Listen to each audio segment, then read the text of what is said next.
Hope you're hydrated.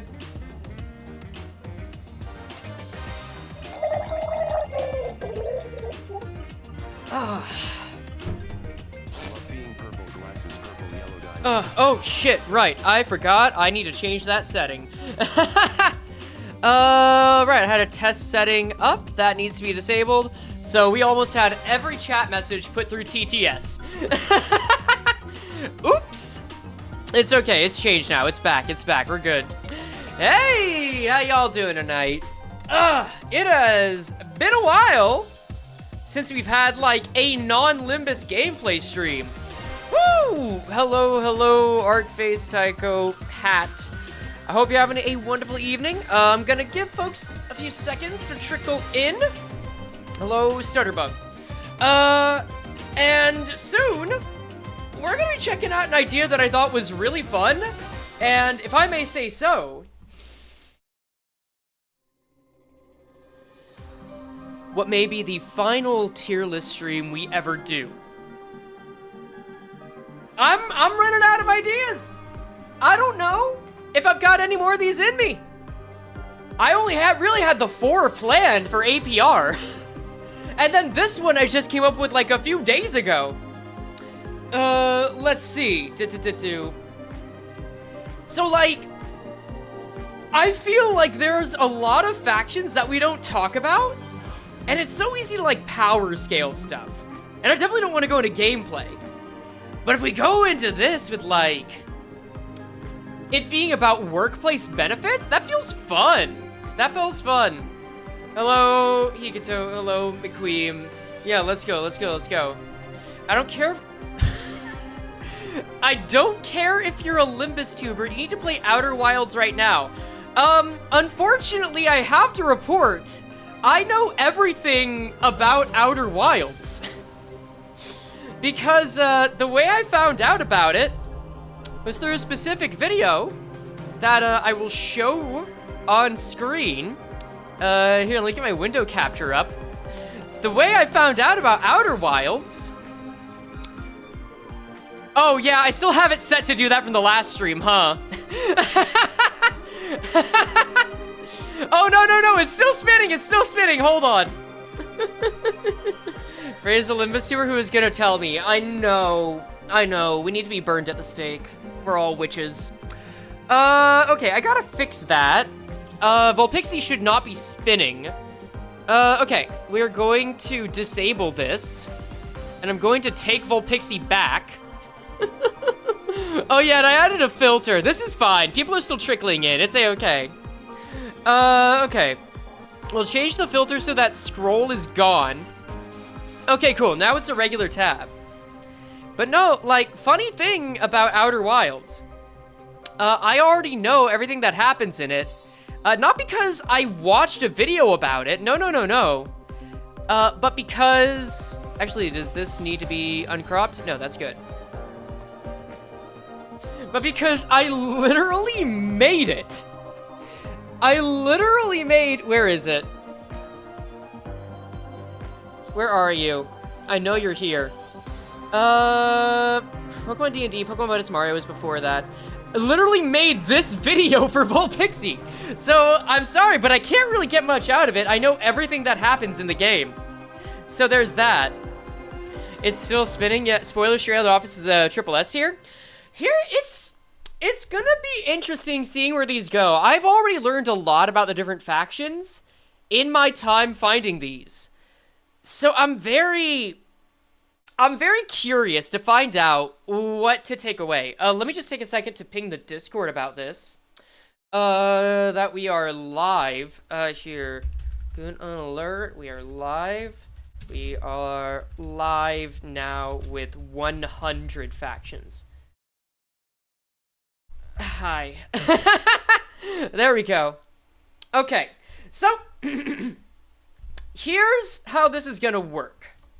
I have decided that not only do I want to tier list all the factions, let's get something else going. Not only do I want to tier list all the factions, but I want to find out exactly what makes a good workplace in Project Moon. We've got places that have decent benefits, places that will kill you, places that'll make you really powerful, and then places that will just give you a unique experience. And in searching for all of these, I found about 100 different factions that we can work with. Factions, workplaces, groups, whatever you want to call it. And this is all throughout Lobotomy Corp. This is all throughout Distortion Detective and Leviathan, Library of Ruina, and of course, Limbus Company. However, it's taken a bit of work to define what exactly a faction is. With other tier lists... Hi, Yosh. Thanks for hanging out, man. By the way, I have changed how TTS works. For those who don't know, we used to have TTS, like, by a command, like, exclamation point TTS. We don't have that anymore. Because it got overused, and then we had to make it a random chance. And then when it was a random chance, people thought it was broken when they didn't get theirs go through, and then sometimes it would just break, because the program was kind of buggy. So now, since YouTube doesn't have channel points, we're doing it based on Superchats, but I also want this to be more of a discussion stream. I have found that I really like having streams where I just talk to you guys, where we just talk about stuff that's going on and ideas and just building off of them. So I lowered the price to $2 because I'm not really trying to juice you guys for money, but we just need some kind of filter there. So now that's all it is. And what we're going to do next is I'm going to keep explaining what is defined as a faction. So let's say, what the hell is a faction? What the hell is a faction? Or what the hell is a workplace? And basically, I took, let's say, any group of more than one person, or could reasonably have more than one person. A group that provides a means to live off of, i.e., you don't need another job if you're here. And then anything that's like, they have sufficient information about them.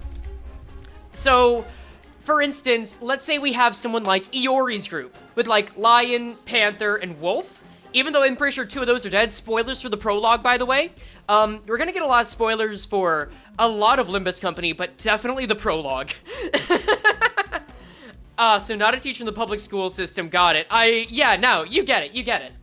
We're not going to be doing the N-Corp Academy or the Ring Academy either, because there aren't really named characters in those, except for the HR department in charge of firing people, which is, of course, Matthias. Let's see. Yeah, spoilers for the first scene of the game. But imagine Yori's crew. They're a group of people that I would imagine just live together and don't need another job. I would imagine so, knowing Iori, the purple tier. But we don't have a lot of information about them. So we can't really do much. I've also, like, omitted some stuff like the Heisho because they can be better explained by other groups, like H-Corp factions. For, like, the hierarch evaluation, feel like they better explain it. But then, most importantly, these rules are broken whenever I find it fun. So, like, there are some groups here that just break one or several of these rules. So, like, for instance, the Reverberation Ensemble is on here. We don't need the Reverberation Ensemble to be on here. You guys are never gonna guess what the fuck this faction is. So if there is any kind of group I think is here because it's meant to be funny or just something interesting about the world, I'm adding it in. That's it. Yeah. So break the rules for fun. Yeah, pretty much. So here, before we get into it, there are also 2 other things I want to set up with you guys. We need to set up the tiers. I think it's gonna be a lot of fun if we were to make the tiers as chat. Normally I make them beforehand. This time I think I really just want to bounce some ideas off here. For instance, I think C should literally just be cult. I think C tier working as cult would work. You've got a few different places that you can easily identify as cults, where, like, you're not really there because you just want a job. You're not seeing it as really advancing your career, but there's something you believe in, and if that belief is ever gone, you're just, like... You're just, like, broken as a human being. Cults My City? Yeah. S like someplace comfy and stable. I would say S as like dream career. In fact, let me fix this a little bit. I want to have us have this easier to look at. So let's do this. There we go. I like that a bit more. Let's make it a little better on the eyes this way. Okay, yep. And then we can crop this down. That's more like it. As for superior workplaces, I mean, it doesn't have to, we don't have to use the alliteration. They can be anything. C is just conveniently cult. There can be a tier for Eldritch Abomination. There could be. A for awesome living conditions. I would say, like, A is stable job. And then maybe B could be, like, D is just death. D is just, like, some guys that are alive. I think that's about it. Like, at least the cult has structure. Some guys that are alive works. I'm sending Ricardo after you again. We'll find out, won't we? I mean, I still need to do the Lair Selfer, which I might do on stream tomorrow for the record, but it's gonna be interesting. Stable job as a blood fiend? Oh, wait, yeah. Actually, wait, no, I think we gotta do this. Cult, and then some guys that are alive, and then, dear God, I wish, dear God, eternal suffering. Because I think we're already gonna need that somewhere. Why is it, like, tabbed this way? Eternal suffering. Why does it conjugate this way? Endless. Endless suffering. Workplace hell.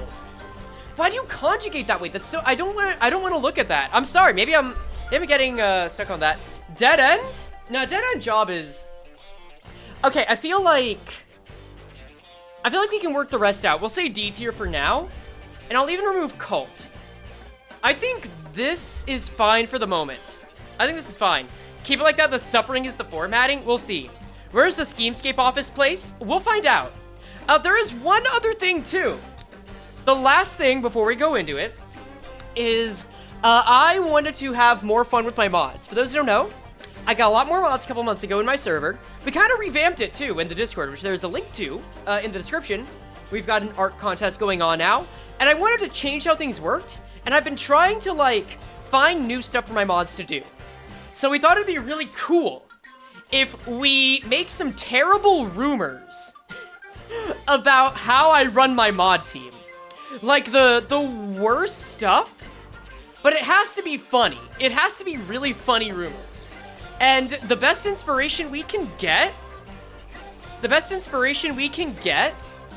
is by figuring out how Project Moon workspaces work, and then getting inspiration on a tradition we can start implementing from that. Like, maybe I make all my mods take a shot of sweeper juice when they get started. Or maybe I make them draw, like, a really bad picture of Sinclair in paint. Maybe that's it. Frey, I thought of something. Go for it. Alright. Yeah, there we go. Covering on top, everyone. Okay, so with that being said, I think we've got everything we need. How do I want to start this? I want to start this. Carbon Counterfaction.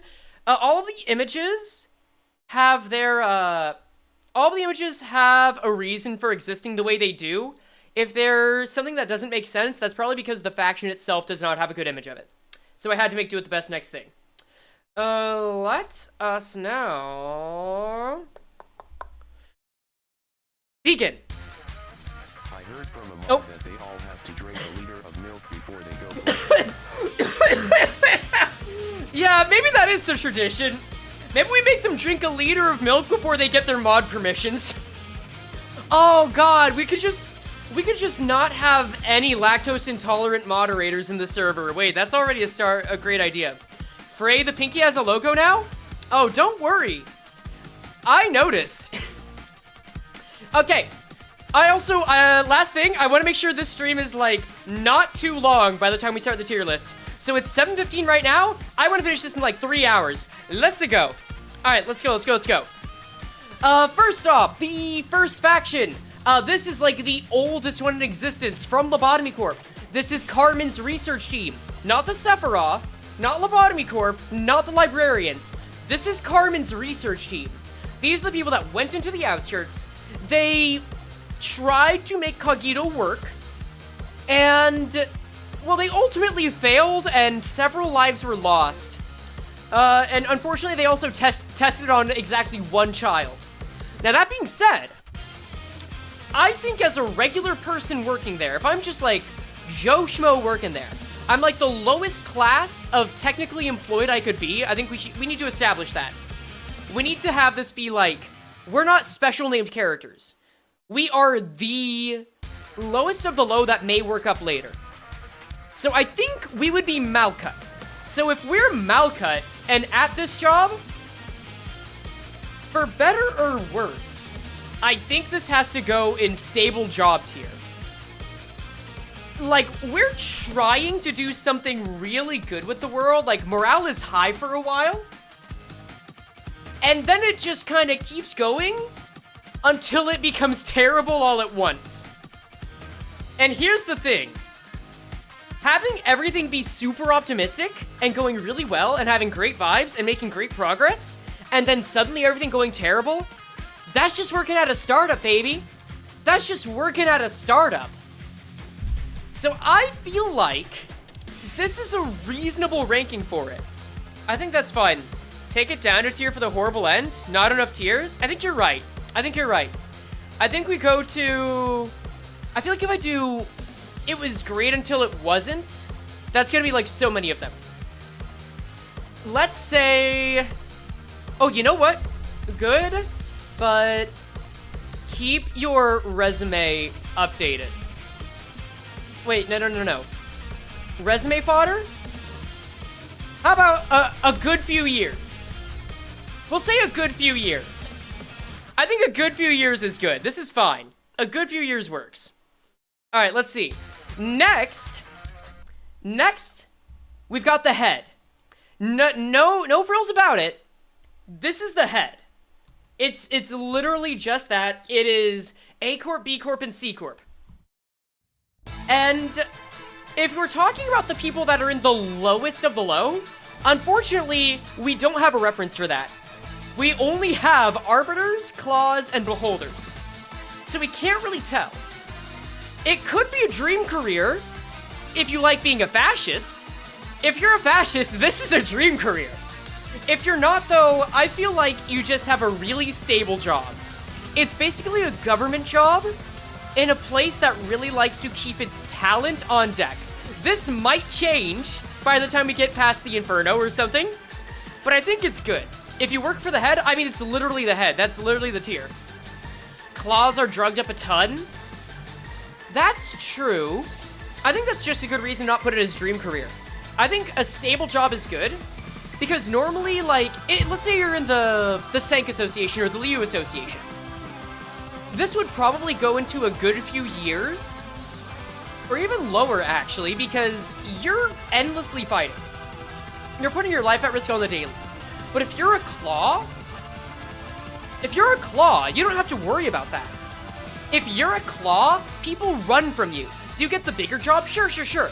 But if you're a claw or even an arbiter, most of the time, you're just ending this by sipping tea under a nice umbrella in the remains of what was once a wing. It's fine. It's so good. Yeah, no, it makes total sense, right? YouTube mods are treated like beholders? I can't lie. Yeah, you kind of are. We don't even know much about beholders. Yeah. Also, no one will fuck with you as a member of the head in general. Yes, exactly. You'll be a juiced up attack dog. What does Carmen mean? You'll need to read your Bible for that one. Speaking of Bibles, sorry, Torah in this case, Lobotomy Corporation with the Sephiroth. So this is not actually going to be the Sephiroth, correction. This is going to be you, I guess, as a clerk or an agent. And I know we have a big difference between how clerks and agents are treated. I don't think it's enough to move the needle that much. I think we've got to put this in, like, you're not living through this. I think we have to put it through, you're not living through this. Actually, a fate worse, a job worse than death. Living hell. Living hell. Cause, like, I can't tell if it's a blessing or a curse that your memory of the up to, not even guaranteed, but up to 50 days that you experience is wiped so regularly. And but if we even were to remove that, if you were just there for 50 days, you would probably be dead. I've seen people play Lobotomy Corporation. I've played Lobotomy Corporation. The only person I know who's gone through Lobotomy Corporation with a documented Let's Play with no deaths, at least one that's not about some challenge run, is TQ. And even then, you're experiencing the horrors that will proceed to change you for the rest of your days, of which there are few. I mean, if you're in Wonder Lab, you saw how that ended. Got a 2-hour drawing session, see that I randomly had this tab open? Yeah, it happens, it happens. I mean, depends if you remember the 50 days. I will say this. I wasn't considering adding Wonder Lab to this one because it's still Lobotomy Corp. I'm gonna treat this as this is the main branch. You know what? Let's add one more. Let's add one more tier. We're gonna add a tier. Add a row above. Put this as blue. And then this can be green, right? This can be green. And this is... I think if this were like the Wonder Lab crew, this would be some guys that are alive. Worth it if you can make it. You may live to get another job.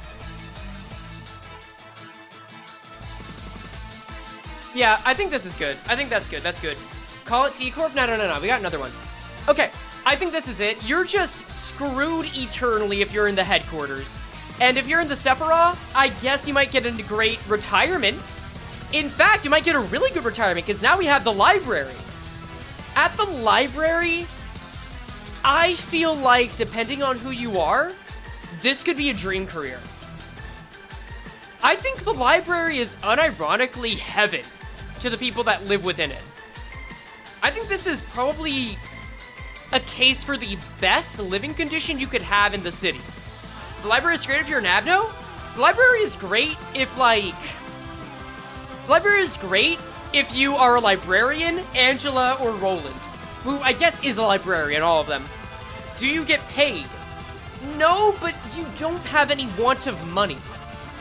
Like, by the time you're, like, a librarian, all of your wants are basically sorted. You're one of the most habitable places in the outskirts. I think the only bad thing that happens is that you just get sick of the people around you. Yeah, it's basically the paradise of semi-godhood. Yeah, this might even be Paradiso. The library is a commune. Yeah, pretty much. And even if you were to die in a reception, you just get brought back to life. The worst thing is that sometimes you remember you're mortal. And we don't even know if those rules still apply, but still. It's safe to assume that Roland and Angela, they have some life they're still living. Roland was able to write a whole book in there after the events of the story, so I think they're fine. I think they're fine. Exact opposite of the head. Yeah. Alright, next. The rats. I think the rats, if anyone was going to have this here, some guys that are alive. Like, I just feel like they're the bare minimum. They're the bare minimum of what a faction needs to be. They're just some guys that got together. In fact, I might swap these tiers. You may live to get another job. We'll say living hell 10th.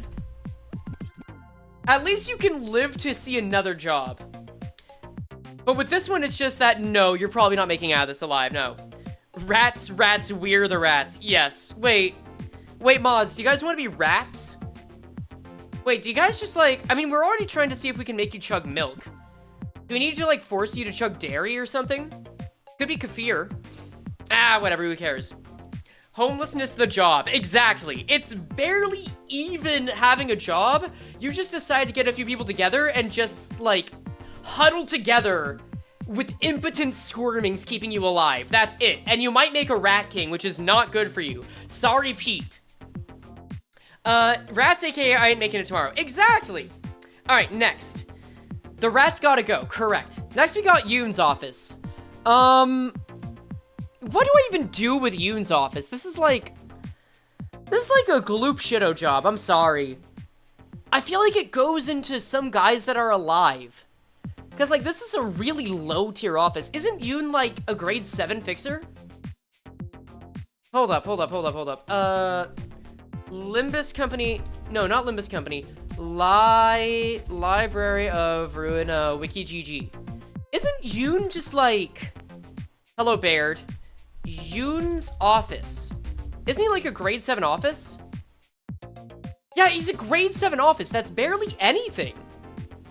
I feel like... Okay. I want to make another tier. We're gonna keep making tiers until everything is satisfied. We will say add a row above.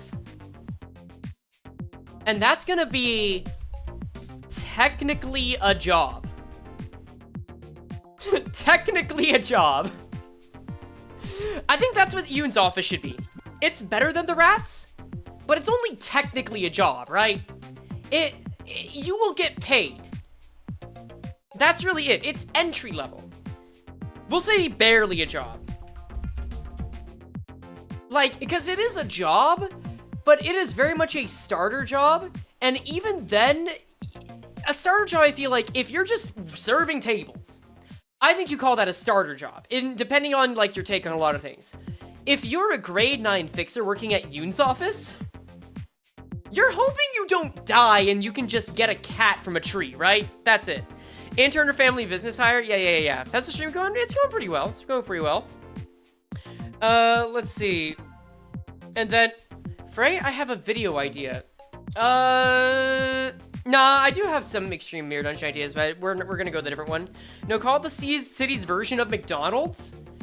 Okay, first off, I don't want to do McDonald's employees a disservice by replacing barely a job with that. And also, that's hem pong pong. Nah. It ain't much what it's honest work. Saving cats from trees sounds fire, though. I don't know if you want to be Finn. All right, let's continue on. We've got the Brotherhood of Iron. Some guys that are alive. Here's my question. Is it worse in life to be weak and almost certainly dead? Or to be stuck in a senseless body where you only get a marginally larger chance of being alive? Like, imagine Full Metal Alchemist, except Alphonse just sucked. It's basically what the Brotherhood of Iron are, right? I feel like that's what they would be. So, to me, this feels like a worse deal. I feel like... And this isn't to, like, shit on them as people, because they are still people. But I think as far as working conditions go, this is just worse. This is just worse. I think that's an easy call. They're just not as good. Alphonse already sucks. You're gonna need to explain me, why do you say that? Like, his living conditions suck? I'd say he's actually pretty good at what he does, but oh well. That's fine. That might be, you might have to drink some sweeper juice for that one, Oled. We'll see. Anyway, Hook Office. Hook Office has some drip, I'll say that. They're at least an office. Like, they at least work as an office. I can give them that much. Oh, no, I'm not feeling that right now. Let's go with...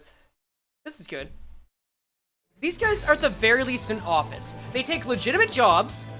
They seem to be on the rise. They established and they did the paperwork, and they seem to be significantly better at their job than Yoon's office. Baby criminal office, they're having fun though. Counterpoint, Hook Office Hong Lu. I mean, Hook Office Hong Lu is why I think he goes this high. I think that's fine. I think it works. Don't feel safe anymore? No, it's okay. We're gonna rank you soon enough, District 8 Sweeper. You'll be fine. Your juices will be shared amongst all. which is something I can't say of any other character in Project Moon. Hook Office had potential? They did, and they actually have some really... Well, we'll get to that later. Hook Office, I think, is just a better... It's a better business because at least they literally have a hook. Yoon's office is just some guys that are barely a job. At least these guys are barely a job.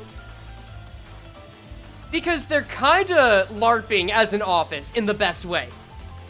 Alright, next. We got Pierre's Bistro. Hot take. I think you could get a good few years out of it. I think Pierre's Bistro is a reputable business in District 23's backstreets. Remember, we are judging. In fact, I feel like I need to remind people of this. When we're using these tier lists, when we are running these tier lists, we are judging it based on the morality of the Project Moon universe. So the fact that it's cannibalism doesn't matter because it's normalized here. So, this is a reputable restaurant that just has the deadliest prey as its main dish. And the hardest part is like being able to collect it, right? It's difficult to collect it. If you love cannibalism, sure. I mean, hey, can I be real with you guys? If I were starving in District 23, I'd probably eat there. If I didn't have another means to eat food and I were raised in District 23, I probably would eat there. Would I do that given the option here? Probably not. I don't think so. I wouldn't want to because I think if I'm already wondering about, like, how some meat is handled, I wouldn't like that being done to people. But, like, if it's the city, oh my god, that's the least of my problems. So when you think about it that way, it's really just you're making pies, and you need to have a better way of sourcing your stuff, which was Pierre's issue. It was a supply chain issue. That's really it. Hunting dangerous people get you killed, though? That's right, but that's why I'm saying it's a good few years. You wouldn't be able to keep this up forever unless you really scaled up well, and it would get more and more difficult over time. So I think you could get a good few years out of this if and only if you like being in food service. That's about it. What's the music in the background? It is from Bayonetta. It is Night Shadows. All right, next up, Streetlight Office. See, I feel like Streetlight Office, a good few years. I almost actually want to put it in stable job, but I don't think that Streetlight Office is reputable enough for me to feel like it's stable. Like, I almost want to put it as resume fodder, because they are associated with the Zwei Association. This is the guys that have, like, Mars, Lulu, that other guy who died, or maybe didn't. I genuinely don't remember. Papa's people, Ira. Pop. Oh, I see. Yeah, Papa's people, Ira. Exactly. Oh, wait. Why is the alert box lower than the window? I gotta fix that. There you go. But yeah, no, that's basically it. I feel like Streetlight Office is so close to being a stable job. It's just like, they're a good family business. They are a good family contract business. They're just a little too small to really count at this point. You're thinking of San? Yeah, pretty much. You have a stable and good coworker until a fingerprint script in the middle? Yes. A legitimate finger office that has connections? Yeah, they're associated with the Zwei. In fact, these guys, lest we forget, are a big part of the reason the Zwei has a bad name. Forget Zwei Sinclair for a second. A lot of people associate these guys with the Zwei because they were basically jobbers. But if you're able to be associated with the Zwei despite having such a shit name, you've gotta have some level of quality to it. So I think we can put you under a good few years. In the dream tier. Yes. Hello, the big brother of the middle. We'll see if your wish is granted. I'm usually a genie made of like 12 monkey's paws, so we're gonna see how they curl. But you know what isn't the middle? Despite looking a lot like it, let me just show you. The stray dogs. For the Limbus onlys, these guys are not a part of the middle. However, they do have a similar getup and style of fighting. In fact, even their pages will be very reminiscent of the middle. Let's see if I can even find them. I think this is Which is also funny. What will happen if it's not correct? Probably what happened after I made the middle video. It's okay, I can live with that happening again. Anyway. If they're a subsidiary... one thing I don't get is that they're a subsidiary of the Thumb, too. Which, I guess these guys could have been, like, prototype middle. But either way, they're a decent urban legend syndicate. So, I feel like they get jobs. I feel like they're like the rats if they were more capable, right? Bargain bin middle, yeah. Value pricing middle aberration, exactly. And if you're bargain bin middle, I don't know, do we even call it barely a job? They do get paid for work. And they did work, wait. They did also work with the Zwei Association. So I feel like they have to go into barely a job just because of that. They're not an office, they're not really affiliated, but I think just because of their makeup, they're barely a job. That works.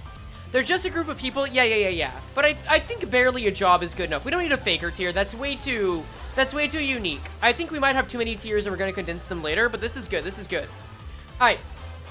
Next we have the Zwei Association, which I personally think easy, stable job. I'm also going to say this about the Zwei Association. The early Limbus IDs and the Streetlight Office and basically Library of Ruina did everything they could to shaft their reputation. And I think people think inversely about them how they think about the middle. I think they're talking like, oh wow, Matthias really ruined the middle's reputation, regardless of whether I believe that or not.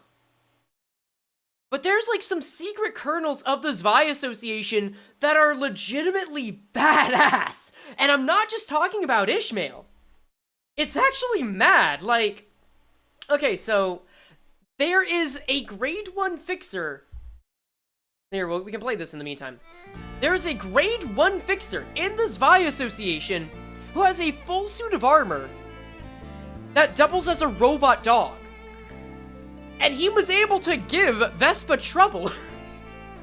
So I feel like if you're this capable of causing good works, let's not talk about the Robo-Dog. The Robo-Dog's good. That one Zion Distortion Detective. Yes, Edgar. Call him by his name. I think it's good. I think they are, unfortunately, the victims of a smear campaign, but they're a lot better. And plus, let's say you're working there. If you're working there, you are just a bodyguard. Let's go back to talking about Zwei Sinclair, or Zwei Don Quixote, or Faust, or Ishmael, or like Gregor, or Roja, or any of those Zwei fixers. These guys have a good life. They're rarely ever seen in true danger. They're living in pretty cushy means. So it feels to me like if you get this, you have one of the cushiest jobs in an association you could get. You just need to be ready to fight sometimes, or prevent fights. I think that's good. Just don't get hired by the wrong people? Yeah. West Zwei get actual armor? Yeah. I think there are a lot of benefits. You could start off... This is one of the few associations where I think you could reasonably start off at the ground level and work your way up really well. In fact, I can't believe I'm saying this. I think that makes a case better than the head, because at the very least, you could start from the bottom and get somewhere. In the head, you really need to know someone, and then you need to, like, get stupid serious really fast. With the Zwei, it feels stress-free. It feels like the American dream. Or you get fed to blood fiends? Listen, that's just what you get for following a streamer into La Mancha Land. Paula is an exception and should not be considered the rule. This virus is respected and not feared. Yeah, exactly. I think that's good. Aye. Molar Office. Separate from Molar Boatworks, by the way. What do we do with Molar Office? Molar Office, I feel like you can get a good few years out of. I feel like they had something good going. This is like your friends have a startup. This is like... Imagine you have your childhood friends, and you all were in a bad way, but you wanted to, you know, make a true, honest living together.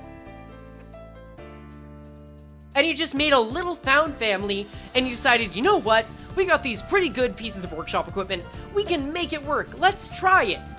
And then some shit happens on a warp train, and I'm not gonna lie, if I had to die some way, like, you know, quote-unquote die, there are worse ways to go out. I think I could get a few good years out of this. I think it could be a good few years. Barely a job is like, yeah, stable startup business. I think it's good. Now, I feel like it does go below Carmen's team because it wasn't good. But I'd say if I were like Mika, Rain, or Olga, I'd be decently happy. Now we've got to go into one of my favorite factions I have found. Here's the first special one. Chat, can anyone in chat tell me can anyone in chat tell me who this guy's from? Can anyone in chat tell me what faction they're from? What office, wing, singularity, association, whatever. That's it. That's the Axe Gang. That's the Axe Gang. So here's the thing about the Axe Gang. I didn't know they existed before I looked up factions for this tier list. In fact, I'm sure I've missed some. I almost missed the Church of Gears. But the funny thing about the Axe Gang, first off, love the name, simple and to the point. Axe Gang. They're a know-nothing gang that just use axes. They're gloop shittos with axes. But the funny thing about them is that they're best buddies with the Hook Office. They used to be friends with the Hook Office before they went legit. And now, they just really like... they just really like to have a symbiotic relationship. Look at this. If you think syndicates are nothing more than gangs of ugly and bad guys, then let me tell you, that's an outdated bias. Of course, we're freer than fixers who have a follow order. Of course, we're freer than fixers who have to follow orders and requests from associations. A lot of us kill people and some do some wicked shit for the sake of cash, I'll give you that. But others aren't too different from your average fixers, I'm telling you. We get requests and solve problems, though our group's moral compass is tilted a bit to the dark side, so can't give you a good example myself. And then they just say some syndicates actually do heroic stuff. The We're Not So Bad Syndicate. Well, this is the We're Not So Bad Syndicate alongside the We're Not So Good Fixer Office. They're cool, but look at the end. Look at the end. It's 30 minutes of fanfiction, kinda is. But look. At the end of their first gang member page, they say, man, talking about makes me miss my old friends. Don't get to meet those pals often these days. Might as well storm Hook Office this time around, see some familiar faces. They just want to see their old buddies again. Their buddies went legit, they got a real job, and now they want to crash at their office, violently or otherwise. I'm inclined to say they're more legitimate than Yoon's office. That's really it. How many axes do we have to sharpen before you're satisfied? Collectively, 17.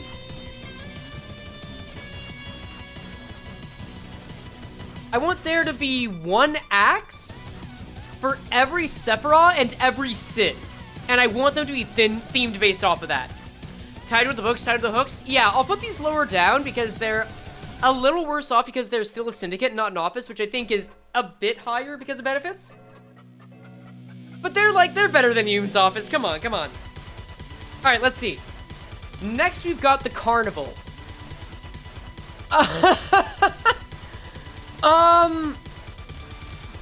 I'll put it to you like this. I think we need a new tier. It's new tier time!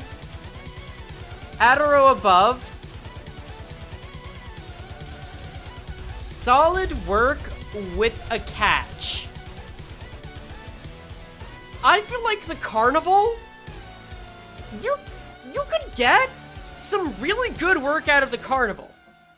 So, for those who don't know, the Carnival are that one faction that led to, you know, that cutscene with Roland and Angela, basically talking like robots. The Carnival post-battle scene. I think someone made an animation of it, which I'm not going to put up because copyright, but, yeah, they're from this exchange.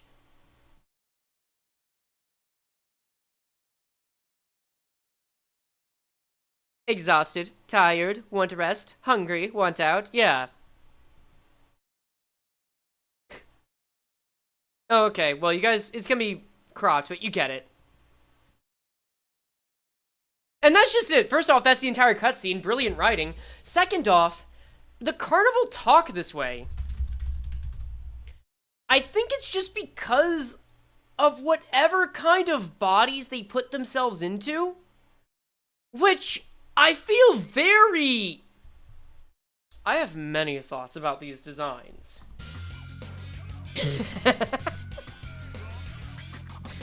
Hello, IKEA flavored. Wait, did you design yourself as the carnival? I can't tell. Gender goals, exactly. No, you're right, that is gender goals. They're like... they're dressed like a Slender Man jump scare if he just were also a weird guy in New York.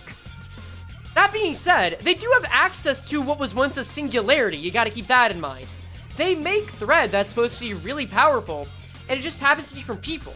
So imagine you're basically, you know, a Piers Bistro worker, but people really want what you have to make, and you're pretty much, and you're already a lot stronger off too. So I feel like if you're willing to just sacrifice your body and mind in order to become whatever the hell I'm looking at here, if you can be not afraid, you know, you're gonna have a pretty good workspace. Not quite as good as the head of the Design Association, but better than working with Carmen's office. All right, let's see. Why are half the tiers piss? That's a really good question. We should fix that. All right. We'll put it like this. And then, oh wait, this should be here. And we can like change them later. We'll just keep changing them as you go along. That's fine. There we go. I like how this means LobCorp is now 2 tiers down too. Which just should go to show how bad off a place this is. Oh, you can't even see the text. Hold up. That's better. All right, next.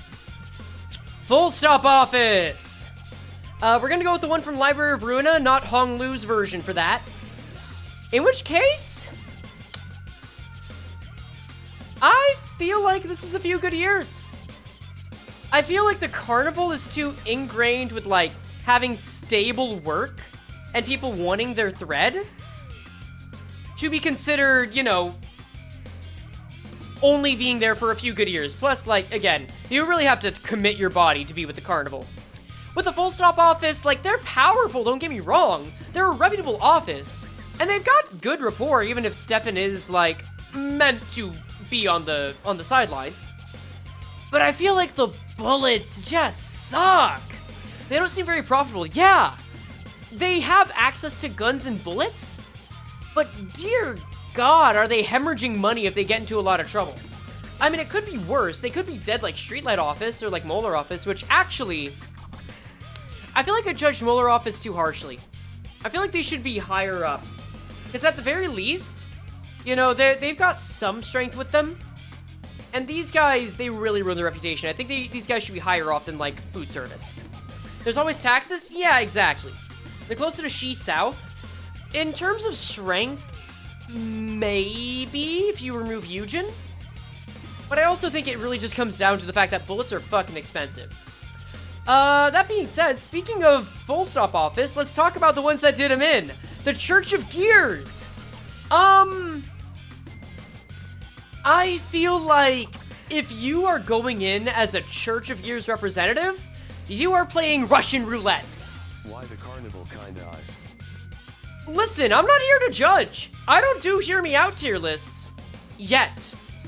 Keep watch for APR, because we are doing that this year, and there's going to be at least one Hear Me Out tier list. I've got something planned for that. Not for me, but for someone you probably wouldn't expect. But the Church of Gears?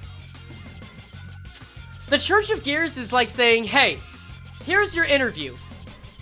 And then the interviewer just puts a gun in front of you. And it has 2 bullets in the 6-bullet chamber, and it tells you to put it to your head. And if you get one of the 4 safe slots, you're probably just gonna have gears inserted into you from other people. And if you get one of the 2 unlucky slots, you're gonna become a gear, and you're gonna be jammed into someone else's head so that they can become more powerful. That's how that works. That's how that works. Let's see. I remember when Frey made us replace our organs with super juice canisters. Yeah. I mean, we had to dissolve you first so that you could become your prime selves, but like, I think it worked out. I don't know if we want to, like, reveal Discord server secrets so quickly, Body, but, like, we could always expand it. We're probably going to have more moderation applications open in the next few months. So, you know, if anyone likes being a liquid. As far as this goes, we've also got to keep in mind that the Church of Gears is a cult. Do you guys want to be in the Church of Gears? Wait. I'm thinking about this all wrong. Who the fuck wants to be in the Church of Gears? I'm sorry, but do any of you guys actually want to be in the Church of Gears? Yeah, okay, no, not me. Like, the Church of Gears feels less like an actual faction and more like an eternal science experiment. Okay, yeah, everyone but one person said no. Okay. I'm gonna put this as some guys that are alive, but they're above the rats. Because now I think about it, what the fuck do they even do? Like, they've got this whole thing where they're following a flow that Eileen talks about, which is eerily similar to Virgilius' whole deal. But this feels like, imagine if laser eye surgery was made of people. Imagine if laser eye surgery was made off of you taking the eyes of someone who wanted laser eye surgery and then pulling them out and putting them into another guy who wants laser eye surgery. That's basically what they are. I wouldn't really even call them a faction. No wonder I almost forget about them. These guys suck. Jesus Christ. All right. Well, I guess we can move on to another hard one to rank.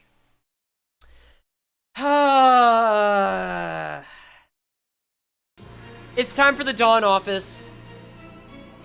And I think this is the new gatekeeper for a few good years. I feel like this was a really good office. It's actually a pretty damn fine office that got in over their heads.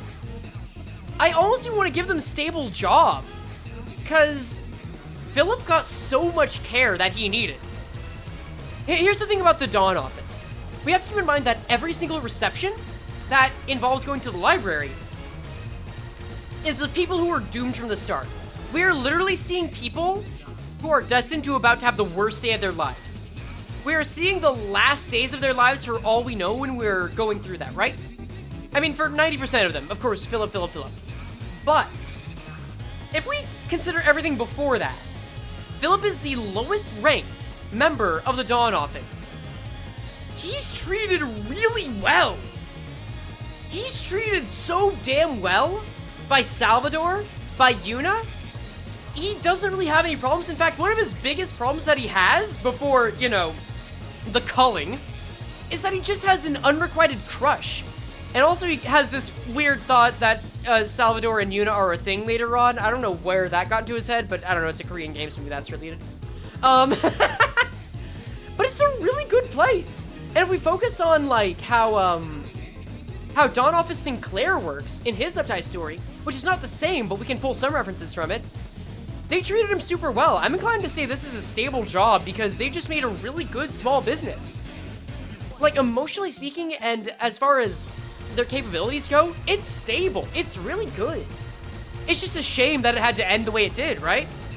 Philip was a grade 5. Yeah. He ate too much wax. Yeah. Hey, Frey, will the new hires go through the trial of the library like we had to? Yeah. Yeah, you guys are gonna have to, like, drink sweeper juice.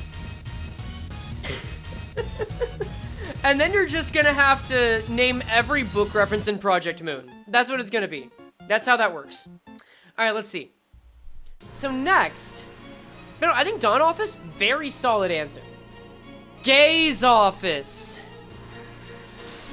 I mean, they got drip. They got drip, but I feel like they're a few good years in. I don't know where they're yet. But they don't feel like they have it all together. They feel like a group of people that run an office kind of like the Molar office, except they're a little bit more put together. Like, you've got, first off, Dalek, who has the best color design I've seen. In fact, I've told people to use Dalek as a reference for, like, color backgrounds. Here, Gay's office. Gay's office is really cool, man. The character designs are great. Like, all three of them. Alec is just, he can be really fucking scary if he wanted to be. I didn't even notice until now the man's had a fedora. Holy shit. Everything else was just so much more interesting. I never caught that. And honestly, for this guy, it doesn't turn me off. Dalek is just great. The jacket, the multiple cameras, she does not need all of this shit. And then just human all the way down with the nice, really cool pink ringed boots. Holy shit. And then Bono's rocking the Doc Ock getup.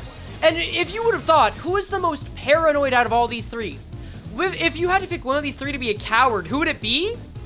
It's this guy. It's Bono. I just like Bono.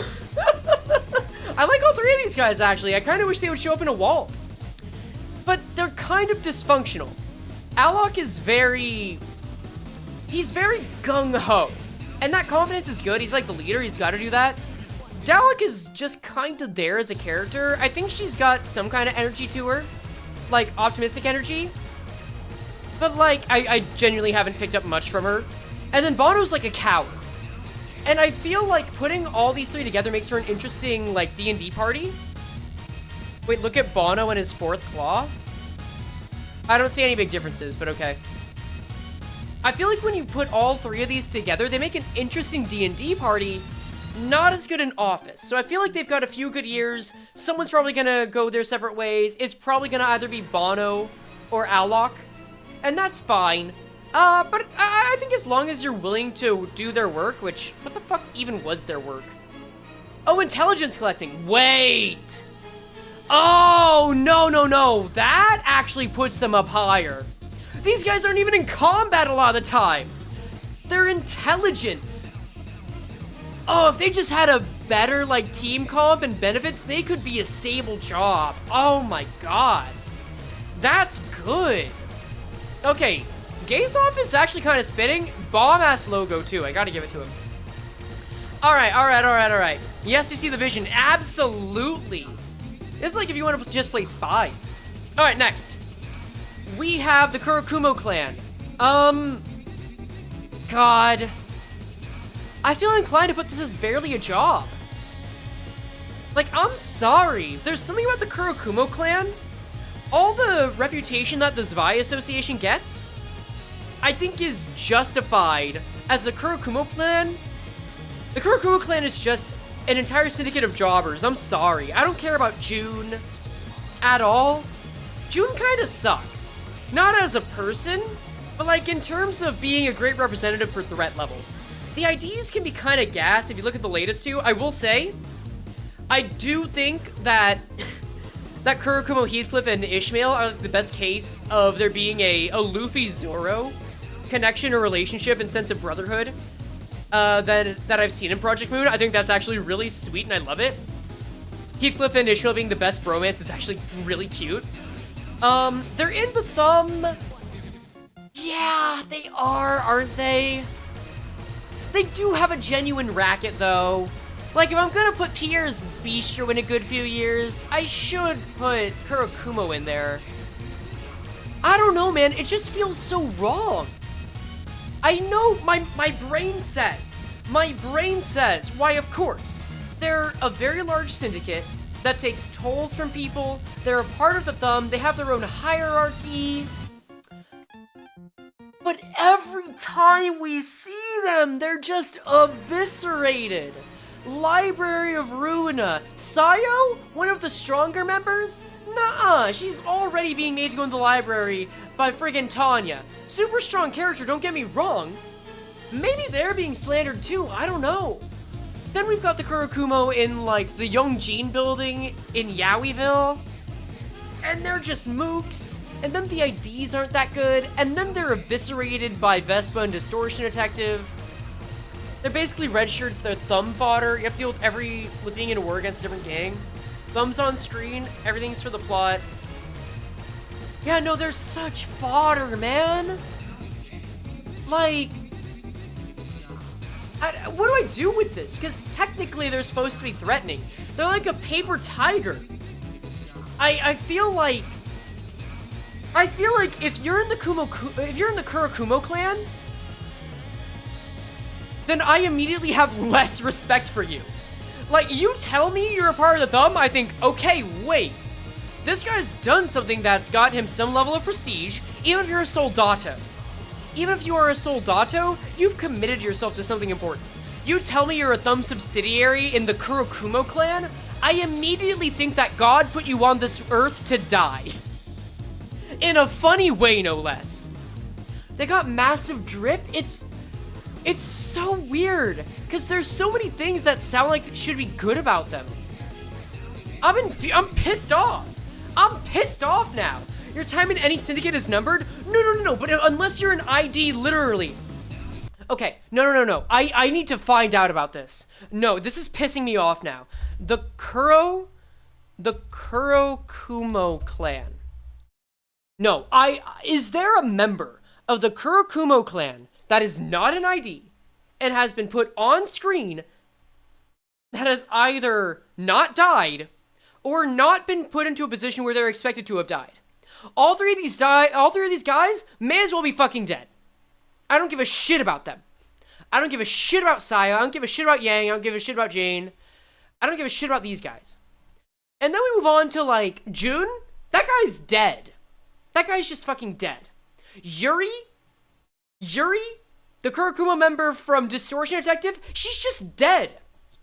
She's dead as Yuri from Kanto 1. Like, they're frauds, man. They shouldn't be. I feel like they're kind of done dirty. But unless they're for sale in your silly little gacha, they're frauds. I don't give a shit about Viltrum. Yep, no, yeah. God. No, I'm sorry. I gotta put them in some guys that are alive. Okay, you guys tell me. Okay, here's how we'll do this. They are a job. They are indeed a job. Make a fraud tier? Where would that even go? I don't think, because that's not like... That's the issue. That's why this is frustrating. I can't. Because fraud just implies, like, they're actually doing fraud. I don't think fraud tier could go here. Because that implies that a fraud is better than getting a few good years out of a legitimate business, which is just not true. It's just not true. Tell me about this. Okay, would you rather join the Church of Gears or the Kurakumo clan? Let's do this. Let's do this. I will put up a poll.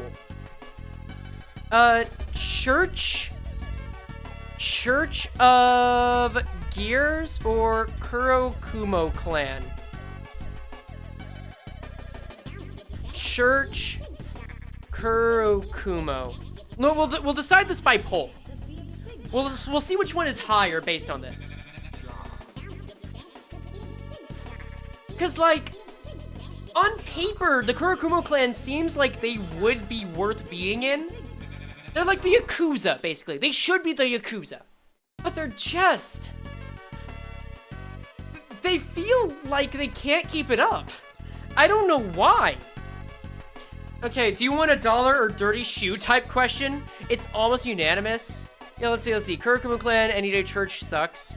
I mean, you're giving us a box of levels to step on over a guillotine here? Yeah, that's true. You're right. Okay. I will say I'm putting them at the bottom of a good few years. They're at the bottom of a good few years. I feel like they technically have a job. They technically have a hierarchy. This is the closest to a major faction existing and me saying, I don't give a shit about your culture. I expect you to be dead 5 minutes after I look at you. You're like ants to me. Let's move on. Ooh, we've actually got a good one now. The Musicians of Bremen! This is barely a job. Or, you know, this is some guys that are alive. This is a hobbyist group. This is an extracurricular activity that the ring happens to enjoy and maybe fund. I feel like this is an aspiring band. This is an indie band. And I think an indie band puts them higher up than the Church of Gears. That's really it. It's just vibes, but at the very least, like, they're more capable than a lot of the people on this list. It's just a question of whether they're getting paid, right? It's an indie syndicate. It's an indie music syndicate. I guess an indie band, by how we define syndicates, is literally just a syndicate, yeah. Okay, but didn't they literally fuse? No, you're thinking of Bremen. You're thinking of Bremen himself. Right? Yeah. No, the musicians of Bremen... Oh, I guess technically those guys are also in the musicians of Bremen. I was thinking of Meow, Oink, and Mumu. Those guys didn't fuse. But I guess Bremen did. I don't know, do we count them? I think the musicians of Bremen are separate from Bremen themselves. I think by the time we see these guys, they're already in the Reverb ensemble. So we're going with the remnants here. I think that these guys are just an indie band. Good for them. There are no work benefits from them at all. What if the Ring had streamers? Kinda, yeah. Didn't they get mentioned by them? Yeah. But like, imagine you have a 6-person band and then half of them fuse together and they become a terrorist. That's the musicians of Bremen. And you're having to deal with the ones that are left. That's basically what happened, yeah. Frey makes you play music like a band of jesters? I think I need you to... okay. Whatever happens, it has to be sweeper related. I think that's it. No, I think that's it. I think we need to say they're just some guys that are alive, which is fine. Next. Okay, this is not the LCD. This is Moses' office. This is Moses' office from Distortion Detective. And this is going to be basically everything that the office experienced from its formation up to it joining the LCD. Okay? That's it. And I think what's unfortunate, you gotta weigh the pros and cons of Moses' office, okay? Moses' office pros. They're really good at getting sales because Ezra's great at that shit. Moses is a good boss. And you're really small, but fill a niche that gets regular business. And it's pretty easy to bankroll you, and you have a connection to the Seven Association. I would say that at least puts you up to stable job based on that. However, you are risking your life every day, and your boss is the most frail one of you unless you include yourself. So I feel like this is either bottom of solid work with a catch or top of a good few years. And I'm more inclined to put it on solid work with a catch, better than the Carnival. Better than the Carnival. Because here's the deal. Moses also currently gets funded by Diaz. Don't worry, we'll talk about that later. I feel like if you are okay at being in near-death experiences on the weekly, and you are basically playing Monster of the Week with your life, and you're okay living that way, that's a solid job. That's a good job. You get benefits from it. I'd say that's really good. You're actively going after distortions, need to be somewhat strong to at least live? Yes. And I feel like if you're entry level in here, you're at least like a grade 6 fixer, which is not nothing. Lower on the list, but it's not nothing. I think this is solid work, genuinely because you're gonna make a lot of connections, and also the dynamic is great. Again, I've said this before, I'll say it again. Moses, Ezra, and Vespa are the greatest small 3-person group dynamic in all of Project Moon. You're gonna get that energy, and it's gonna contribute to your well-being and your mental health. Do you think Ezra gets hazard pay? No, I think Moses regularly docks her pay, which is canonical. Then we've got one I'm pretty sure a lot of people won't be familiar with, Tai Young Produce Company. I'm gonna call this Living Hell. For those who don't know, this is a company, not a wing, not an office, not a syndicate, but a company in N-Corp. I believe in the back streets as well, though I could be wrong.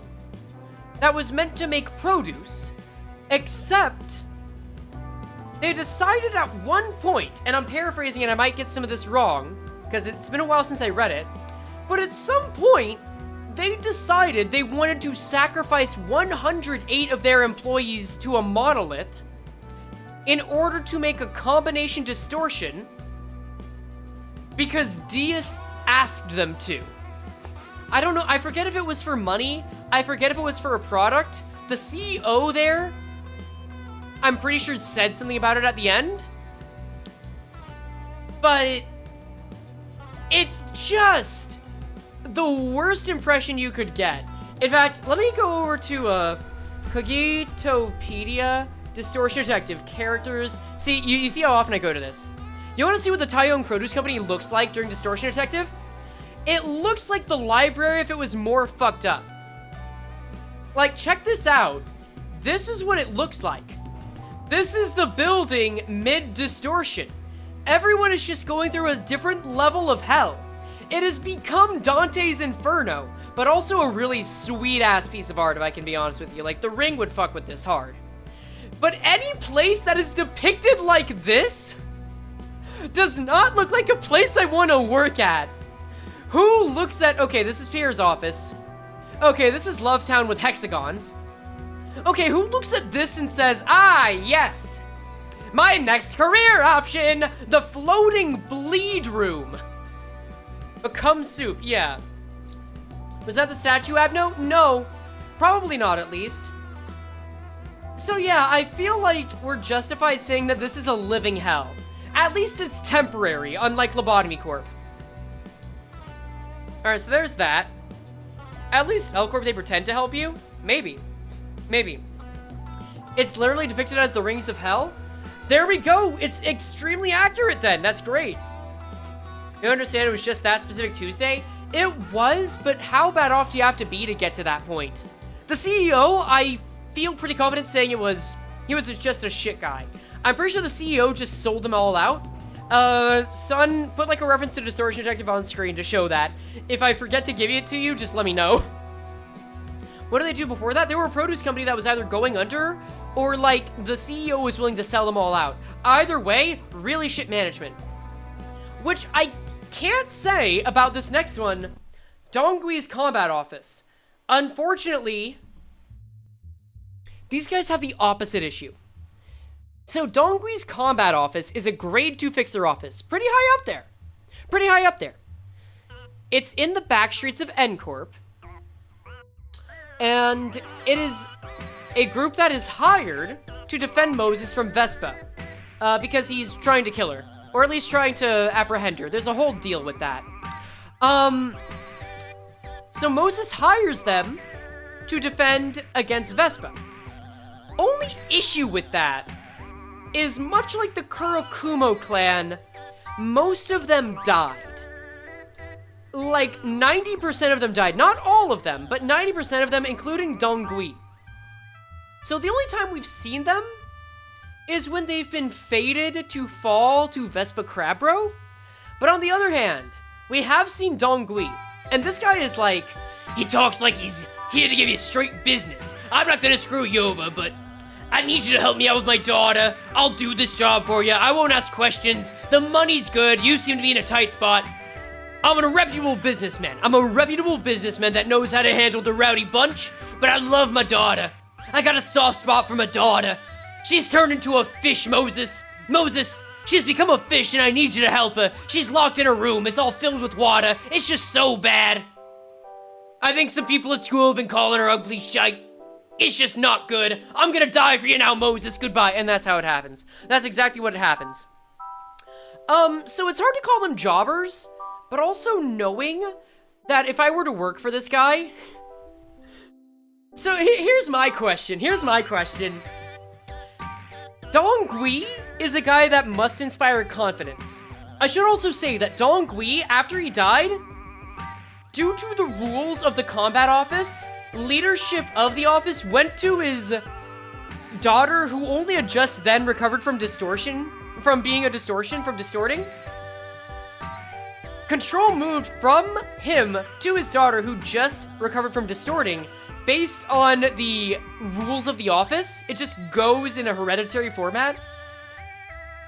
And she's like barely out of high school. So the future is bleak, and they have a really interesting monarchy hierarchy system. Here's my question to you, chat.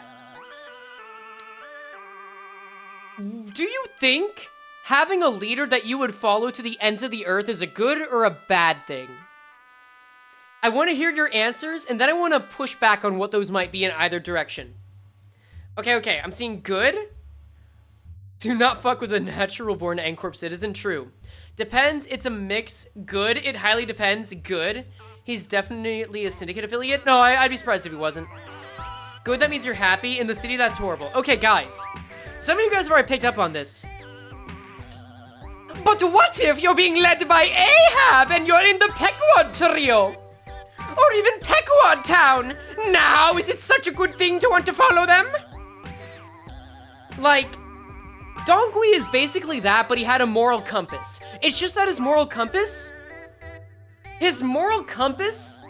told him to let him and the rest of his men die for his client. I feel like that has to count as a catch, right? It's like all but great work. Let's say almost great work. We'll say it's almost great. So I feel like this has to be, we'll say higher up. No, lower down than the carnival. I feel like with the carnival, you gotta change your bodies, but at least that's like a sign of whether or not you want to be in there. This is subtle. You gotta ready to say, okay, I don't know when, but I'm gonna fucking die. Whereas this is, my life is eternally changed, and Moses is, I might die someday. But when has that ever been different, right? I mean, she did save his daughter. Yeah, but that was the payment. We don't know if that's just if he's going to be helping someone else on a Tuesday with payment, right?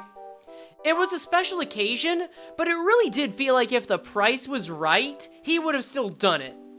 Because he didn't really complain about it.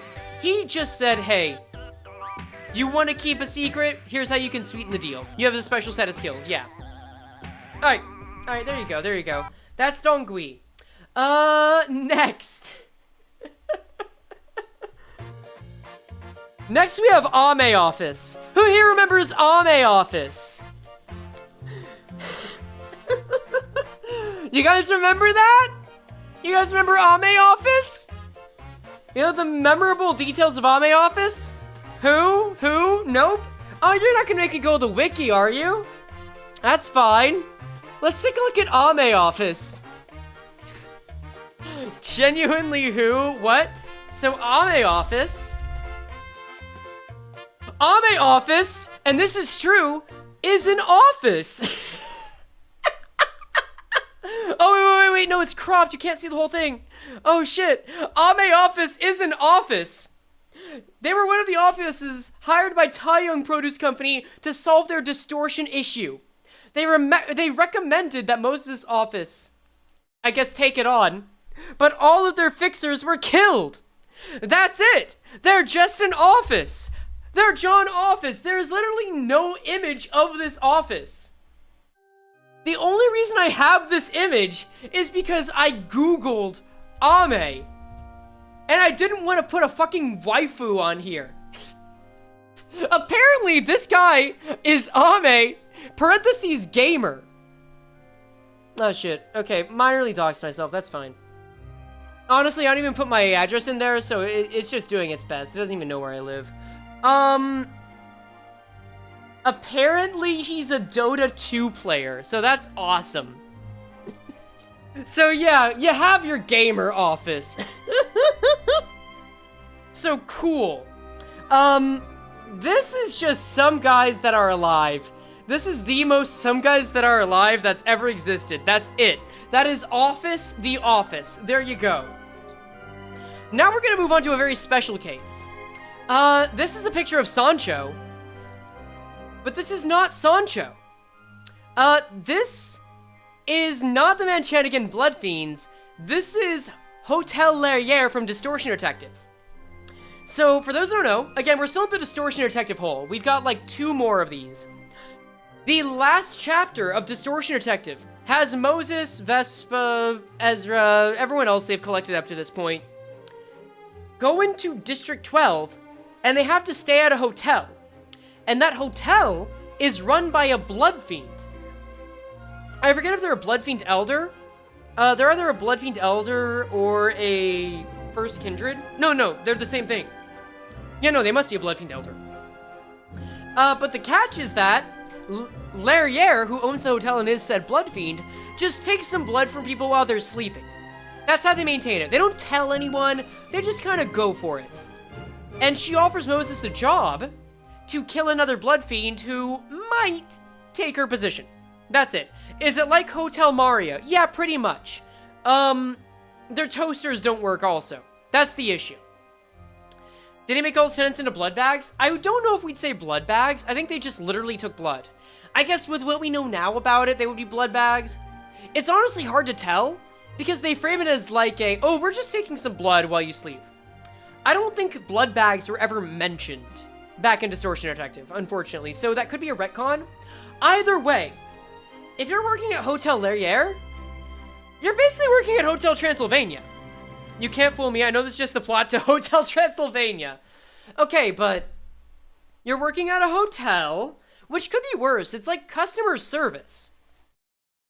But it's hotel customer service, so that could be a lot worse. You're working for a blood fiend, so you've got guaranteed protection. The rooms are like 800,000 on a night, which if memory serves, that's like, 600 bucks? So I'd say that's like a pretty decent or upscale hotel. I'd say you could get a few good years out of it. I think you get a few pretty good years out of it, yeah. And, if you agree to be a blood fiend, you've got easy access to blood, baby. I think that's pretty simple. I think that's a pretty good deal. Honestly, better deal than La Mancha Land. Wait. Now you've got me wondering. Did La Mancha Land just fuck up by not going into the hospitality business and being a hotel? Like, what if you just lied to people and took their blood? Maybe their issue was being so overt about it, huh? Oh well, it's fine. As long as you're not raided by blood fiend hunters, you just gotta keep it on the DL. That's all there is. And the Huma bars? Yeah. La Mancha Land's a very low bar. This is true. This is very true. Okay. But roller coaster. I can't deny Hotel Larriere does not have a roller coaster, and that might show up in why its HR department sucks. Okay, I gotta get going a little bit quicker. We're like an hour in. This is also not La Mancha Land, by the way. This is the last Distortion Detective one. This is Rusk's office. So remember how I said Larriere from Hotel Larriere was asking Moses to help kill a blood fiend that might usurp her? This is the blood fiend, Rusk. So what's interesting about Rusk's office is that this is an office run by a blood fiend that didn't know A, that he became a blood fiend, and B, that he turned all of his subordinates into blood fiends. That's all we know about it. He looks actually strong. So I guess he has some rapport. I almost want to put him into almost great work, right above Dongui.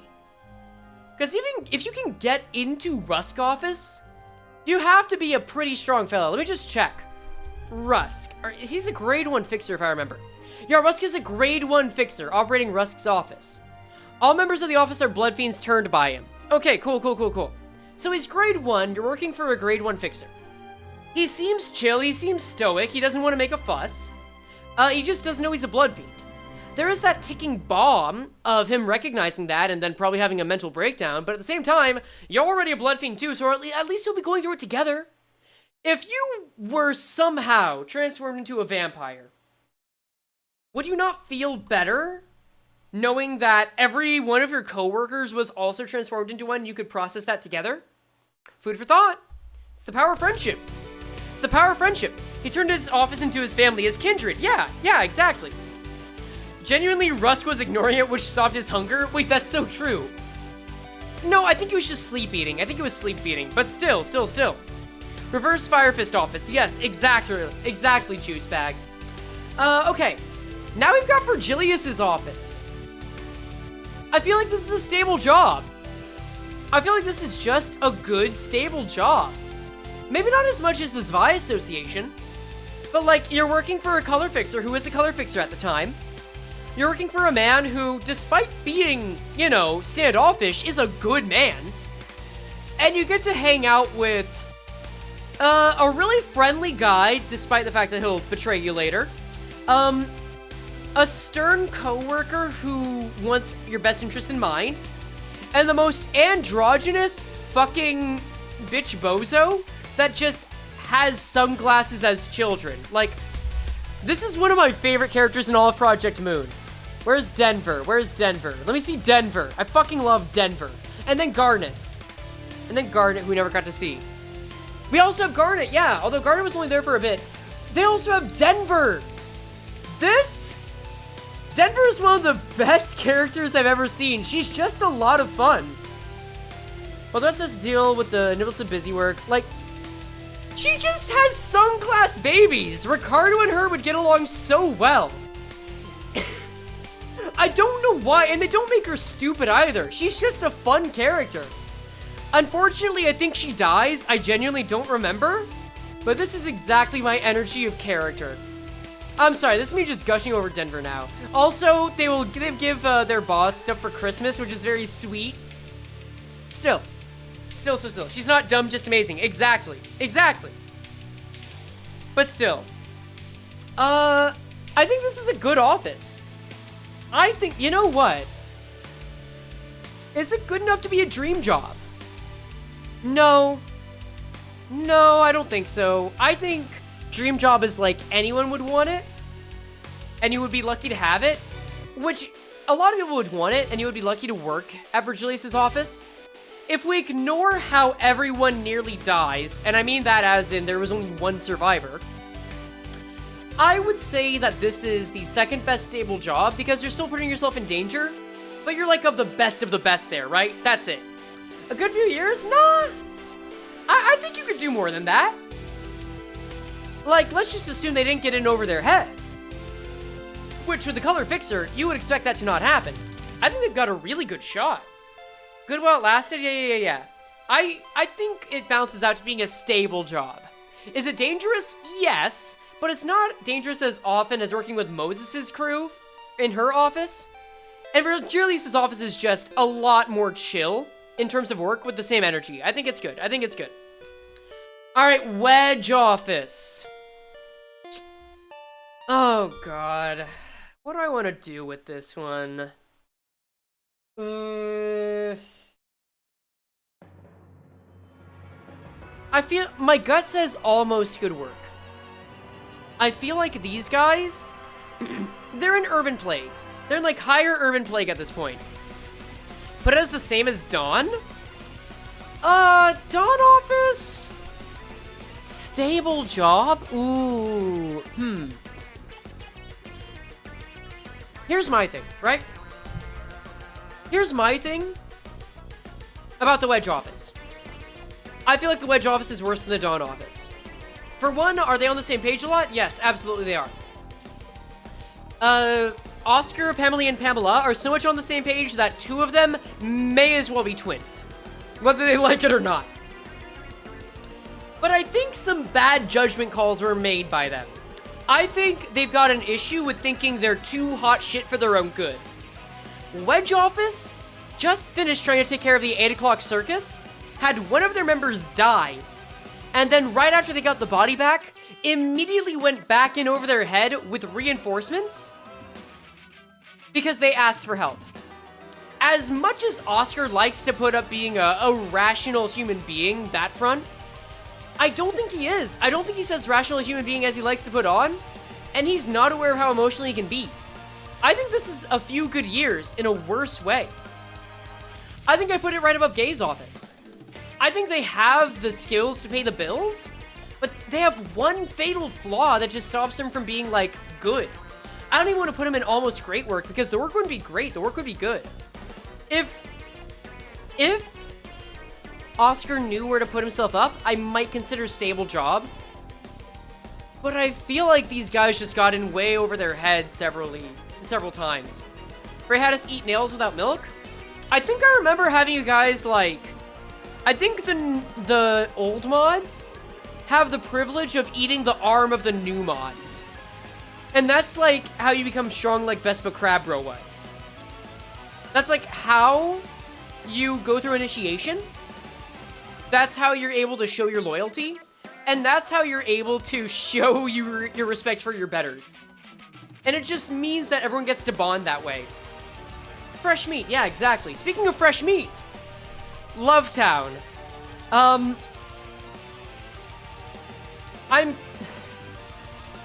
don't know if this should be living hell.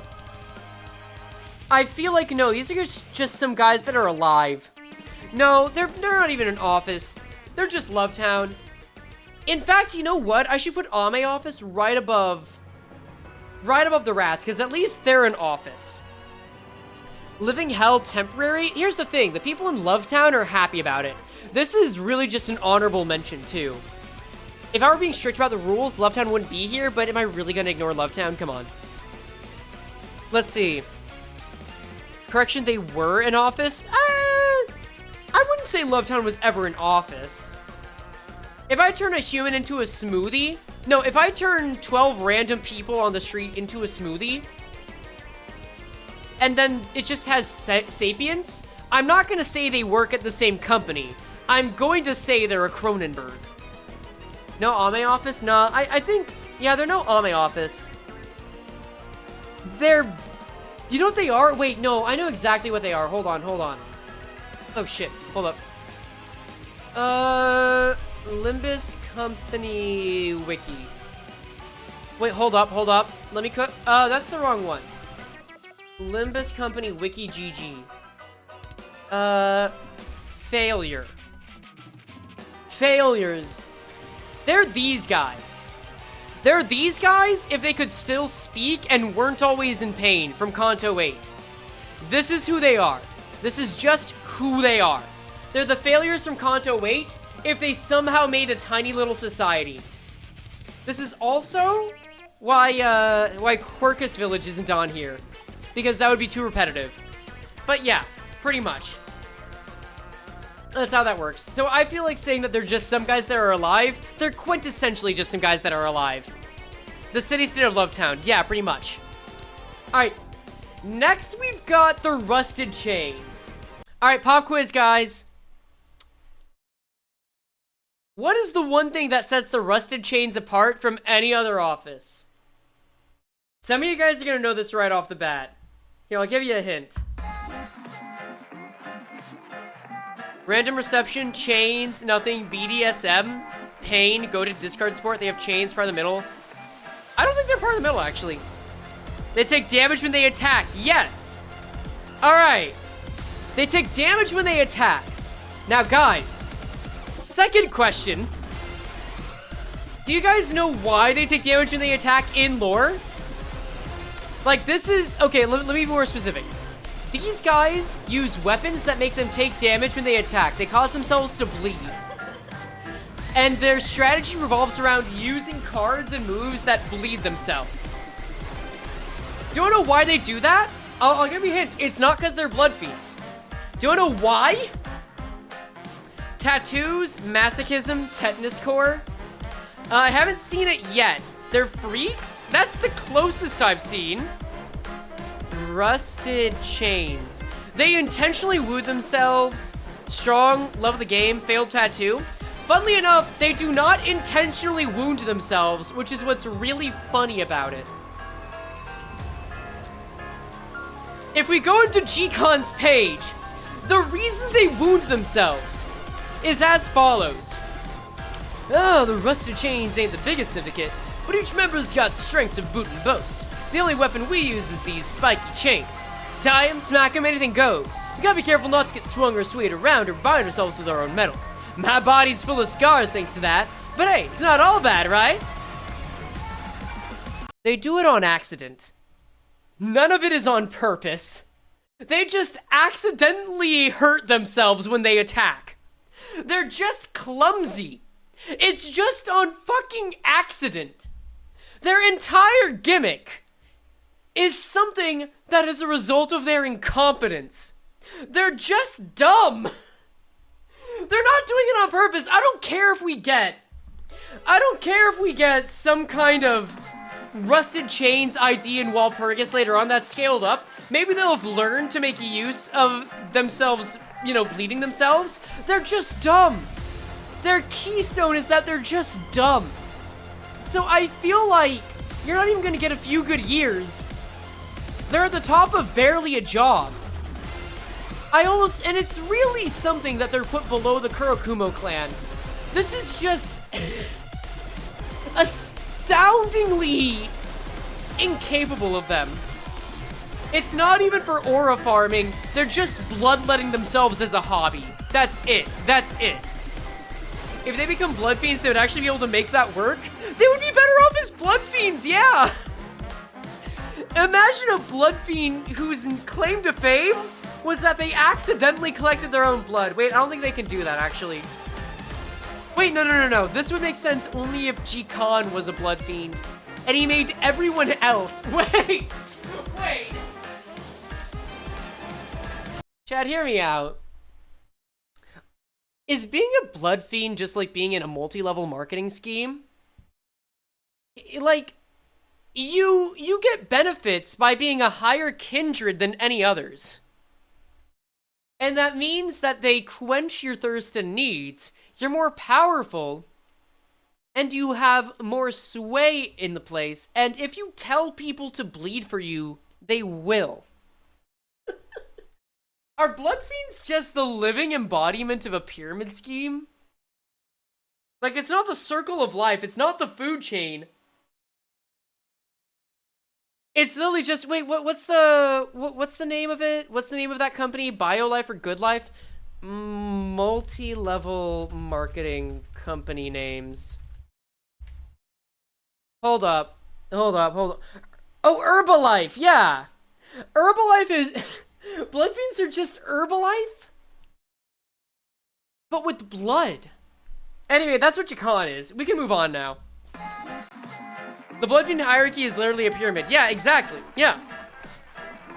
Isn't Kuriambaru's weapon a whip in skill 3? Yeah, it's true. But that's just like... He's doing it for the love of the game. He's doing it for penance. Anyway, Zhang's office. I'd say this is a stable job. Like, Zhang's office is basically a gaming lawyer. If you work at Zhang's office, if you're Hanafuda, these are the guys that work in J-Corp. They work in casinos. They just make sure people aren't cheating. And they make sure that games are played fairly. They're affiliated with the UFI Association. They have leads. Their jobs aren't that dangerous. They're working with gamblers. That's it. I feel like this is a really cushy job. And even Zhang's office, Ishmael is getting scouted at the end of it. This might be better than the Zwei. I don't know, I'll still put it below the Zwei, but I'll put it above Virgilius's office. Mainly because the comfort really just outshines this. You're risking a few teeth and maybe an arm. You're rarely risking your life, you know? That's it. That's really it. You're basically a security guard, actually. You're a security guard as well as a judge. That's it. That's it. All right. And then next, now we've got the sweepers! Oh, Lord. This...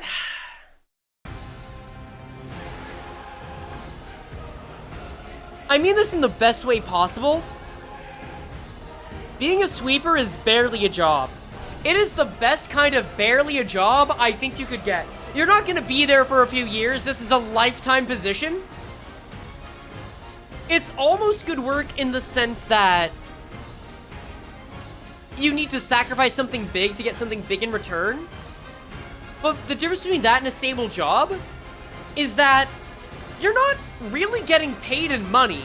I don't think you live in a capitalist society if you're a sweeper, right? They're just kind of guys. It's a bit too stable. I feel like, so here's the thing about sweepers. Their people regularly die. You do kind of have to suck it up as a sweeper and sweep the streets every night and see a lot of your family, who you canonically care about, die. Whether it's because they got attacked by some poor strong soul who was out there, or just some other issue. And you gotta keep walking. Imagine like The Long Walk, which I have not read, and I'm just gonna assume I know about from a single movie trailer like everyone else does.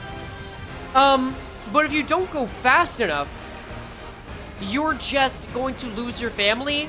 And if you fall, then you're just gone. Everyone will trample over you. They'll probably eat you to sustain it. Your body is liquid. Your position in the world is not at all guaranteed, because in Library of Ruina, like, people are already starting to take down the Super's families. We don't even know a lot about their hierarchy yet. But what I can say is that even if it's considered barely a job, you do at least have a family that cares about you. You're in a very strong culture, and you're part of a very strong, notorious faction that no one wants to fuck with. I just feel like you can't leave by choice is the only issue, right? They start us getting made in clothes? Yeah. Ain't that just the city? They die constantly and also starving all the time? Yeah, pretty much. So just the middle? At least with the middle, you can go out in broad daylight. At least with the middle, you can engage with the rest of the world. With the sweepers, you're really just stuck there. Like, even the carnival can go out in broad daylight and interact with the world, right? Oh well. I also would put them in some guys that are alive, but they do have a job. They're commissioned by the head. But I don't think I can put it any higher than that. Not at all, not at all. Alright, next. We've got the She Association. Oh my god. Any questions? This is the worst fucking association to live in. I'm putting them intentionally below the Brotherhood of Iron, below the Rats, below Taeyong Produce Company. No questions asked. Yeah. East Branch isn't that bad? Honey, they can't afford to fire anyone anymore. And also, I just don't feel like Faust is really showing off all they got. Are we including other branches? We are? But imagine that even the branch that Faust is in, while it looks like she's doing well, it's still struggling to get work.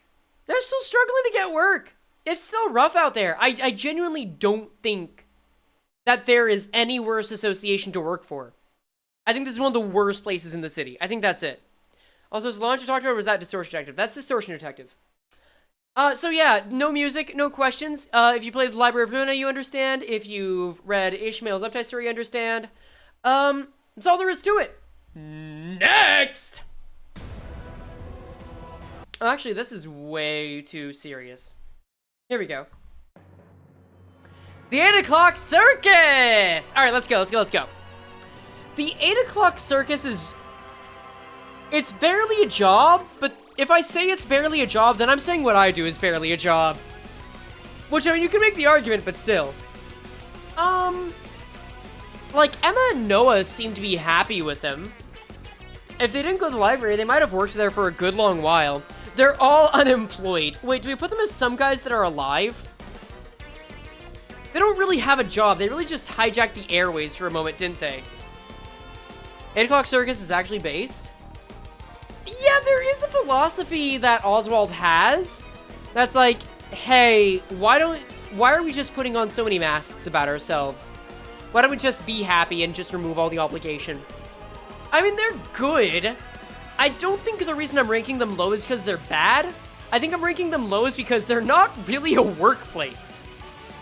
They're all unemployed. Yeah, they have yaoi. But, like, how am I gonna pay the fucking bills?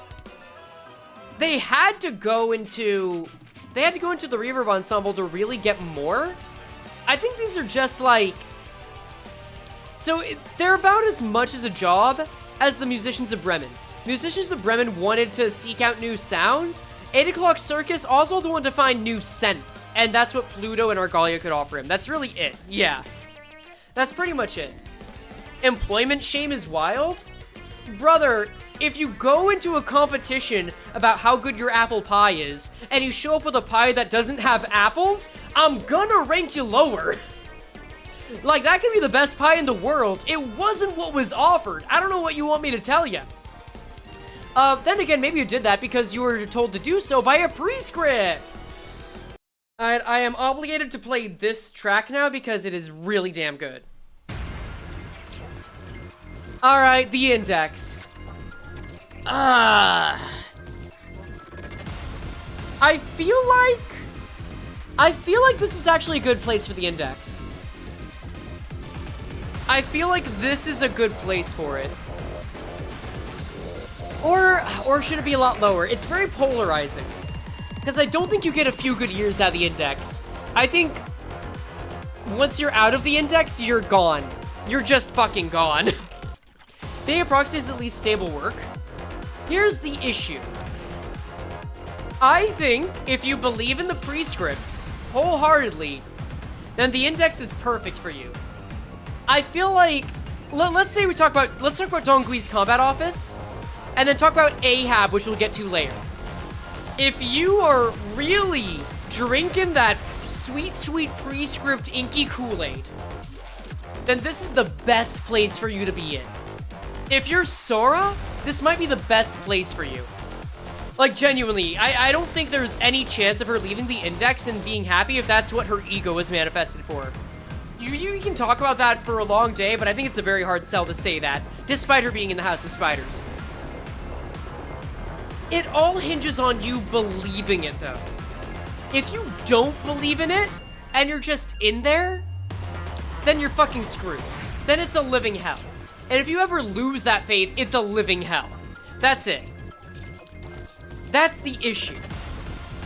So, Frey, you're describing an early 2010s tech company. Wait, we already talked about that. So that's where we put these guys, and that's where we put these guys. You know what? Wait, that's a really good way to put it. I think if we use that logic, which is apt, and we say a few good years, it's a few good years doesn't mean you leave it after a few good years. A few good years means statistically, you are eventually going to be fed up with this place, and it's gonna go to shit. I think I've actually got to put them below the Kurokumo clan because of that. Because with the Kurokumo clan, you're at least gonna die soon as anyone breathes on you. With the index, you could last a few years after you've lost faith, and you're in a living hell. I think you get a few good years out of it, and that's it. I think that's it. I will, however, put them right above the Kurokumo, because some people just never stop tasting that Kool-Aid. Some of them are the ones that, like, stick around after the IPO of the startup company. They got the stock options. They can turn a blind eye to the company getting shittier and shittier because they're in the C-suite positions. And now, like, they got their bag, and they get to stay until everything goes to shit.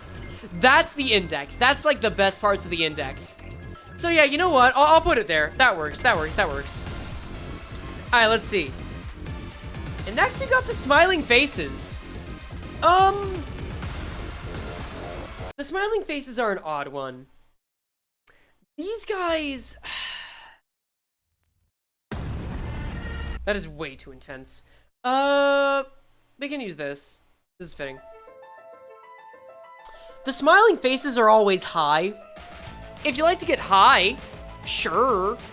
What do they even do? So they are a syndicate that is from Library of Ruina that the Blue Reverberation calls on in order to be enforcers to a higher up at the Shi Association that was making their lives miserable. In fact, let me look this up. Smiling faces. Let's take a look at their books. They're also extremely British. I think Scottish even. Correct me if I'm wrong. Oh yeah, no, they're extremely Cockney. They're so fucking Cockney. The rules of the back streets don't work in the nest. And the opposite's also true. Oh, you know what? Let me fix this. Here, I will shrink this down and extend it. Come on. That's fine. Yeah, that works. You could drag a higher up working for whatchamacallit from the nest to the back streets and do what's it to him and get away with it. As long as it was certain that out of the back streets, no sticky rats, all you doing it. But if you did the same what's it in the nest, you'd be breaking the rules. Not in the back streets, the only thing in the back streets like the name suggests. So, like, they're kind of the enforcers. They originated from the eastern parts of the city. They've expanded, and I believe they still exist. They got name dropped in Limbus. They use pipes as their weapons. Oh, they're cannibals. And they prepare their food. Awesome. Do they just talk about the back streets? Like, what do they talk about? They talk about how it's safe to break any rules. Are they just the Purge? Are they just Purgers? Well, someone called Scene of the Crime ain't bad. What it really means is, you ain't supposed to record videos of this scene or spy with security cams. No one should be strolling the streets that late in the first place, though. Okay, so they're a little French. Apparently you're not allowed to peek at folks during those hours. That's interesting. Okay. Let's see. Seriously, do we know about what they do? They just talk about the back streets. Unlike the so-called Public Safety Association that starts with a Z, whatever that stuff you always call, the neighborhood watch ain't changed any official authority, nor really ask for huge fees. Each area's got different styles of neighbors, so not everyone in every corner of the town likes them. Folks will still appreciate they keep them safe, though. Wait. Are they, like, security? They just keep saying, like, oh, don't go out at night. Oh, don't go out at night, or we're gonna get you. We're gonna get you. We're gonna get you. We're gonna eat you. We're gonna eat you. I guess they do some peacekeeping with a neighborhood watch. Don't do harm in the residential areas. Don't invade people's homes. Sure. We don't get to learn anything about them, do we? Yeah, it really doesn't look like it. Okay. No, they're just fucking cannibals. Oh, wait, they make an appearance in Chapter 32 of Distortion Detective? Really? They're attacked by 7 smiling faces, seeing them really quiet. Oh, it's because they're the human Thunderbolt. Okay. So, yeah, these guys are cannibals. They're enforcers. They're decently strong. I feel like they're mentioned in Limbus Company as well. Could be wrong. But I feel pretty certain about that. Let's see. They want everyone to be safe. Make it a bad case of the munchies. I feel like it's not even almost great work. I think almost great work is way too good for them. But I think if you're a cannibal that likes to smoke weed, if you're one of the 3 girlies that likes to smoke weed, and you're okay with eating human flesh every so often, I think the Smiling Faces is a good place to be. I will put them right above the gays office, because these guys look like there's some cockney bozos that are just out there as a combined mass that are trying to just get their fix. They almost sound like drug addicts, but I think they're just cannibals. So I'm gonna rank them a bit higher because of that. I guess that's where we're at right now, right? Yeah. It's fine. They're mentioned to invade H-Corp during the Hierarch War? Wait, what? Wait, are you serious? Frey, can you add something that says the name of the song? I genuinely don't know if I can program that. The stuff I have to program that interacts with OBS does not touch my Stream Deck, which is what is used for the music. Let's see, though. Maybe? I'd have to look into it for a while, but it's not the highest priority. Hold on. And now I gotta see this. Smiling Faces. Limbus. Library of Ruina Wiki. Yeah. Smoke ID Theory. Come on. Library of Ruina Wiki. I could have sworn they were mentioned in Limbus. I guess probably not. Wait, what if I go to Limbus Company Wiki? What if I do that? And I search up Smiling Faces. Maybe there's an article that just mentions them. Smiling Faces.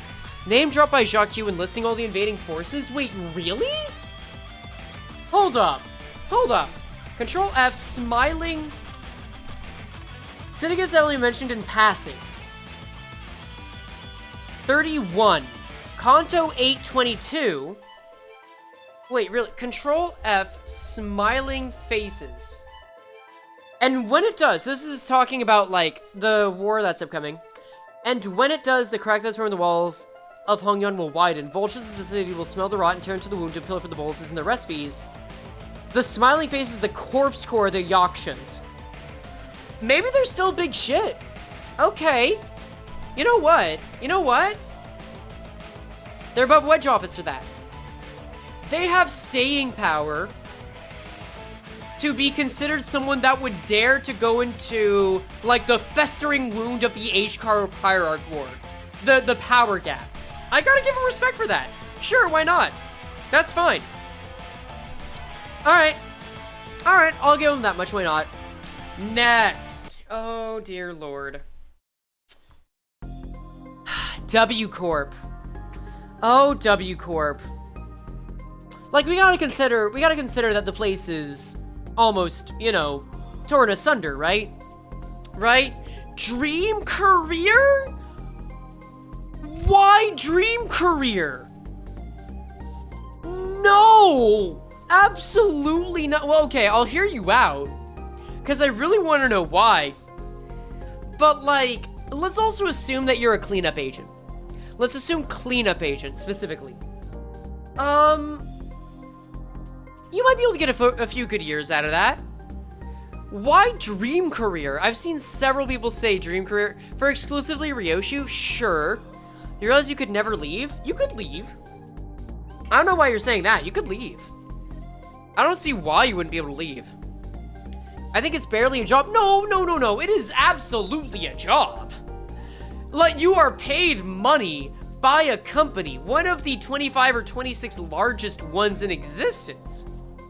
They memory wipe you? Wait, do they? Oh, wait a second. Did they mention that in the reception with Rose, Sen, and Leslie? Once you leave? Ooh, wait. Really? Is that true?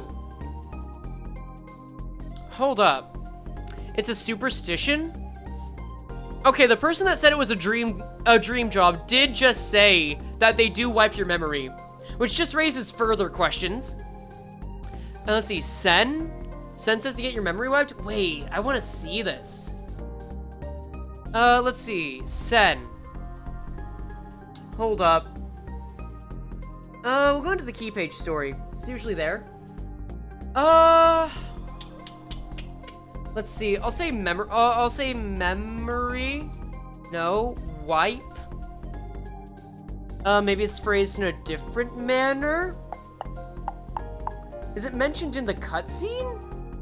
To complicate for me, what happens to transfer revert using the singularity of restoration? I guess they could restore you to the state you were at before you were there, I suppose. But you gotta keep that secret. I guess maybe it's like a wing policy instead of a W Corp one, because Alfonso did that. Alfonso did that to Limbus. He says it in pre-battle dialogue. Do you mean cutscene or like literally combat entrance? Okay, so it can't be combat entrance. You just got me really curious about this now because I want there to be a source. Let's go into the warp cleanup crew and then go into the story for the transcript. Okay, Control F, memory. You said cleanup agents go through memory erasure procedure and get the retirement fund when they quit, right? Oh, you seriously buy that crap? You mean that's a lie? Oh, they probably drag you to some dark room and kill you without anyone knowing. Don't tell me when I said this, my preliminary results weren't this good. Wow! That's great. They explain it slightly in Limbus. Where in Limbus? I'd like to be able to look it up. Hold on. Also, what's wrong with Beef Tripe? Damn. Hold up. Oh, so they're just some rumors. I mean, it makes sense. In Warp Express, like the transcript, let's give it a look. Contrary to popular belief, I have not memorized every single word of every cutscene of Project Moon. That's not really what I'm here to do. Let's see. We've got murder on the Warp Express. So we've got... I want to see the cutscenes, not the PV. For the side story, yes. Story episodes. Control F, memory. That's Don Quixote. Wipe? So wipe is somewhere. They talk about wiping the passengers' memories. That's different. That's not really employees. I do not see any mention of that, whatever, at all. Let's see. I'm not joined at all if it's that rumor. Yeah, that sounds pretty bad. All right. Oh, come on, it's cheaper to murder people than it is to buy memory wipers. This is true. So they do have the technology to memory wipe. You still haven't told me why you would see it as a dream job, though, RRTuber. I'm waiting. Let's see. I feel like memory wipe is something they might do. I think what we should act under is that it's either a memory wipe or they'll just fucking kill you. So, under that logic, I would say it's probably a living hell. I'd say it's probably a living hell, yeah. Because here's the thing. There are some exceptions that are gonna love this place, right? There are some exceptions. There's Ryoshu. There's probably someone that really likes blood. Sure, whatever, that's fine. For most fixers or for most cleanup agents, it's either gonna be really disgusting or it's just gonna be a day job. And a day job you can't really leave. I don't even know if you could even get a few good years out of it because it's going down. I just feel like the deal's getting worse all the time with it. All the time. You were, okay, wait, you're making your case here, I'm reading it. You work for a wing, right? Get dope-ass weapons, if you can get high enough ranking member, then you're practically guaranteed to always live? This doesn't really... Okay, this would account for nearly any other wing. I just don't think that accounts for the fact that it is going under and the conditions are getting worse all the time. Like, they've got economy class tickets, they're hiring less and less scrupulous helpers, they're getting more and more desperate. I think you're about to be a member of a fall... Oh my god, if you work there, you're about to be a member of a fallen wing. Y'all remember Yuri, right? Yeah, that's about to be really bad. Oh, shit. No, I think that's solidified living hell. That's solidified living hell. No, that's bad. There's a huge stigma around that. It's not good. It's not good. Yeah. All right, I think all that adds up to something pretty fucking bad. So yeah, living hell, congratulations. I will, however, I'll do it one service. At least their bosses aren't trying to kill them. So there's that. I'll put it at the top of living hell. There we go. 7 association. Honestly, I think this is our first association that might be a dream career. I think the 7 association, really good. It's idyllic life. It is, in fact. I think the 7 association might be the best association to work for out of the entire Project Moon universe. Here's the thing. The Zwei Association usually gets stationed in some pretty safe places. You don't have to worry too much about where you're at. I mean, yeah, you can die, don't get me wrong. But everyone in the Zwei seems to be living a decently idyllic life, right? 7 Association, okay. You're gonna be going into some dirty places. You're basically a detective. You're solving mysteries. You're solving crimes. You're like the city's version of a cop. When I say that out loud, it sounds immediately worse. Don't worry, it's gonna get worse and it's gonna get better. On the one hand, you're a detective. You're solving crimes, you're solving mysteries. Sometimes, you're just doing regular PI work. Sure. Other times, you're actually solving real crimes. And the best part is, you're not really enforcers. Not as much, anyway. You're just here to get information. You're here to investigate. You're an information gathering service that'll sometimes leak that information to some other wings and offices. Remember Argor Roach's uptie story? The job she went to was one that she had a chance to get. Let's ignore how that ended. Forget about that for a bit. Everyone was happy. They had a Merry Christmas. In fact, that's how it ends. She says Merry Christmas, and everyone is happy with the call ending. But they distribute the information. They're information brokers, essentially, and detectives. But also, lest we forget, they have a cafe, and not just a cafe, a co-op cafe. They have a co-op cafe that, sure, you may be obligated to work at, don't get me wrong, but you get the opportunity to do it only with other people that you work with. That's fine. That's really fine. It's probably one of the most fulfilling places to be. And also, they have ties to Diaz. Did I mention they have ties to Diaz? Diaz literally owns at least 2 people that have worked at the Zwei Association. And I think that literal is, in fact, literal, yeah. Han Hee-jun, also, I have it on good authority that working at the 7 Association is great for your skin. Now, let me show you a character named Han Hee-jun. How old would you say this character is? How old would you say this character is? Like, how old? What would you think? Good lord, Hag, 40, 52, 23. Can I have the cafe for Frey Association? That'd be fun. This is a 37-year-old man. This is a 37-year-old man. Like, and he, I think, is a grade 2 fixer.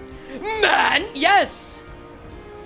Like, let's see, he's a grade 2 fixer. Yeah, 7 Association HQ Section 2. Absolutely.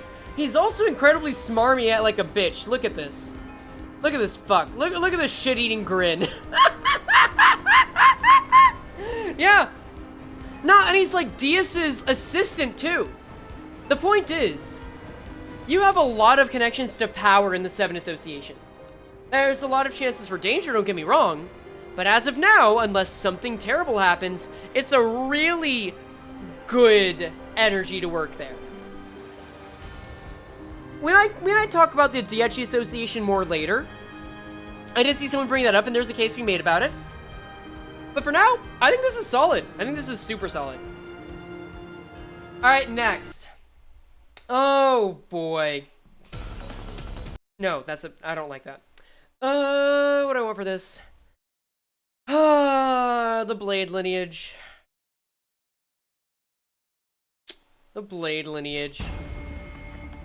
These guys are basically dissolved, aren't they? Do they even exist? Do they even exist? Is Dongwon a faction? No, he's just a guy. He's just one guy. I didn't count him because of that. Blade lineage S tier because bone claiming. Do they still exist? Do they even exist? They're closer to being a few guys on a mission from God, which, in other words, is a mission trying to save S-Corp. Like, 2 members are alive. If you're talking about Ongdu and Bamboo-Headed Kim, they've kind of been absorbed into the LCD. I don't know if they can still be called the Blade lineage. I'd say that, like, as far as working conditions go, they're in a living hell. I feel like Blade lineage barely exists anymore. The Blade lineage barely exists anymore. It's been absorbed by the LCD. Or some of their members are scattered across the library, or dead. And even if we do say it still exists, then the conditions they worked under were really bad. I feel like this should go at the bottom of living hell because it barely ever existed. They're part of the larger Bushido system present in S-Corp, so there's more Blade lineage-like groups out there. Really? Larger... Okay, you know what? Let's look into it. Let's look into it. Let's give it a search. Blade lineage. Hold for that. Hold for that. Let's give this a very simple search. They hail from District 19, territory of S-Corp, according to Ongdu. They left in search of a better home due to instability. Let's see. They're in conflict with the Kurokumo clan for an unspecified reason. Sure. Following the events of the Library of Ruina, Bamboo-Headed Kim's group was returned to the city and scattered around the back streets of T-Corp, where they re-encountered the Kurokumo clan.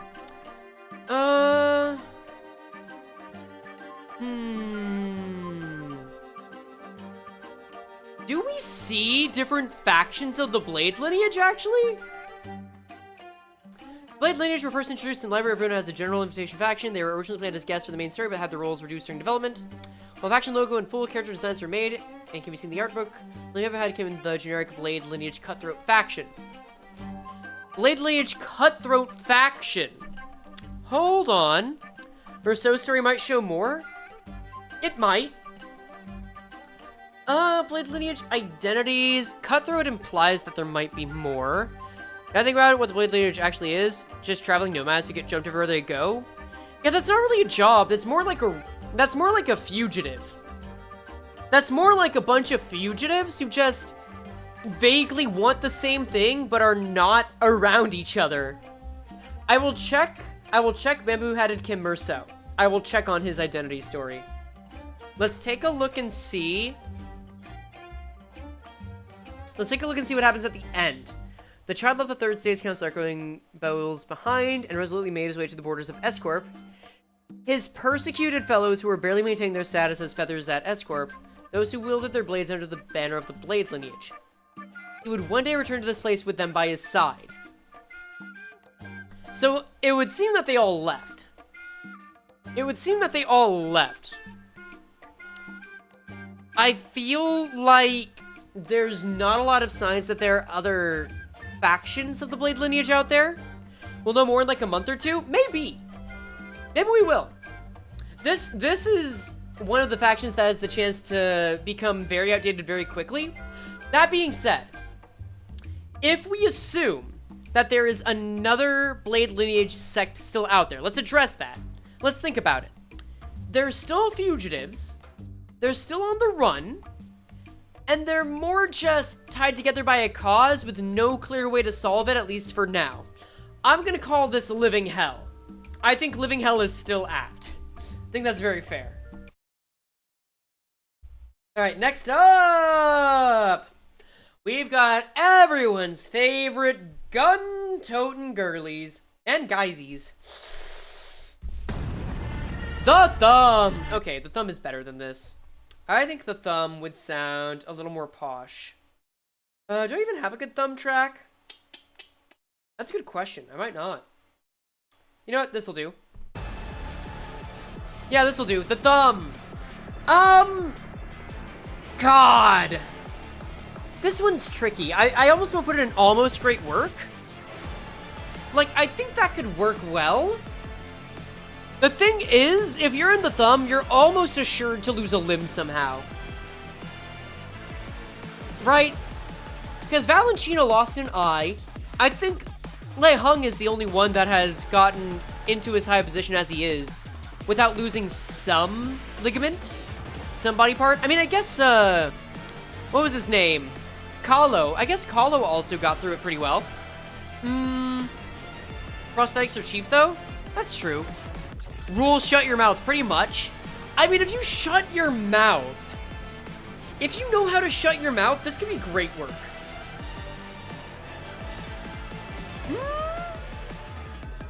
Actually, wait. If you're mute, this is a great job. If you're mute, if you just never speak, this could be one of the best jobs imaginable, actually. Wait, just don't talk. Literally don't talk. Be selectively mute and you'll be fine. Like, hear me out.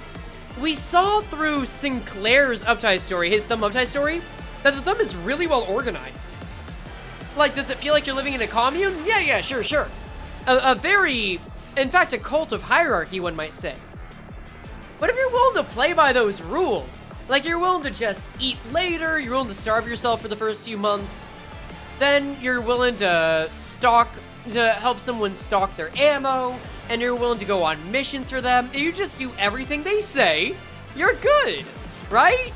And the cool thing is, the further up the chain you go, unlike with the index, it gets better for you. People actually listen to you more. You get more benefits because you can more easily go mad with power. Actually explains Valentina a lot more now. I think if you just know how to shut your mouth, you're good. It's so easy. Why do people keep dying to the Thumb? It's so easy to do well. I am Dream Job.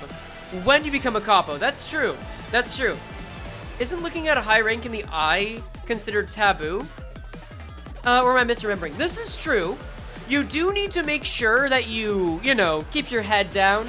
Make sure you don't mess that up. But like, okay, hear me out.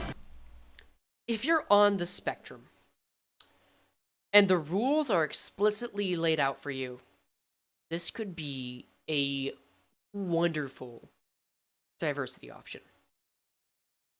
This could be a great way to have a security job. I'm autistic, so it's like not that hard to avoid eye contact. I'm autistic too, so like I understand if you are able to set clear like boundaries and expectations on this, I could do well with this. I could fuck with this. Hold up. The rules are 100% implicit, not explicit. Not true. Not true. They do explain it because everything is in writing. Sinclair literally has to write a document about it for a monthly thumb-through magazine. There is nothing implicit about this. I'm selectively mute and terrible at eye contact. Chad, I think this hole was made for me. Yeah, you get it, you get it. I'm not saying it's a one-size-fits-all deal. It's not. I'm just saying that if you are a certain special spicy flavor of On the Spectrum, then this is a great place for you. It's great. What if you're autistic and have ADHD? You're fucking dead. You're dead day one. You're not making it past Soldato 1. Not at all. They're going to kill you for jittering out of turn. They're gonna kill you?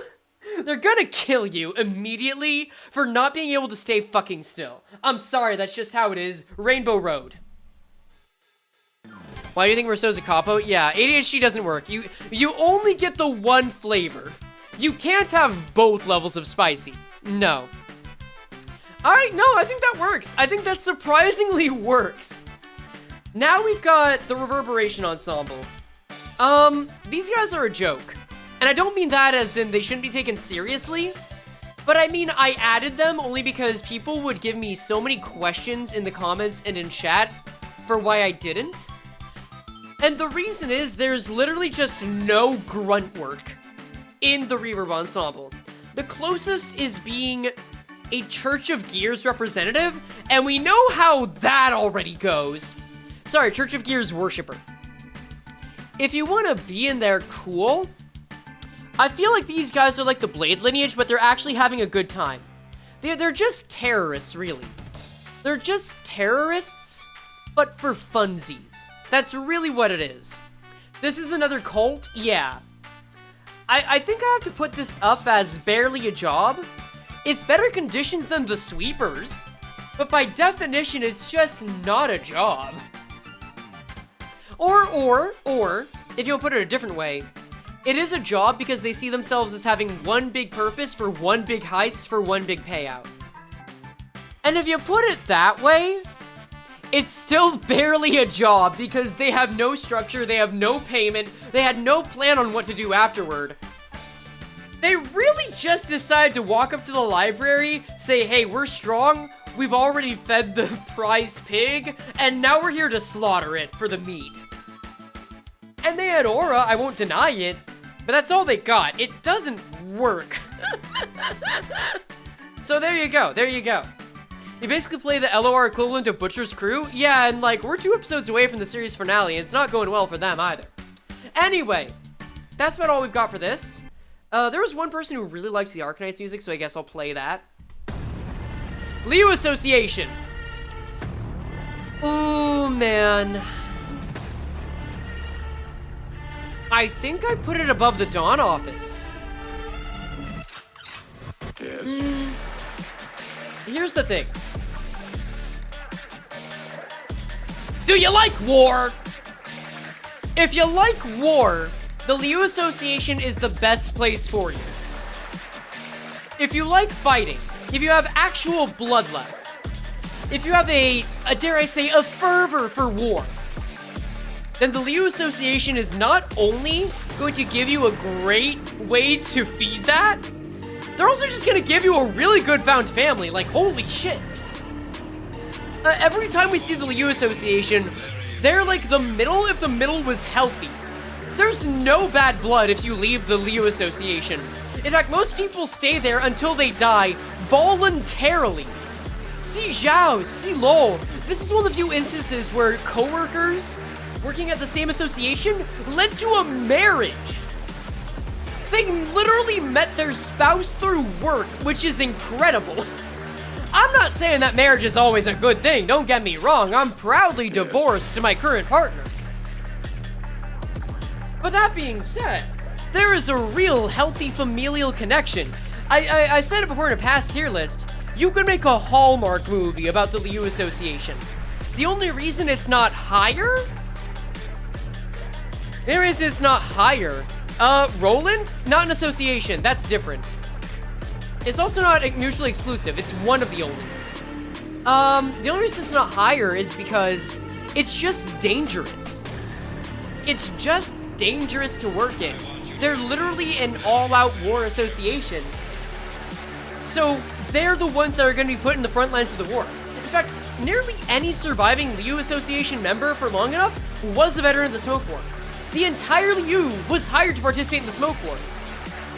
So they're probably going to be hired again. Yeah. That's how it works. Liu Association, if you can deal with being in a war all your life, if you're one of those people that enlisted and got drafted and just didn't think civilian life worked for you, this is probably the association for you. Alright. You know what, we'll keep this up, because now we've got Kane Office. What do I even do for Kane Office? I know I don't have to change the music every time, but that music did not feel right for Kane Office. Fuck it. Wrong track. Kane Office is interesting. Kane Office, you gotta deal with Nemo. But on the upside, Kane Office has Nemo. Like, I'm sorry, but any president of an office that voluntarily says, I'm pissing and shitting myself, I'm so scared, there's a certain level of openness that I gotta respect. That's basically it. What did Kane Office even do? They're lawyers. They're just lawyers. They are a notary public office. Oh, okay, that just links to offices. They're notary publics that are like a patent office, basically. And they kind of know their place. Like, Nemo knew his place, where he may be like a money-grubbing, shit-stained man that shares a birthday with Jesus. It's literally Christmas. But he does have a team that's willing to stand by him, for better or worse. And he does have a smart strategy of, like, being a vulture that lets the stronger people pick at, or go fight while he picks at the remains. Like any lawyer would. He's basically Saul Goodman. He's genuinely Saul Goodman of the city. They aren't even combat related. They're not, but that's good. Here's the thing, though. First off, this is what he looks like. It's really fucking funny. Unfortunately, Bada's heart was torn out here. But if we take a look at Nemo himself, we can see that even though he doesn't work in a combat office, his face has a stupid strong energy beam. And that is really fucking powerful at that. The other part of it is that because they're a notary office, Nemo was just smart. He knew to stay on the sidelines. I think he only made a mistake of signing an unfair contract by yesterday's promise, which is kind of its thing, you know? It's kind of its thing. I think if you're willing to be a lawyer and work for a guy who's openly shitty, if you're willing to, like, this is like saying, hear me out. This is gonna make it sound terrible, but again, this is the city. Imagine you're willing to work for a company that's basically an AI company. Your perks are gonna be great.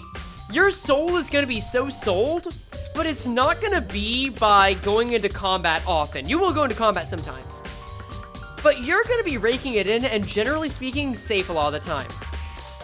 I feel like your soul is never gonna see the pearly gates, but in terms of city survivability, you could be doing a lot worse.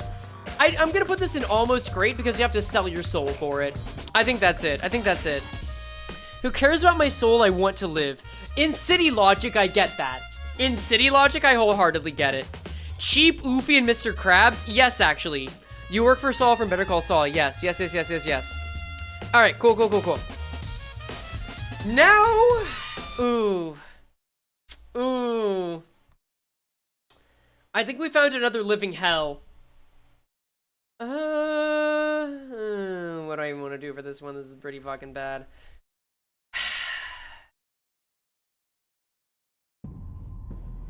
R-Corp. I think it's our second case of living hell. Like LobCorp living hell. Like, especially if you're a reindeer, it's horrible. It's horrible. Those that saw the last tier list know how terrible it is to work at R-Corp. I don't care if you're a rabbit. Honestly, if you're a rabbit, that's probably a kindness out of all the alternatives. If you're a rhino, you're doing terribly. You're spending all of your money on sugar and caffeine just so that you don't get drained and exhausted all the time. If you're a reindeer, you're suffering from permanent migraines.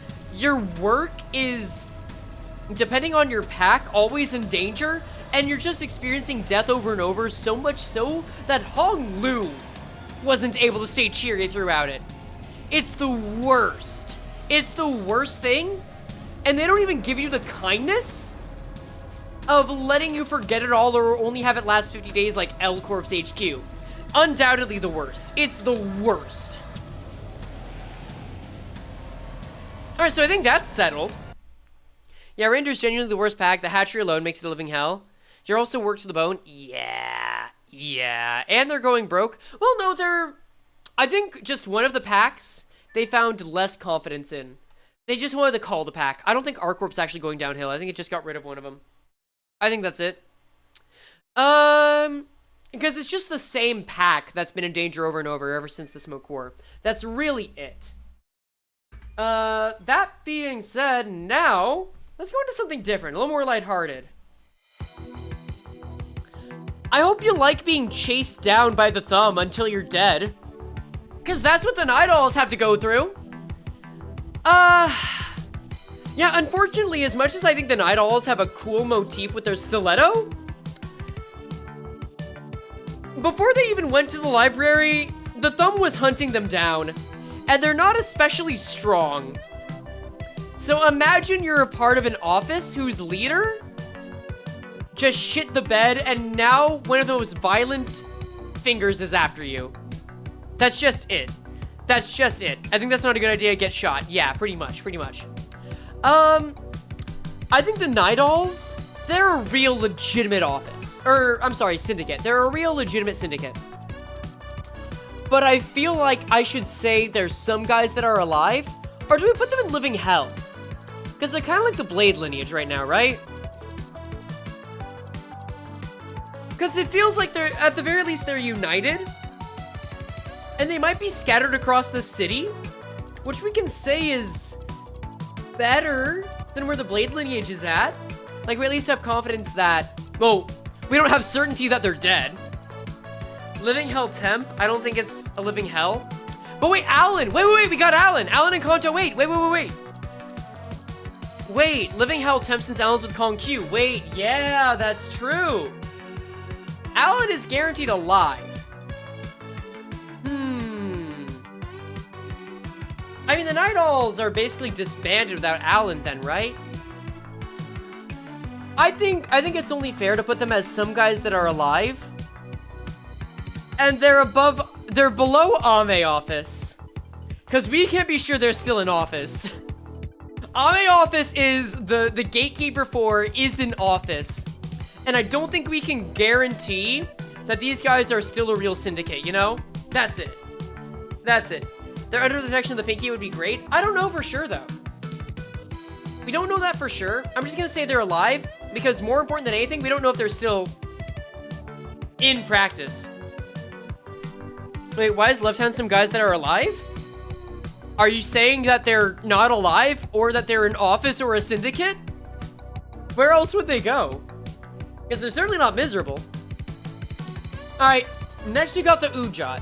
This is specifically Ujat, prior to them being in the LCA. This is prior to them being in the LCA. What is this list based on? I made it. It's based on workplace conditions. If you're in the Ujat, you are basically a living puppet. That's not a joke. It's kind of like being in the Index, except instead of following the prescripts, you follow Dias. I wouldn't even say it's like being in the Thumb, because at least in the Thumb, you get a higher level of authority. If you're in the Ujat, you are a special grade 1 fixer office that only serves Dias. If you like to commit war crimes, cool. This is the office for you. And I suppose you could live several decades there. I feel like this should go up to Kane office.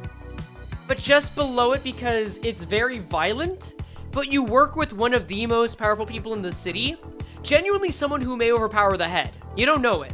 So your opportunities are grand, but you are literally a pawn. You are literally a pawn and expendable to her. So you never know. You never know for sure. That's it. That's really it. Following a dumb god or a cool Egyptian girl boss, I think the answer is obvious. She's exceptionally powerful and rich and you're a pawn for her. Yeah. Yeah. The mindset, though, is really bad for every employee. It is. That's why I'd say it's almost great. But if you survive long enough, you know what? You know, if you survive long enough, you get to work for the LCA. I'd say that's an upgrade. That's an upgrade. That's cool. Is drip considered in the workplace conditions? I'm gonna say no. I think that's a fun idea, but I feel like if we took it seriously, it would get way too overcomplicated. All right, now, if we're on the topic of lawyers, we now have Mid-Eye Insurance Company, i.e. an insurance company.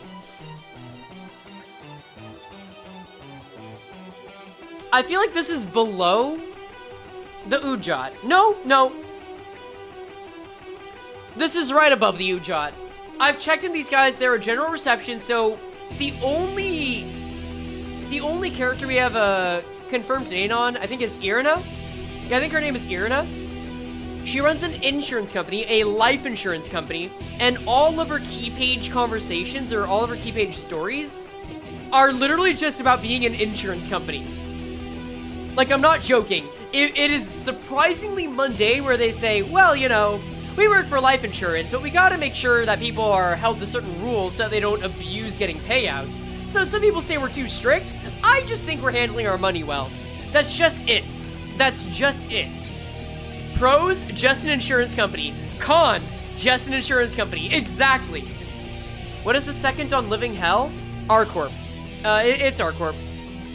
So the Uja who are screwed over by their own boss 20% because it's funny to her an experiment is above the Molar office group that can actually just get stuff done without loss. I mean, you have the chance at having a lot of perks in the Ujat too. You also get raised there, and also you're much less safe in the Molar office. Not Boatworks, but office. But yes, you have an understanding of how this works. Why do they even fight? Shouldn't they just sell the insurance? I don't know why they went to the library, actually. Let's find out. Let's find out. Mid-Eye Insurance. Like, because we know why Nemo went. He was contractually obligated to. Irina's page, in the city, money has more value than anything. You need money, of course, not all accidents will fill. The insurance is billed perfectly. There are insurance plans or fixers, associations, even wings, on top of secondary insurance an insurer can take. It would take a long while to list all the insurance that exists in the city. There's a wide range of carriers and plans to choose from. I feel like I'm talking to fucking Flo from Progressive. Jesus Christ. She was broke? It's probably the combat insurance? Ooh, true. Things got complicated. Should we start unraveling them? That was enough intel. Okay, so they needed intel? Oh dear, I don't think you'll meet the conditions, unfortunately. This just sounds like catchphrases. This is a particularly troublesome case we've gotten into. Sorry, it's just how our work goes all the time. Do you kill people all the time? I'm collecting some other types of info as well. This isn't so bad. I may have gotten old, but I'm not a goner yet. Okay, so pros, you work for a hag. That's probably gonna mean something to someone. I guess they're there to get intel? Maybe for new technology? I suppose? What do you guys say? Our work tends to be the same, so there won't be big problems, so I'll be careful. That's right, I heard it was recently exalted to a star of the city. I've recorded everything that needs to be time to return. We're getting lots of nutty cases. At least that's one case done. What is the purpose of this place? I'm sick of this business. They look like they fight. They do look like they fight. The library kills people. They want to make sure their clients are dead. Oh, wait! You're right, though. Oh, that's such a good idea. That's such a good point. No, because if we go down here... Let's see. They do act like detectives, by the way. Many people whom insurance companies employ are those who have experience with detective work involving investigations and deduction. How do you tell apart a real accent from the fake ones, then? That's a business secret. Maybe a little hint. Oftentimes, things will be off about the way they act or talk. Told you that folks who use detective work frequently jump over to our industry. Those armchair fellows certainly have their wits. Their keen eyes will catch the signs hidden in even the most elaborate disguises.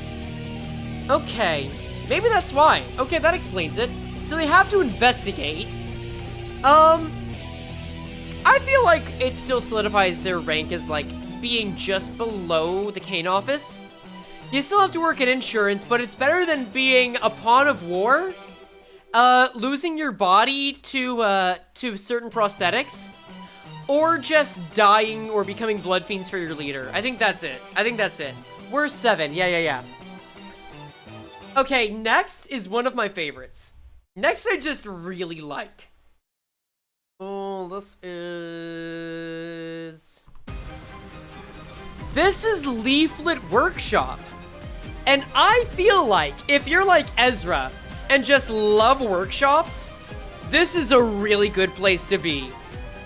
Leaflet Workshop is run by someone who is so damn mad about her work. Look, she's like a mad engineer. This is Yai. So this is Yai. She's a chain smoker. She loves experimenting. She just wanted to go to the library for action. The Leaflet Workshop is also... Well, it's not a grade 1. I don't know if workshops have grades like that. But, like, her key page is just her talking about how fun it is to be in a workshop. A friend of mine who was trained in the same workshop as me told me about this place. Said some new tech was discovered recently. Something about tinkering with the mind to use it to your advantage. It's apparently more powerful than I could ever imagine. She might be talking about distortions, by the way. I'm also not very good at forming an impression of something when I just hear or read about it. So I told them I don't get it, and then they said maybe going to the library would help. Okay, cool. They've been researching this new and exciting technology lately, but they say they're too scared to head into that place even though there's vital information we found. They weren't the kind of person to get physical, so I understand. Thus, I told my buddy that I'd visit that place with them once I'm finished developing this one thing. There's a new gadget to test anyway, and to witness technology that's still obscure and hot off the presses, that just makes your heart throb, doesn't it? Right? Ego gear, maybe? Yeah. No, she's a woman? Yeah, this is Yai. Look, this is Yai. You don't even get to see her face, but she's so damn cool. She loves her job. She has other fixers that work, other workshop employees that work with her. It's just that her curiosity got the best of her. But honestly, I'm here for it. This makes me want to put her, like, right below Zhang's office. Don't get it twisted. Zhang's office is a stable job. Zwei Association's a stable job. Yai Workshop is like, you're in paradise if you love technology. You're in paradise if you love tech. You're in paradise if you love testing shit. You're in paradise if you're a little insane. You're in paradise if you're Ezra. And that, I will admit, is probably why I'm biased. She's higher than Liu. No, love of the game. It is the love of the game right here. Isn't that cool? You live with whimsy every day. That's just awesome, man. If you're dying happy. And that's so much more meaningful than I can put to many of these other places. Yai, I hope I see you again. You're doing great. Frey, are you Ezra? Ezra's literally my favorite Project Moon character and a role model as much as a fictional character can be. Fucking love her. But no, that's great. Next. Ooh, next. Okay, this is way too downtrodden now. Next, we got a really good one who I did not appreciate as much until now. I think this is a good track, actually. That is the wrong track. This is good. Baird! Wait, dream career? Hold on. Before we get to Baird. Do we think Yai Workshop works as dream career? Or do we just keep it in stable? Hold up. I'm kind of open to the idea, but I don't want to just be huffing my own supply. Where Leaflet Workshop go? Goes into stable job or dream career? Start a poll. Also, this poll might influence your thoughts on Baird's office, just saying. So think through. Think it through. Remember, you are working for someone who's insane, or at least very, very passionate and led to do insane things because of it. So you would need to match that level of passion and have it be worth it for you to put your life on the line for what you want to study. But it could be like a fun shonen pro tag group that just loves tech. You could be one of those mad scientists like in the LCE. Wow, this is actually closer than I thought. Dream job? It's not Baird. No, it's Yai. It's Yai and Leaflet Workshop. Really? I mean, it's close, but you're saying dream career. Wowza. Okay. Oh, okay. Back up to stable job. I'll give it... Oh, it's so damn close, man. That's so close. You know what? It is way too close to call. Like, it's at 49.51. Oh, okay. You know what? Okay. It's basically tied. I'm gonna put this at the top of stable job. Sure. It's like the top of stable job into dream career. You may die, but that's a sacrifice you yourself are willing to make. I think that works. I think that's good. Baird, though. So let me tell you a little story about Baird's office. Baird's office was made up of rats. Baird's office is like if rats made it. Kind of, not really. Baird, let me show you Baird. Let me show you Baird, y'all. Baird? Could you believe that this is one of the best managers you might ever have? Baird's office was made by getting a bunch of hooligans that he liked together to create a fixer office. And then, a lot of them got along and a lot of them didn't. So he tried to be a leader. But then, he struggled with it. And the story behind Baird is that he got a lot of help from someone that knows Roland. He got help from someone that works at Charles' office. He got help from Renaud. I think his name is Ronaldo now. He got help from one of Roland's old co-workers in order to get them in line. And Baird said, well, yeah, it hurt my pride to see such a spring chicken get them all together better than I could have imagined. But like, I know when it's right to step back. Like, it's literally in his quotes. Back then, I was kind of jealous seeing Renaud handle something that I struggled with like it was nothing. But now I've accepted that he's the better man. I know that I wouldn't have managed to do it myself. He's got that temperance. He's got the ability to know when to step back. He's not gonna let his pride get in the way of him. And he also, like, was able to just take... He's the guy that'll take people off the streets and have them join his office and, like, whip him into shape. And, like, get him into something that's supposed to be really, really potent. We don't know what grade Baird's office is, right? We don't, unfortunately, but it's in Star of the Sea. It's gotta be, like, grade 1, I imagine. Baird's such a vibe. Like, it is a violent office, don't get me wrong. It is violent. But I feel like this has to be on the same level as Yai. I think if you're willing to commit to Baird, you're like brothers in arms. This is like if the Liu Association was a lot smaller scale. So I think they got it unlocked. In fact, I kind of want to say... I want to say just a bit higher up in the Liu Association. And I say this. I say this because Baird's office is not going to be compelled to join a war. Unlike the Liu Association. I think that's it. Like, Baird's office is there if you want your friends and family, and you're not going to like them anymore if they're dead. That's going to make you sad. Yai's office, I feel like, is higher because you can get over a lot of that stuff if you just get to see new sciencey shit. Like, I'm thinking of the intent of the person working there. Personally, I think the distance is warranted. Doesn't mean they're much worse. I'd say all of these you'd be lucky to get into. Alright, next. Hana Association. I mean... right below the head, yeah? Right below the head? Like, yeah. I feel like Hana Association is just the head, but not as powerful.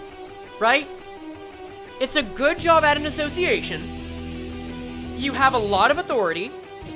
It's relatively cushy and administrative. And it's a stable position that you can expect to last for a long, long while. You get in, as long as you don't fuck it up, you're staying in. It is the office. It is the association. Don't many dream of joining the Hana? Oh, you're right. Actually, I'd say that's a dream career. Oh, and you know what? It's dream career because guess what? You don't have to, like, you don't have to be a fascist. I'd say it's dream career higher than the 7 association. That's a really good point. That's a really damn good point. Wasn't Garnet Hana for a second? I mean, maybe due to Mirror World nonsense, he found that ID, but I think this is just all around good. You are the top of the food chain, but you're not expected to, like, enforce all of it. You're the top of the administrative food chain. If the arbiters in the head are like the not-so-secret police, these guys are like the regular government. And that, as far as perks go, great job, great job. All right, let's go. Are you going to make it into a YouTube video because you really want to watch, but I have work tomorrow? I'm probably going to make it into a YouTube video. I'm intentionally planning to do that, yes. I'm explicitly planning to do that and assign it tomorrow. Because I need to buy time for some bigger essays. Next up, though. Their nanotech is also sick as hell. True! Alright, next. We've got Charles' office. This is Astolfo from Charles' office. Charles' office, for those that don't know, is the office that Roland, Angelica, and played Library of Veruna, Olivier worked at before many of them disbanded from it.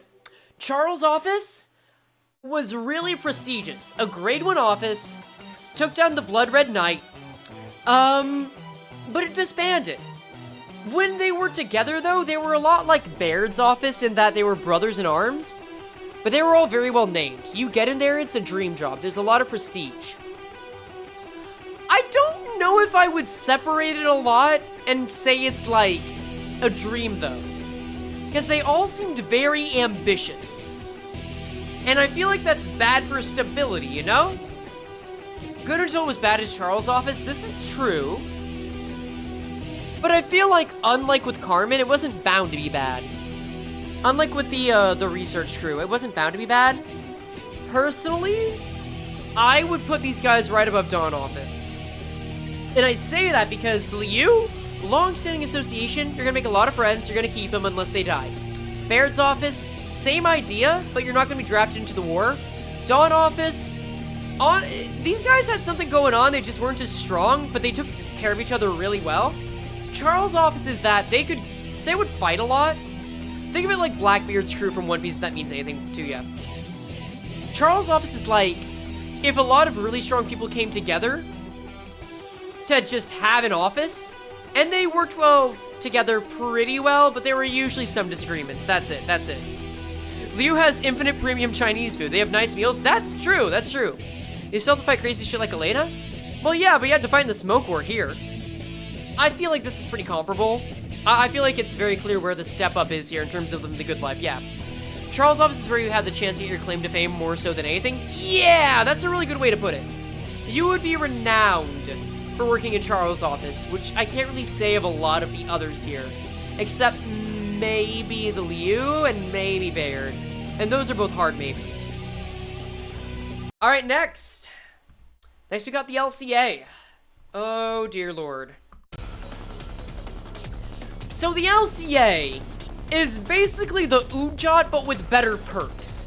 The LCA does include the Ujat, but it also includes a lot of research positions. You guys are saying straight to hell? No. I feel like we can't call them a stable job whatsoever. In fact, I think I might have accidentally found the space for them. Remember, yes, I understand that Jamila. You might be getting tripped up by Jamila being the image used here. Don't get tripped up by that. Yes, Diaz did cause them to be...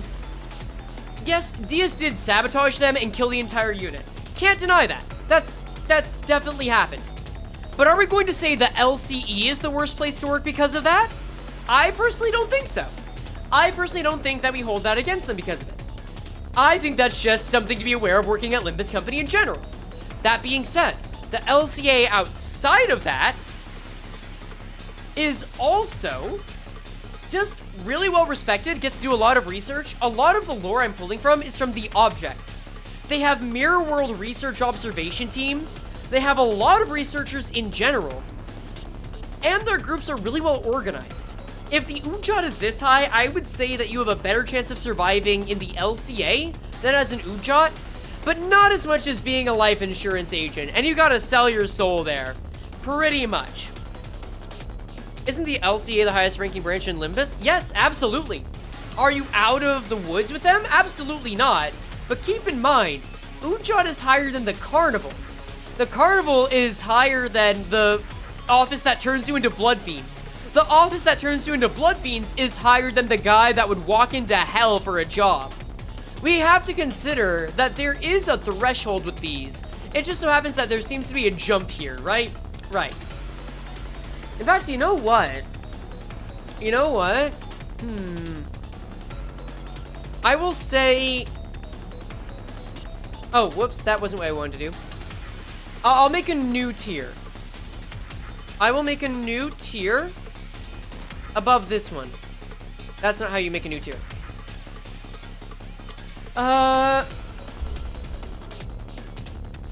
Good with great if you can. Great with a catch. Alright, there we go. There we go. That works. That works. Wait, where did that come from? Oh, I didn't rename it. Great with a catch. I think that's it. I think that's it. There's enough tiers. I feel like I need to specify the big jump there is between these. We might just combine these two, though. I'm kind of okay with that. I feel like it's very clear that this is significantly higher than the LCA. Stream dying? I think it's just you. Sorry to say. I haven't gotten any alerts because of it yet. It could come up any second, but so far so good. Next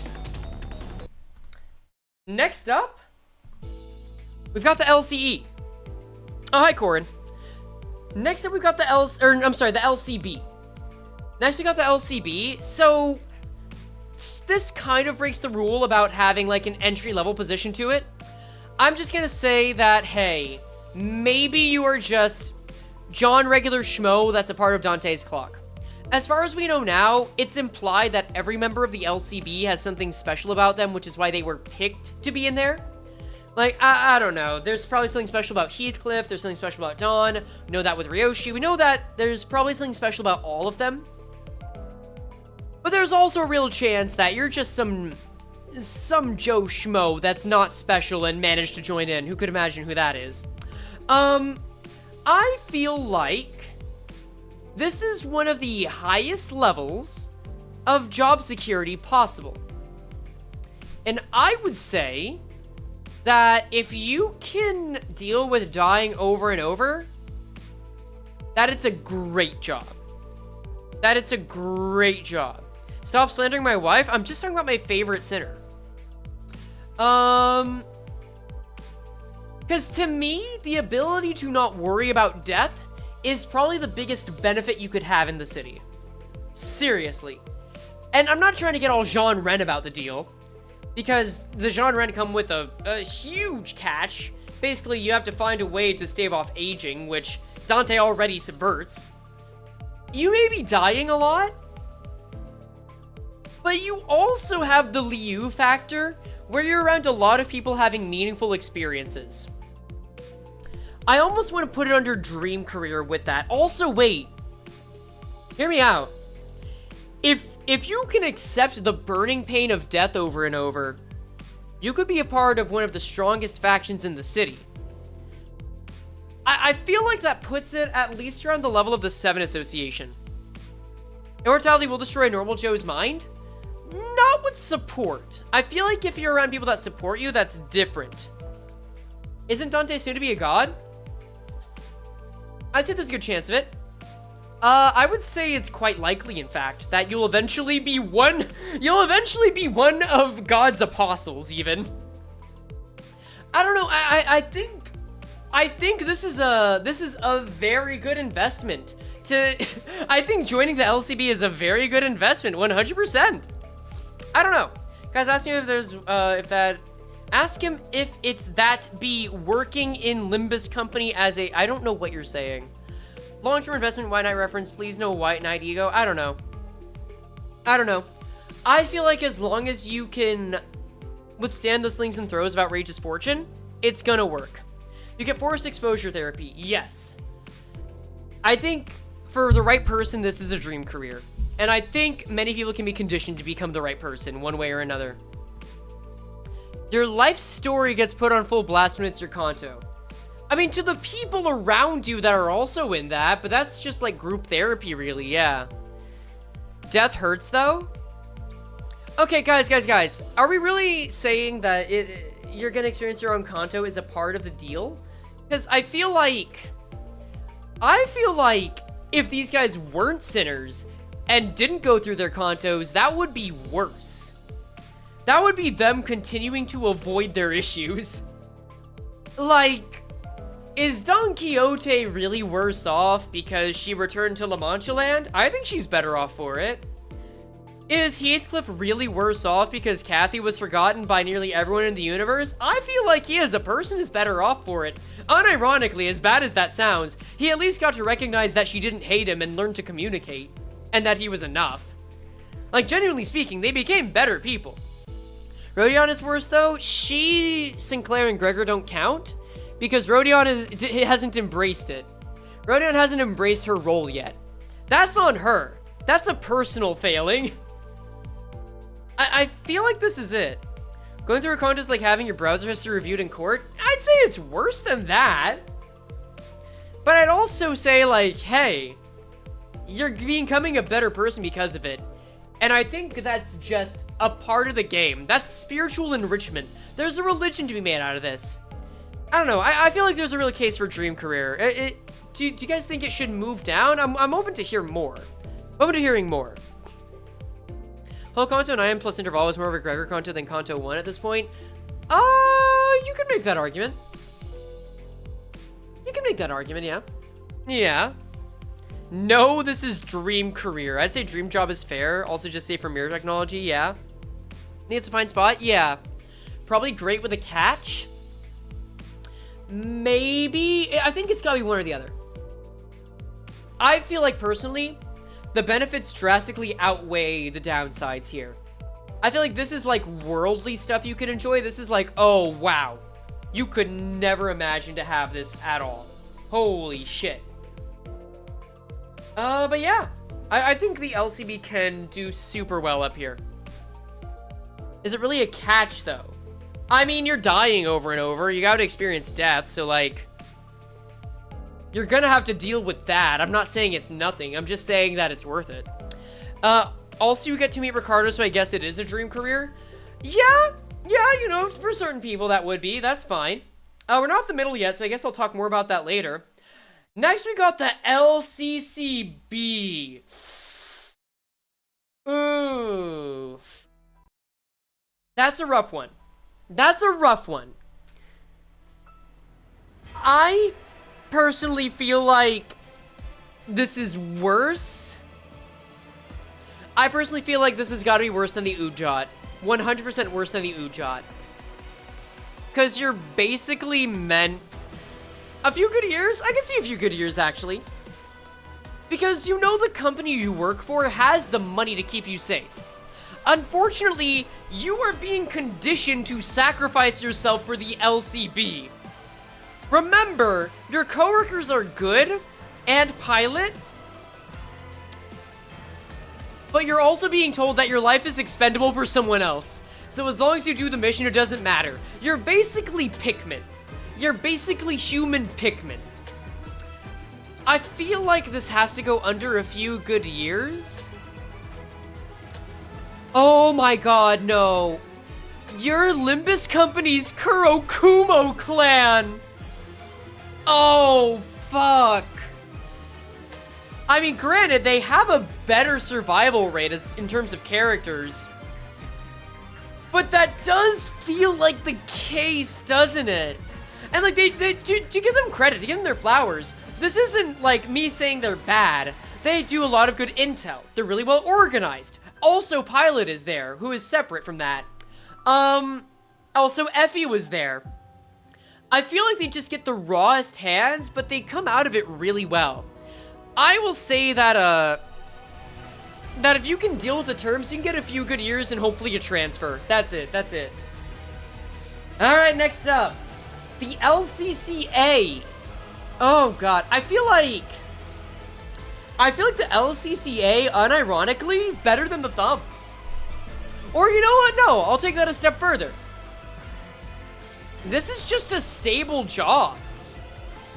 Even above Dawn Office. Okay, so hear me out. Hear me out about this. They're a cleaning company. They're essentially a cleanup company. They barely have to fight, because remember, when we went into the Wailing Kanto 5, Virgilia said, well, if you're in there for too long, we're going to assume you're dead and move on. Do you know who they said would be there to save them? Not the LCCA. The LCA would come in. The LCCA, they're just a cleanup crew. This is a very stable job. What's this track? Oh, I know what that is. You know what? This is it. This is just a really stable job. It's annoying, it's painful, it's dirty, but you're safe. You're employed by someone who wants to rule the city, you've got tons of funding, you're barely in battle, and you're not being sacrificed for the greater good as far as we know.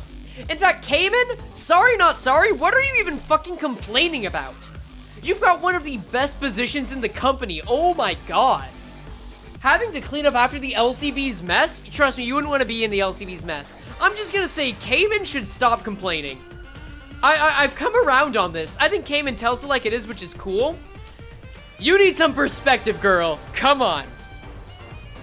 Is the Time Ripper on this list? Yes, actually.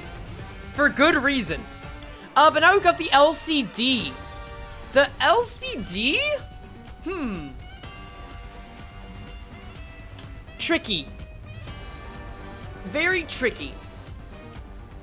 I feel like if you are Moses, this is where working in the LCD is for you. Specifically, if you are Moses. But if you're like a newcomer, like say Ongdu or maybe Kira, I'd say it's almost great work. I'd say this is almost great work. I'd say so. I'd say so. You'd have to deal with a glutton. You have to deal with two, actually. Ezra's up there, too. Ezra just always wants snacks, and then Vespa steals them. LCD is scraping with a catch. Here's the thing. Moses has been traumatized by Diaz, who basically is her religious figure. Technically, since Moses is a mother figure for Ezra since she raised her as a child, then Diaz is like Ezra's grandmother in a weird way. So having to involve Ezra in that would put her in living eternal hell, and I cannot overstate that. But like, if you're not Moses and you're just like in there and as a job, it's better than where Moses worked because you have stable funding. You're still putting your life at risk, but at least it's more structured. At least, like, you've got more people on your side, and you're dealing with the same shit, but you're better equipped for it. I would put it higher than the thumb, mainly because you still have the same perks, you're just more stable. You're still putting your life on the line a lot of the time because you're dealing with distortions, but, like, I would say Limbus Company is maybe even on track to become on par in size with the thumb soon. We'll see, we'll see. As I would say, almost great work, but as Moses, yeah, hell. Pretty much. Diaz treated Moses as an elder sibling, right? Not really. Diaz treated Moses as like a very valuable toy that she wouldn't let go. She was a general in the Smoke War, leading the Ujat, and she did everything Diaz said. And then she came to regret that, and Diaz would not let her go, one way or another. So, it's a complicated relationship to say the least. You provided what you need to deal with the distortions? Exactly! Yes, yes, yes, yes, yes. Having to see your boss slowly die inside would be pretty bad. I mean, she's able to handle it. If there's one thing she's good at, it's not putting her problems on others. Hear me out, LCU without the ability to revive, how would that fare? Almost straight work. I'd say so, yeah. Now for the LCE. Honestly, right below LCCA. Or you know what? I'll put it right above the Zwei Association. Fuck it. They're not meant to fight a lot. Sure, they have to deal with abnormalities. Imagine if Lobotomy Corp was run well. Well, people do die on the regular. Maybe I'm being a little hasty. I don't know. LC is good if you can manage working bajillion papers for eternity. LC is Lobotomy Corp without the chaos. There's still some chaos, unfortunately, but they actively work to avoid it because they care. Probably the second best part of Limits to join. Almost great. Is an LCE L Corp with dental coverage? Yeah, I mean, the abnormalities are still there. They're just better contained. Like, legit. The deaths still happen, but they at least try to prevent them. There's an effort. But they do have benefits. They offer a lot of paid leave. Like, they have genuine benefits. Do they have ALEFs? We don't know yet. I'm inclined to say no, but I could very well be wrong. I don't know. L Corp but post OSHA. Yeah. I feel like I cannot justifiably put it above the Zwei Association. I want to. I really want to put it above the Zwei Association because the Zwei Association is just like kind of boring. Kind of like you're on your own, you're kind of a contractor. But with the LCE, you're working with the same people every day. It's just that death is kind of always lurking around the corner still. That uncertainty is still always there, so I think I gotta put it down below there. Like, Zhong's office doesn't have the same perks. It's really good. It's almost comparing apples and oranges with these. But I'd say between, like, being 1 to 2 people that are really good at settling casino debts and working in a laboratory with a lot of people with probably the best boss you may ever have, LC is gonna take it there. I think that's it. What does Vi do again? Bodyguards. Bodyguards, defense, all that jazz. We're thinking ego gear is dangerous in and of itself, isn't it? Honestly, I fear ego corrosion more than death. Yes, but also they have means to help prevent you from corroding. And also, if you find an ego that you work well with, you can train yourself to do super well with it. He has a ton of death flags up. He's past them. I don't know. I feel like this is a good spot. I think that if you're working here, you will be happy. You'll be happy to work here. All right, now? Oh, dear. Hi, old G-Corp! How we doing? We love old G-Corp, don't we? Dear God.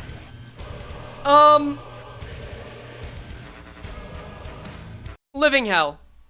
Directly to hell. Straight to hell. There's no getting out of that. 100% in hell. Are you kidding me?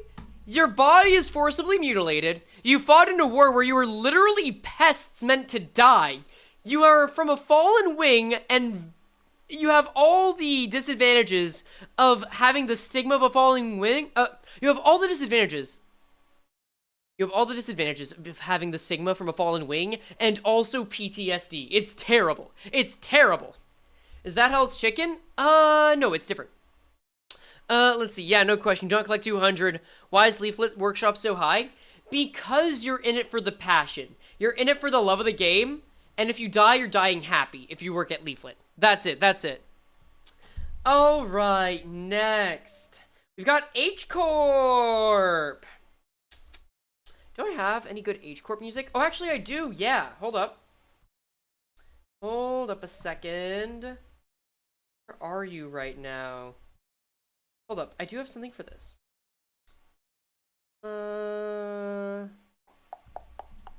Wait. Please. I know you're here. Where did I put you? Holy shit. I added a lot of new tracks. I should have one of Ji-Chun's themes. Should be some pretty calmer music. Weird. This is showing up here. I guess we'll do it this then. All right, H Corp. In H Corp, let's see. Are we assuming G-Chun is the higher up for this H Corp? No. Well, kind of. We're assuming that a part of it was before the events of Kanto 8. We can say that you can live some of your time at H Corp under G-Chun's rule. But we're saying it's as an employee, not as a hierarch candidate. That's separate. I made something for that. Not as a hierarch candidate, but as an employee. If we talk about it that way, then I feel like you're mainly a pharmacist. You're a pharmacist that can work with clones. And I think that is just a stable job. Now, admittedly, I played Kanto 8 in a haze. When it came out, I did not have the time to research it. I may be missing some stuff. But this does not include the Jeanren. This does not include the hierarch herself, nor the families that are trying to vie to become it, nor the Heisho. This is literally the employees of H Corp. Remember, a lot of what we saw was like the board of directors and their posses. That was it. If you're just a pharmacist, you've got a stable job. Yeah. Don't they also have life insurance? Yeah, this is the district of life insurance. This is the nest of life insurance, 100%. So yeah, I'd say this is a stable job. I would put it right above the LCCA. I feel like you're living a very safe existence. It's still a boring job. You're a feather of a wing. So like, it's not necessarily great work, but if you like being a pharmacist, you're happy. You're happy, yeah. Seems like a fine enough job, then you're a wing. It's pretty well off, unless you worked before the bird up incident. Yeah. But I mean, that was also like tons of years ago, and you know, I feel like if you survive that, you're good, but a lot of people don't want to recreate that. And if you're living under Ji-chun, you're doing great now. Well, you're doing about the same, let's be honest. The change didn't really happen there. In fact, you might have gotten many more regulations, and you can't be bribed as easily, so maybe it's harder now, who knows? Border's better than Super Hell. Yeah. Alright, next. Oh, right. J-Corp! This is Emma from J-Corp. I would say this is probably the top of, you could get a good few years out of it. J-Corp is the most mundane wing company I've ever seen. At least from what I've seen with it. The only job we know for sure that exists within it is monitoring casino cameras. That's how that works. I'm sure there are other jobs, like something that involves the lock, which is their actual singularity, or being a casino manager for a J-Corp casino. But I feel like the only job we know of someone that actually is paid by J-Corp is Emma and Noah, who got so bored and tired of it that they decided to run off and join the circus and saw their bodies together. Like, if that's getting you to leave just from boredom, you can only be so good to work for as a wing, right? The wing nobody indicted yet. Do they got dealers? We don't know. That might just be the individual, casinos, that's it. They ran off and basically destroyed. They didn't literally destroy it, but they may as well have. Pretty much. I can F with playing FNAF on a daily. Oh, I feel so much more justified in this. Meanwhile, we gotta say that it is a better job than working in a hotel for a blood fiend. So at least there's that. Next, we have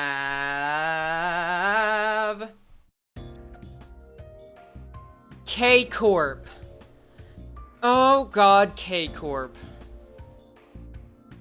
Is this the top of great with a catch? No, it's gotta be almost great work, right? Because remember, you get 70-hour work weeks. Do you get to eat lots of chicken? You get to live in your place that gets you lots of chicken, so after your 70-hour work week, like, you just get to enjoy the chicken. That can be your job. You know, go into the office, manager makes a whole hen, you get a drumstick. Makes sense. Damn, you gotta be a scientist? Yeah. Don't stone the evil monster energy? Okay, if you're not an idiot, you can avoid that. Sorry, not sorry. Samjo was not smart about that. Great work as long as it's a typical day. Great work as long as you're not dealing with terrorists. Yeah. I don't know. I feel like... Oh, you know what? No, I changed my mind. This is the definition of a few good years. Like, just from the 70-hour work week alone, just from, like, the large amount of competitiveness and kind of, like, passive aggressiveness with it, I feel like you would get a maximum of 10 good years out of this place before you would want to move on. It's not that I don't think the place has good amenities or pay or is safe, but I think it is unsustainable to maintain that work-life balance. I think that's the deal. I think this is the poster child gatekeeper for a few good years, right? Also, how strict the nest is. I don't think the nest itself is strict, though, right? I think you want to live in Nest K. I think you want to live in Nest K, and you want to work at K Corp to pad your resume, but you don't want to work there forever. I think that can be a time of your life. Think about infinite ampules. Dog, I'm gonna level with you. If I work for the Claritin company, and I get free Claritin, I'm not gonna think about it as, ooh boy, free Claritin. Like, I'm sorry, I know it's really good healthcare, but I also think since they're so expensive, you have to cut off your own leg to get it, especially if you're security. So like, I can't really consider that a boon. It's good health insurance, don't get me wrong, I'm sure of it. I just don't think it's sustainable. I don't think you can. I just don't think you can. Maybe I could make, maybe we could, you know, mix the ampule juice with the sweeper juice and have the mod team drink it to join. What do you say? What do you say, mods? Why are you guys saying that you would drink it? Do I have to make an ampule drink now? I might have to make a K-Corp drink. I might have to make ampules. Ooh, an ampule cocktail actually sounds great. I'll see if I can make an ampule cocktail. That sounds great. All right, now we've got M Corp. Barely anyone knows about M Corp. It is called MDM Enterprises. They are responsible for manufacturing the moonstones that help you not go insane. They are consumable though. And they have intensive therapy units. So they're a very big mental health facility, essentially. Mental health and wellness, therapy, all that jazz. Now here's the deal. The moonstones are made of flesh. Like, this might gross some people out. I'm gonna give you a little warning before I show you this. Kojitopedia, MDM Enterprises. This is from Leviathan. Let's see. Let's see, M Corp. MDM Enterprises. I need to see the visual. I need to see, Project Moon Leviathan images. Leviathan Gallery. Okay. So, you know the moonstones? You wanna know what they're made of? Oh, is it in the comics? Don't tell me it's in the comics. Come on. Maybe it's in the Limbus Company wiki. Hold up. They might have it. M Corp. MDM Enterprise. Or Enterprise, I guess? Come on. Show it to me! I won't be able to show this on stream. I might just get I might get the visual up for the video later, but I want to be able to show you guys this. Because it's genuinely repulsive. It's genuinely horrible. Hold up. How about MDM Enterprises Project Moon? Can I show the images for this? Hold up. Just make sure I'm not gonna accidentally show something I shouldn't.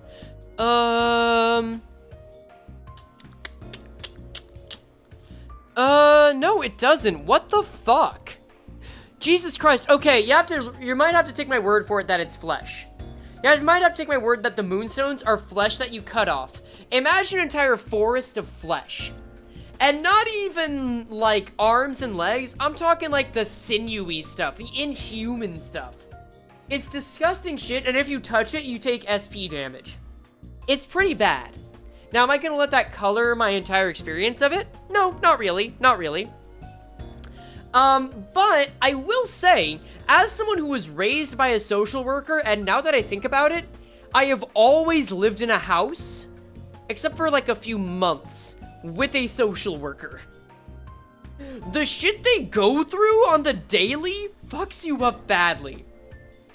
So, I'm inclined to believe that working at MDM Enterprises from the limited info is really bad. Now, there are healthy ways to cope with that, don't get me wrong. But I will say, it's probably I'll say almost good work. Because having to deal with people that are, like, genuinely in a bad way takes a lot of patience and will exhaust you. You know what? I do think you'll get more than a few good years out of MDM Enterprises than K-Corp, based on this. Really above LCA? Yeah, actually, I think so. With the info we have now, I genuinely think so. LCA, you're probably gonna die. MDM Enterprises, you really might not. And they serve a clear purpose in the city. They are social workers, so, like, you are going to, like, become emotionally exhausted. You're gonna experience emotional burnout. But, like, you could do there longer than K-Corp, gun to the head. Maybe I'm biased from life experiences. But I do think that, based on the limited info we have, I'm willing to put it, like, under almost great work. That's it. Emotional fatigue is it really is. I've always lived in a house. What's next, an apartment? That's awesome. I actually have always lived in a house, too. I do that intentionally because I can always get roommates. And if I live in an apartment, I think I'll have noise complaints. Anyway, now we have... You don't deserve that music. N-Corp! I don't know why I used Gubo instead of Herman, but it's Gubo. Specifically, this is the N-Corp League of Nine Literature's team. This means the researchers. This means the researchers that are looking into the goo, the dough. Those guys.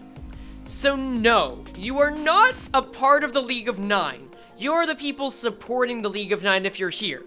That's how this works. You're not in the fraud squad, you are the jobbers for the fraud squad. You work for the fraud squad. Which in a weird way, I feel like puts you... I feel like you're in the same vein as an insurance agent. You're like a mad scientist. This is like the LCE if they were morally bankrupt and working for a morally bankrupt company. So I feel like this might put you just above the insurance company. What do you think? Their ego gear is so corrosive? True, but I don't think you're wearing the ego gear. N-Corp has to wait until, I'm gonna assume you meant Kanto 10. Bad group because you'll be fucking target practice for Gubo?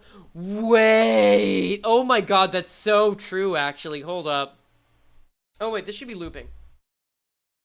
This should be looping, yeah. Hold on. We'll set this to loop. There we go. Yeah, you might actually be in danger on the regular. Gubo might fucking kill you. I forgot about that. I think I'll put it as great with a catch. To be fair, Diaz would almost kill you too. So, you know, would you rather be killed by Gubo or killed by Diaz? And I feel like you would not want to be killed by Gubo. Actually, that does kind of bring it down, doesn't it, huh? I feel like, okay, hear me out. You would get a lot of perks being a researcher here, more than being with the carnival. And at least if you die, it's a quick shot to the head. It's a quick shot to the head. Yeah. You'd rather be under Diaz than Gubo? Okay, then this matches up. I think that's fine. I think this works out. This is balanced. Oh, God. So... this is great if you're a fascist. Let's see. Dear God. The N-Corp extremists. This is the Nagalund Hammer extremists. This is actually the people that go out and kill people with prosthetics. This is a cult.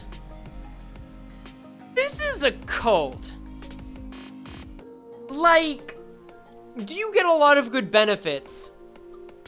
I'm inclined to say no, but also, and I can't believe I have to say this. I can't believe this is such a big turning point for me, but I think it should show Because I have to remove my morality. You have to understand, I have to remove my morality for this. I can't consider the amount of harm any sort of a group of people does on the city for this. I have to consider what the benefits and deficits of working for them are.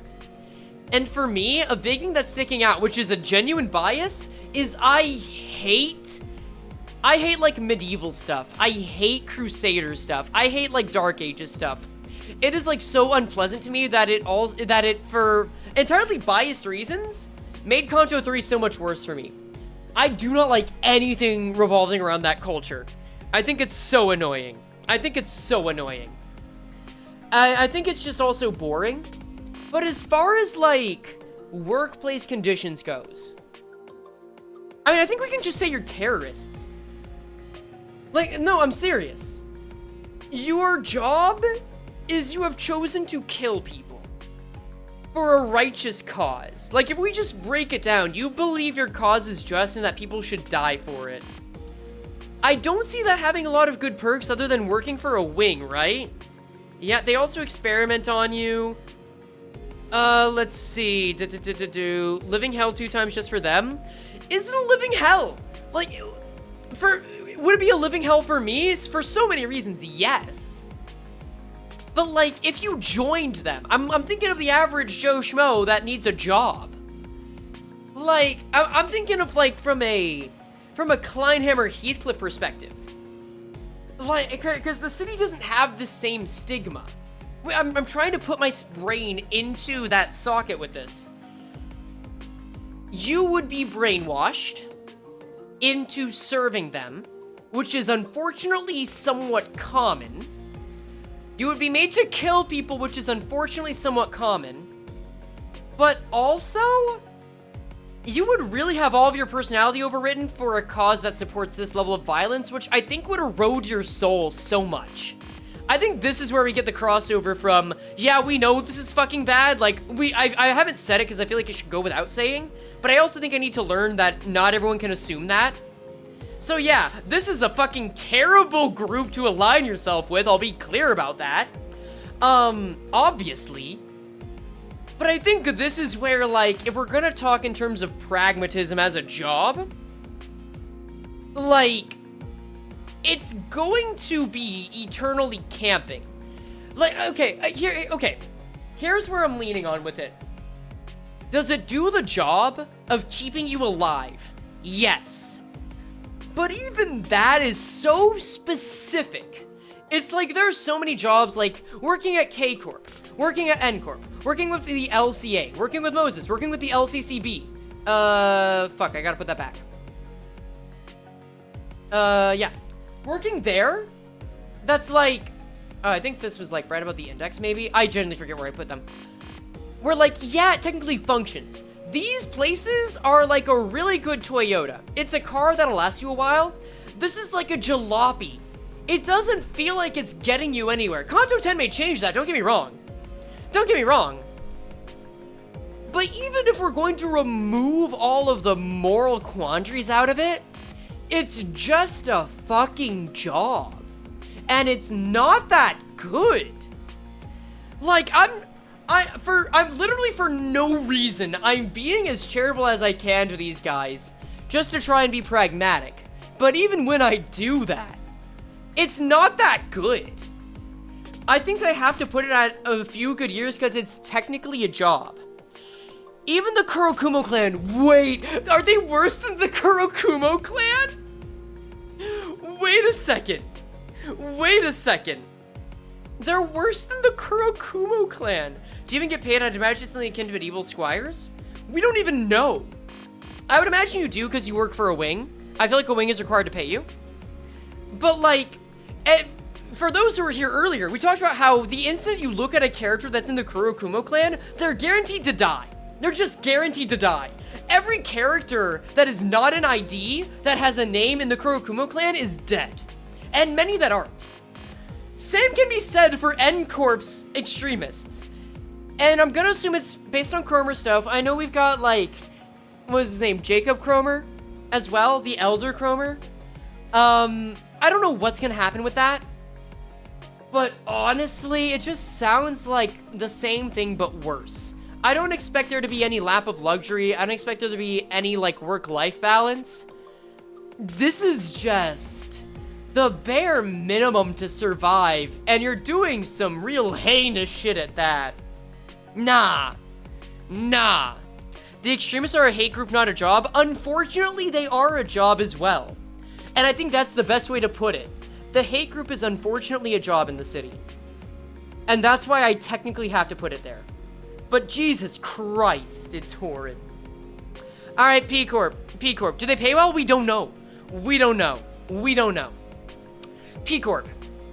You know what? P Corp pretty good. P Corp?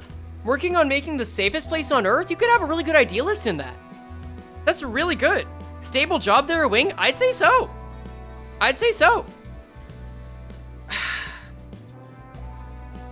I would say that you don't really see deaths at P Corp. The place is literally made to be safe. P Corp may be looking into something nefarious. They also work with Wayfarer Company. This is good. I feel like this is one of the rare instances where I don't see a catch.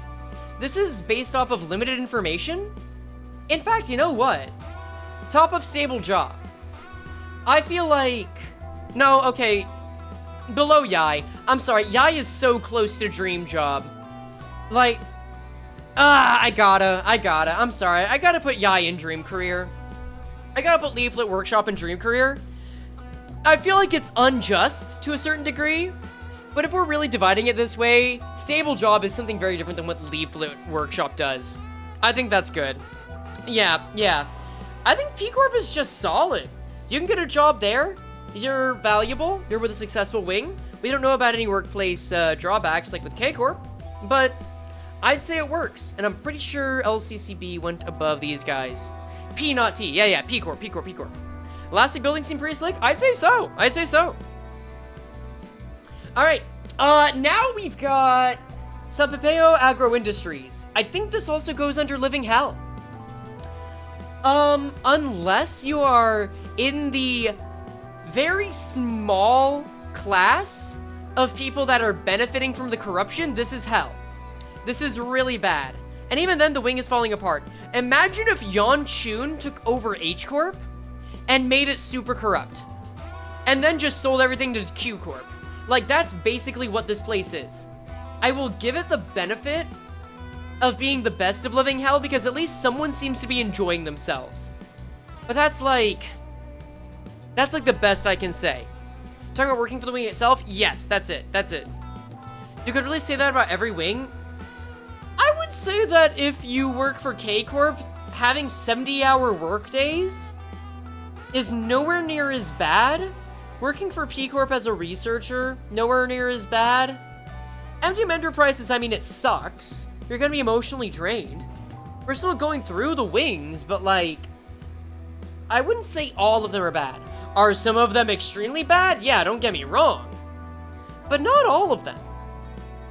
Like, I'd say P Corp's definitely the highest up there. MDM's solid with what we know. We're probably gonna learn more about why they shouldn't be solid. But this brings me to another point. Oh boy, here we are again. T Corp.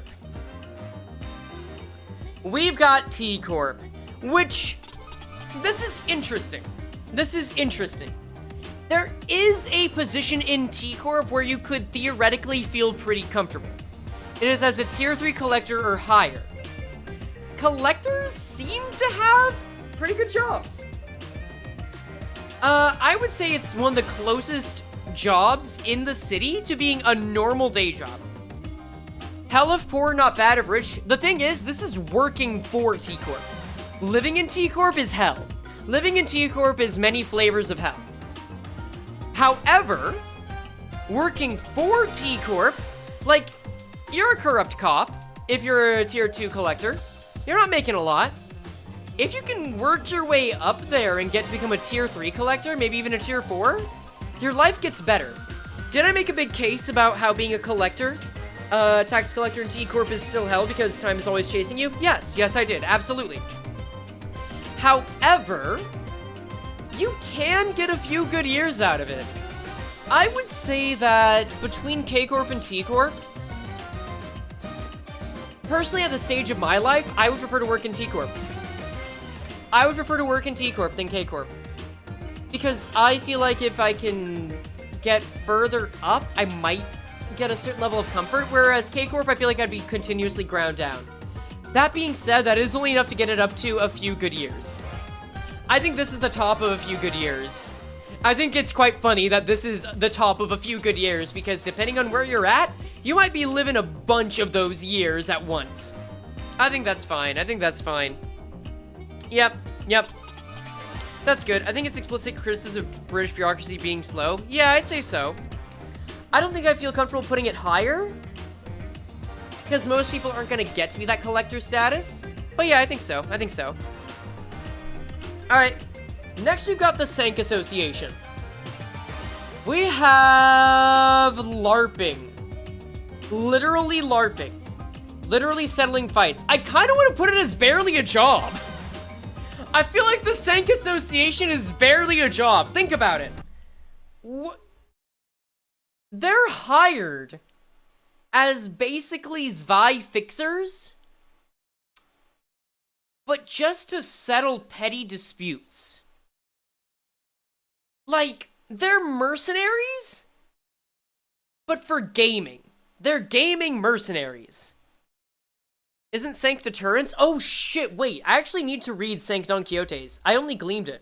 That was like one of the only ones I skipped because I haven't really researched the Sank yet.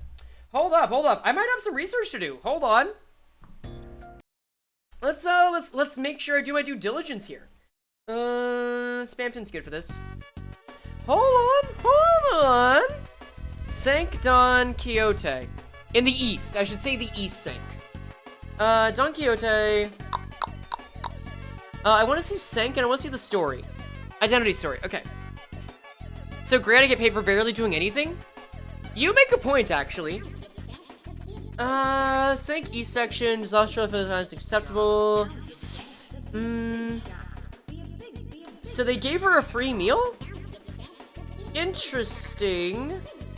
Get your ass back here. All the wild chairs, utensils. Oh, wait. Is she there because her mere presence stops fights from breaking out? Oh. That makes a lot of sense. Okay.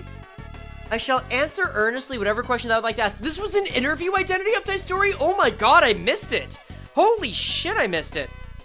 Wait, like this is a dream job? Hold up. Maybe you're cooking. Maybe I had them all wrong. Not only catch a glimpse of this child's composed discussion with the reporter, this might appear to be nothing more than a peaceful interview over lunch. But the pair of them were surrounded by utter destruction wrought by an ongoing tavern brawl, regardless of their seeming lack of involvement. If they weren't moving out of the way from unfortunate projectiles, one can also forget the entire K-Zone was embroiled in violent fisticuffs. We intend to focus on comparing the Sank Association branches to one another. Okay. Sank of the West and South have gained notoriety among the press. Okay. Tis an indispensable quality of a true fixer to remain acutely aware of the goings-on of the world. The child thought for a moment about mentioning how she only reads the sections discussing fixer businesses, but whatever. So cool. Oh, she grew to realize some things are better left unsaid. That's sweet. Good on you, Dawn. You're learning more about the world. Heard that the Sank West, which is where your headquarters is, and Sank East, the branch you work for, operate very differently. What differences might there be? They always carry a sword. It appeared that they were bound by countless rules such as traditions on how one must wield their bladed instrument. I must say their eastern branch is relatively free to do as we will. We may indeed wield weapons should we choose to do so, yet we are free all the same to not. 'Tis true that we prefer a much more intimate distance than the one might be availed by the use of swords. Okay, interesting. They're all interviews? I guess that tracks with Merceau's.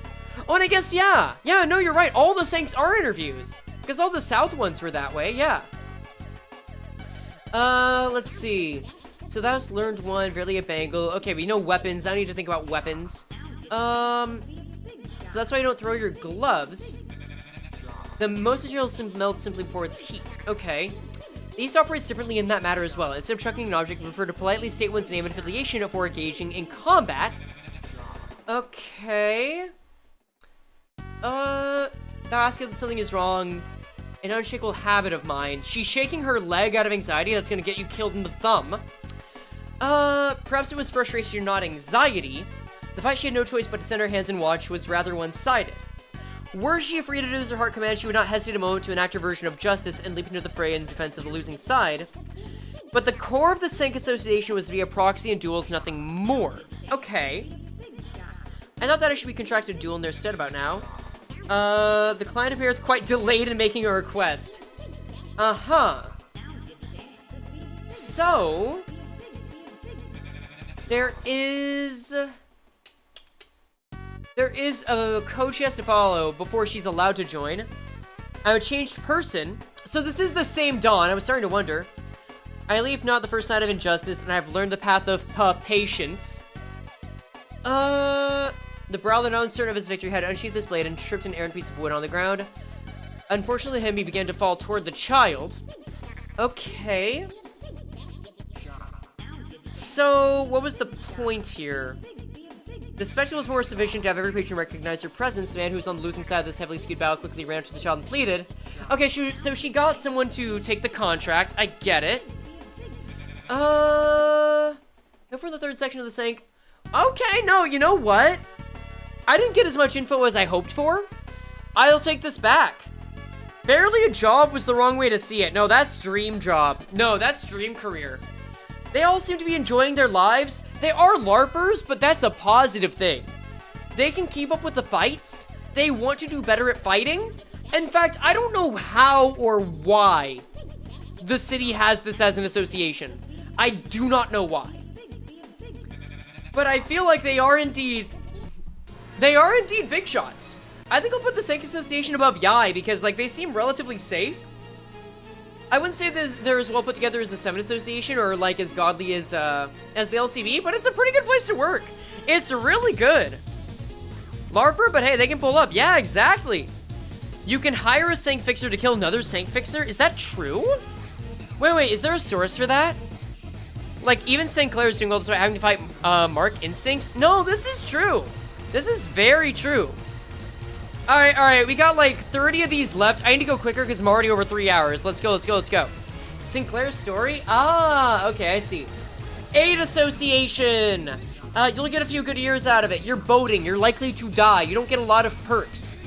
I think that you're like as good as any regular office. I'll put you at Wedge Office because you're probably gonna die, and they had Ahab as their biggest representative. We'll leave it at that. All right, Devyat Association. Oh my god, that's a living hell. That's like above the Shi Association, don't get me wrong, but not by much.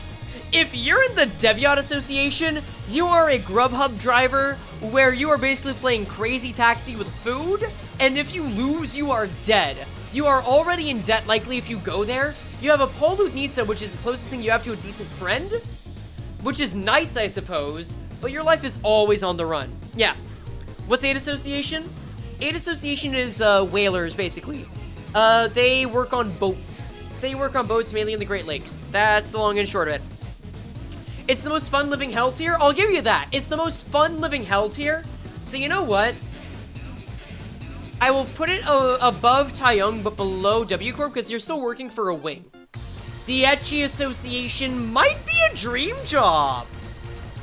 Think about it. Diechi Association, you're encouraged to learn, you're encouraged to study, so I'll put that above Yai. You're rarely sent on meager, meaningless tasks, so that means that your work has some meaning, even if you need to explore. You're sent to find relics, which is really interesting, and they take care of orphans. Like, do they raise them to be, you know, future people that work for them? Sure, but like, they're doing well. They're doing well. The drip is good. Doesn't the Diechi Association kidnap orphans? I don't think they kidnap them. Correct me if I'm wrong, but they're literally an orphanage. That's like saying an orphanage kidnaps orphans. I'm pretty sure they don't. I'm pretty sure they're given. I can double check, but I'm pretty sure they don't. Dementia Simulator, that's true. But this is also like, you can choose when to lose your memories, and that's kind of handy, because imagine you wanted to forget what it was like to play Undertale. Whether you love or hate the game, that's handy. That's just so handy. Yeah. And you don't even need You don't even need to lose those. You could do fisticuffs. Yi Song, if you love knowledge, you're gonna be in a library. You're gonna love this place. I think this is one of the best places you could work in the city.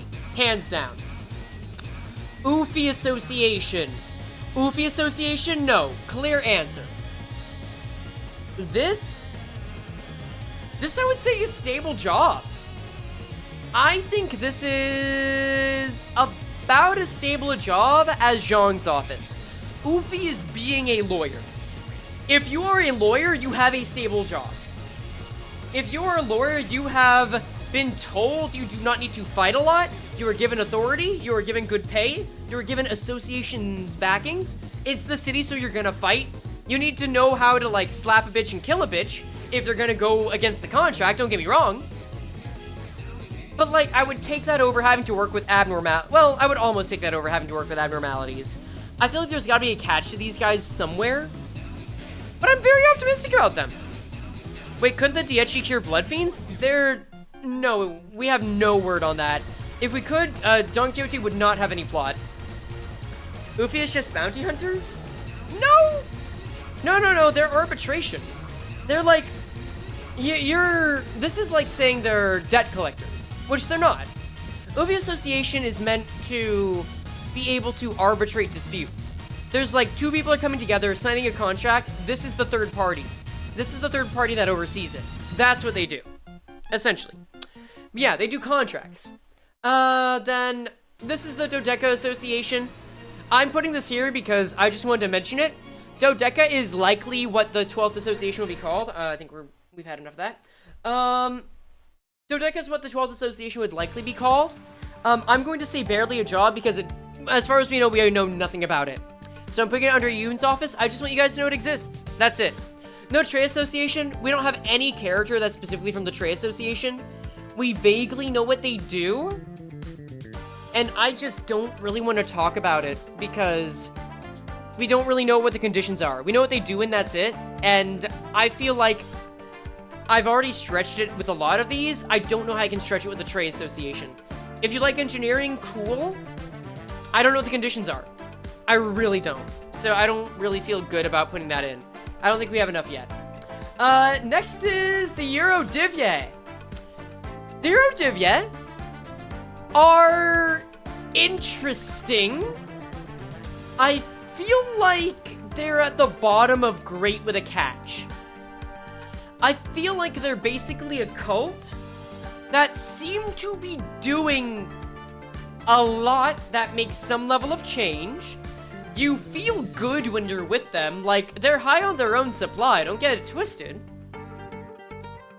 But you do feel like you are bringing something to the city that is dearly needed, especially in T-Corp. It is essentially the socialist uprising put into a syndicate, of course. But, like, are they even a job? They're a syndicate, they're a real syndicate. I believe Sonya can be trusted when saying, like, they have made a lot of noises across the entire city. Like, I feel Sonya can be trusted in that.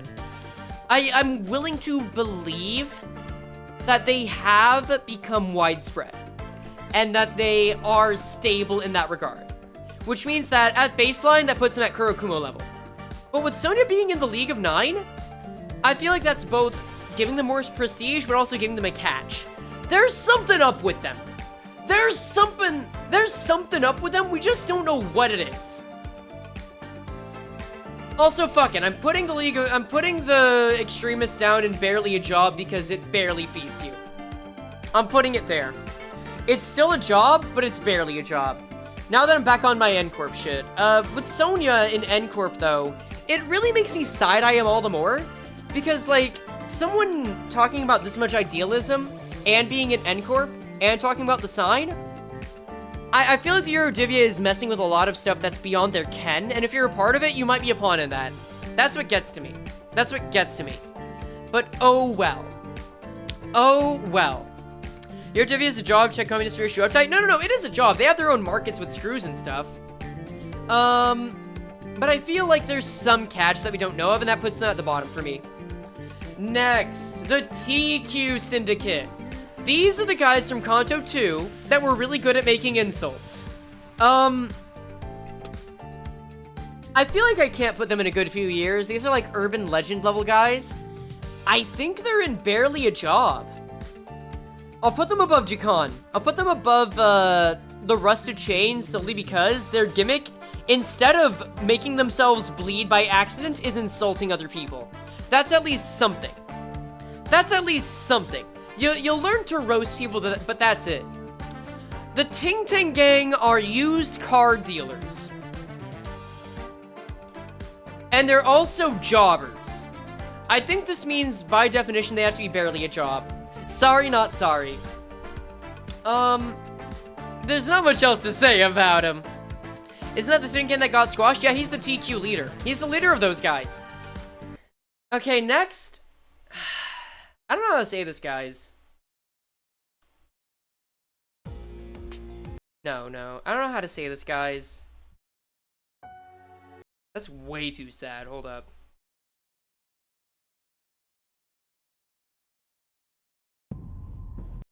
Way too tense. No. Yeah, that works. I don't like the mariachis. The mariachis seem cool on the surface, but the more I think about them, the worse they get. The worse they get. Think about it like this. They've got Ida. They've got jolliness on their side. They've got a level of whimsy. Pros, they got all that. Sure. On the downside, they're sore losers. They force other people to engage in whimsy when they lose bets. So when they make people cry, they have to dance. And also, they're so unserious, but not like the kind of unserious that's cool. The kind of unserious that's like, what are we doing here? What are you doing here? You look like you're making a syndicate, expecting it to be a fun time. Like, I can't believe I'm saying this. The mariachis feel like LARPers of being a syndicate. I feel like I couldn't trust them with shit. Seriously, this is like the equivalent of you and your friends starting a podcast. This is the syndicate equivalent of that. They also made Dawn go smile. Yeah, you know, they're just barely a job. I feel like they gotta go into some guys that are alive. I'll put them right below the Church of Gears. Like, I don't know, man. It's not even that I feel too strongly about them. I just have no respect for them whatsoever. They're a group of crazy people, kinda, yeah. That being said, now we finally get to move on to someone who has a real job. Real working man's job. A real salt of the earth. Entrepreneur.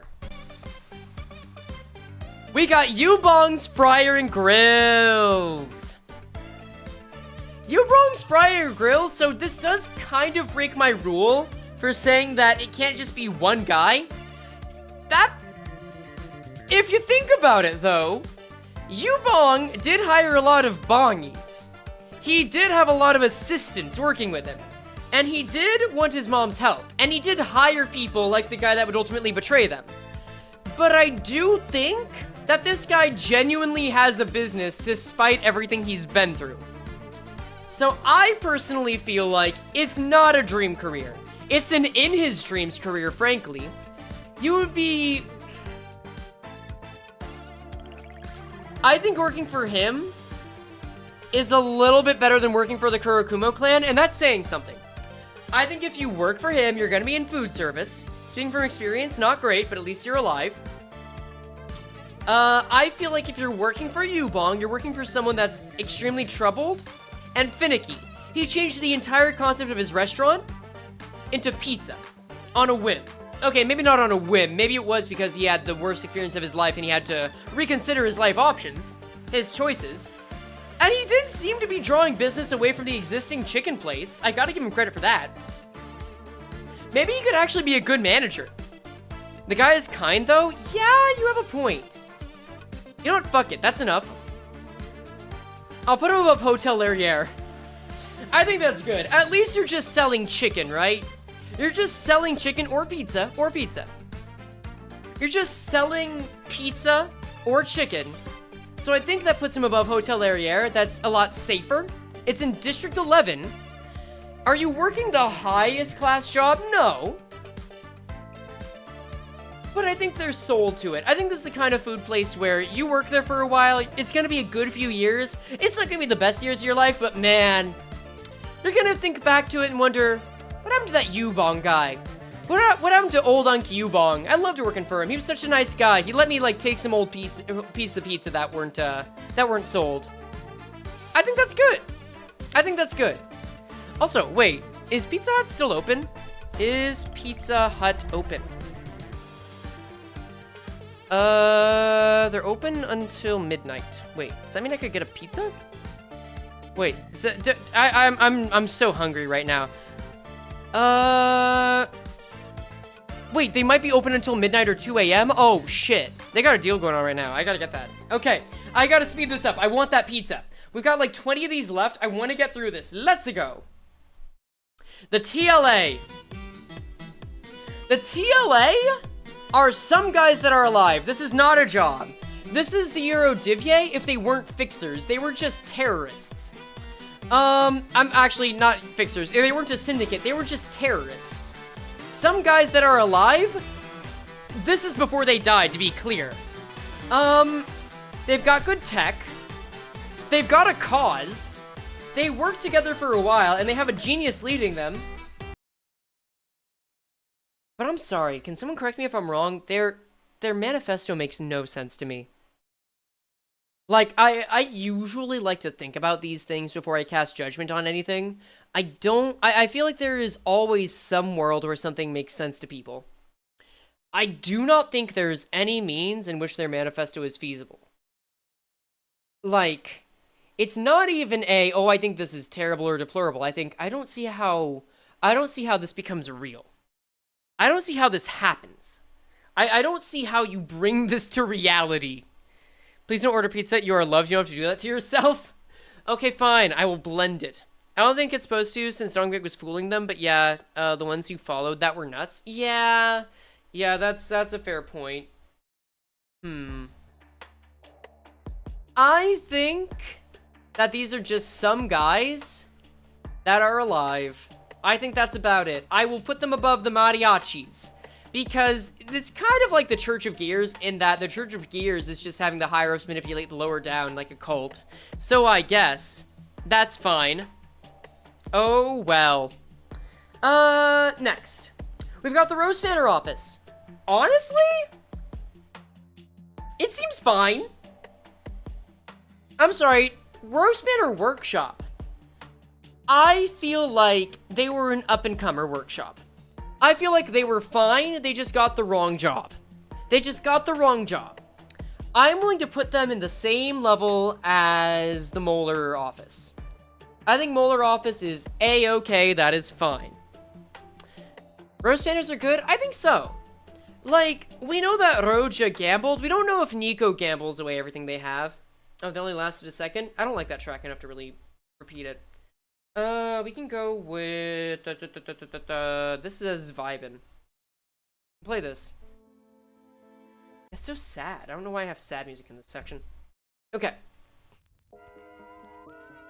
Next up, we've got a Blast from the Past, Part 2. We've got Molar Boatworks. So Molar Boatworks is basically Molar Office, except in the future. They're handling crabs. They're handling making boats. That's how that works. They're good, but they felt it's something any office could have fallen into, a bad contract. Pretty much. Unfortunately, I think this is something the Molar Boatworks can also fall prey to. They just haven't yet. Personally, I feel like that they are a step below where they were before. I think they have a chance to keep going. I think they have a chance to keep building out. But it is very hard to see a future in which they become really successful, you know? I feel like they're just not living their best life at the moment, which is fine. It's a job, but it really is just a job, you know? It's not barely a job. They get money for it. They still are running a real business that has the chance to grow. But I also feel like it's gonna be a big uphill battle for them to find a lot more meaning, you know? Right? It's awful work that barely pays the bills. I wouldn't even say it's awful work. I'd say it's awful living conditions. I think it just looks dirtier than it is. Because, like, they like their work. They like building stuff. They think it's good work. It worked for Olympus. It's just that the conditions aren't great. They really need a lot of upgrades. It's a fixer-upper is what it is. I wonder if we will have to fight Olga in the war? I hope Olga stays out of the war. Same with Rain and Mika. I think they deserve better than that. If they come back to the war, I'm gonna be so sad. Next up, we've got the Twin Hook Pirates. I could see you getting a few good years out of this place. You're a subsidiary of the middle, which means that, you know, you've got some rapport, but then so does the Kurakumo clan, so what does that mean? Of a finger, anyway. Are they just jobbers? You know what? You know what? At least Smee didn't die. And actually they did overpower the LCCB, didn't they? They did. Ooh. I think Smee did overpower the LCCB. Well, you know, the Twin Hook Pirates overpowered the LCCB. I think this means they have to go above them. I think that's it. They're literally pirates. Yeah. Middle support is better than thumb support. Yeah, they will protect you. I do think it's a little worse than the index, though. And it's definitely worse than being a part of Carmen's team. Speaking of the middle... Here, I will not play the false theme. I will play the actual theme. The middle. Okay, let's see here. So, my thoughts on the middle, despite Kanto 9, are relatively unchanged. I think Matthias was an exception. I think Matthias was someone who was punished for his crimes. And I think the middle is basically one of the bigger monkey's paws in the city. I think I would rather work for the middle than the Eurodivye. I'd rather be in the middle over Dongguan's office. Or, sorry, Donggui's office. I'd rather be in the middle than be an unknown blood fiend. I would rather be in the middle than be in the carnival. Whilst hearing the middle, slay YouTuber. Yeah, you're more than welcome to try. I'll have you know, I've had so much sweeper juice that I barely have blood in my veins anymore. And that shit is gonna be corrosive. Is it better than N-Corp's crew? I'm inclined to say no. I think great with a catch is good. I think that's fair. I think that's it. I think that's it. Yes, it is. Well, I see one person that is screaming that. I personally feel like this is as far as it reasonably goes. Queequeg? Queequeg is a reason to leave the middle. What are you talking about? Queequeg hated the middle. She hated what she had become. And then they chased her down and she kept stabbing herself to hide the tattoos. Frey, what about Queequeg? That's a bad thing. Like, Queequeg isn't making me put her down further.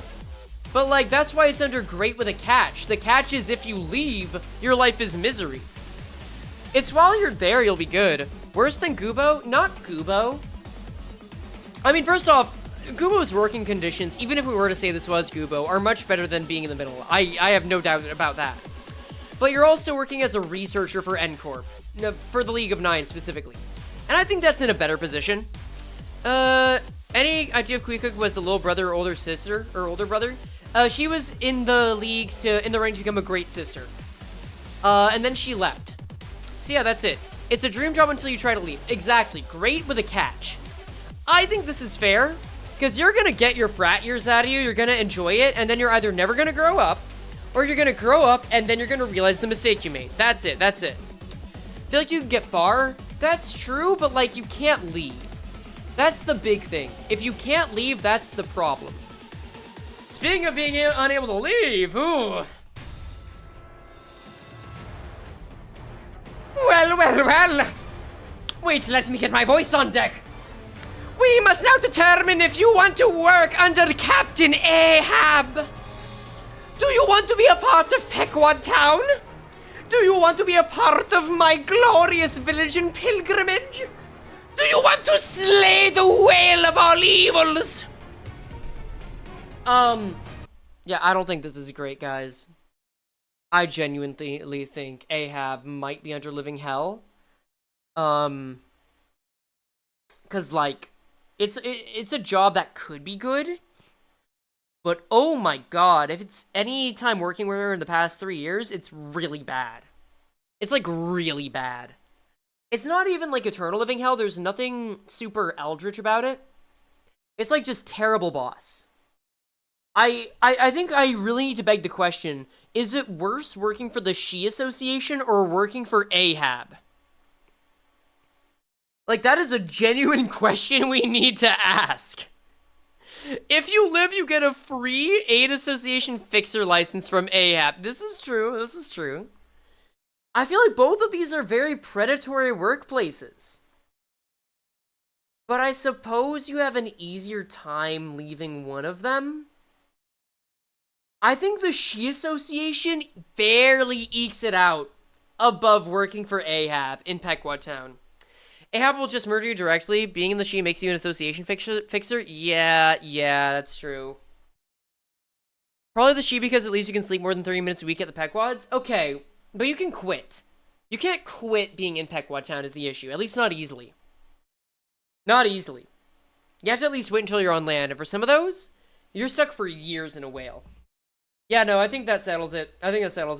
You can't. You just can't. It doesn't work that way. She is a terrible person to work with. Ah, but those that follow me to the end, they will finally see where all of the evils originate. Yeah, and then you're gonna just go batshit insane and find another whale. Anyway, next up we've got the Gnome Workshop. Not even a real workshop. It's the Gnome Factory, I guess. I don't even know where to put this.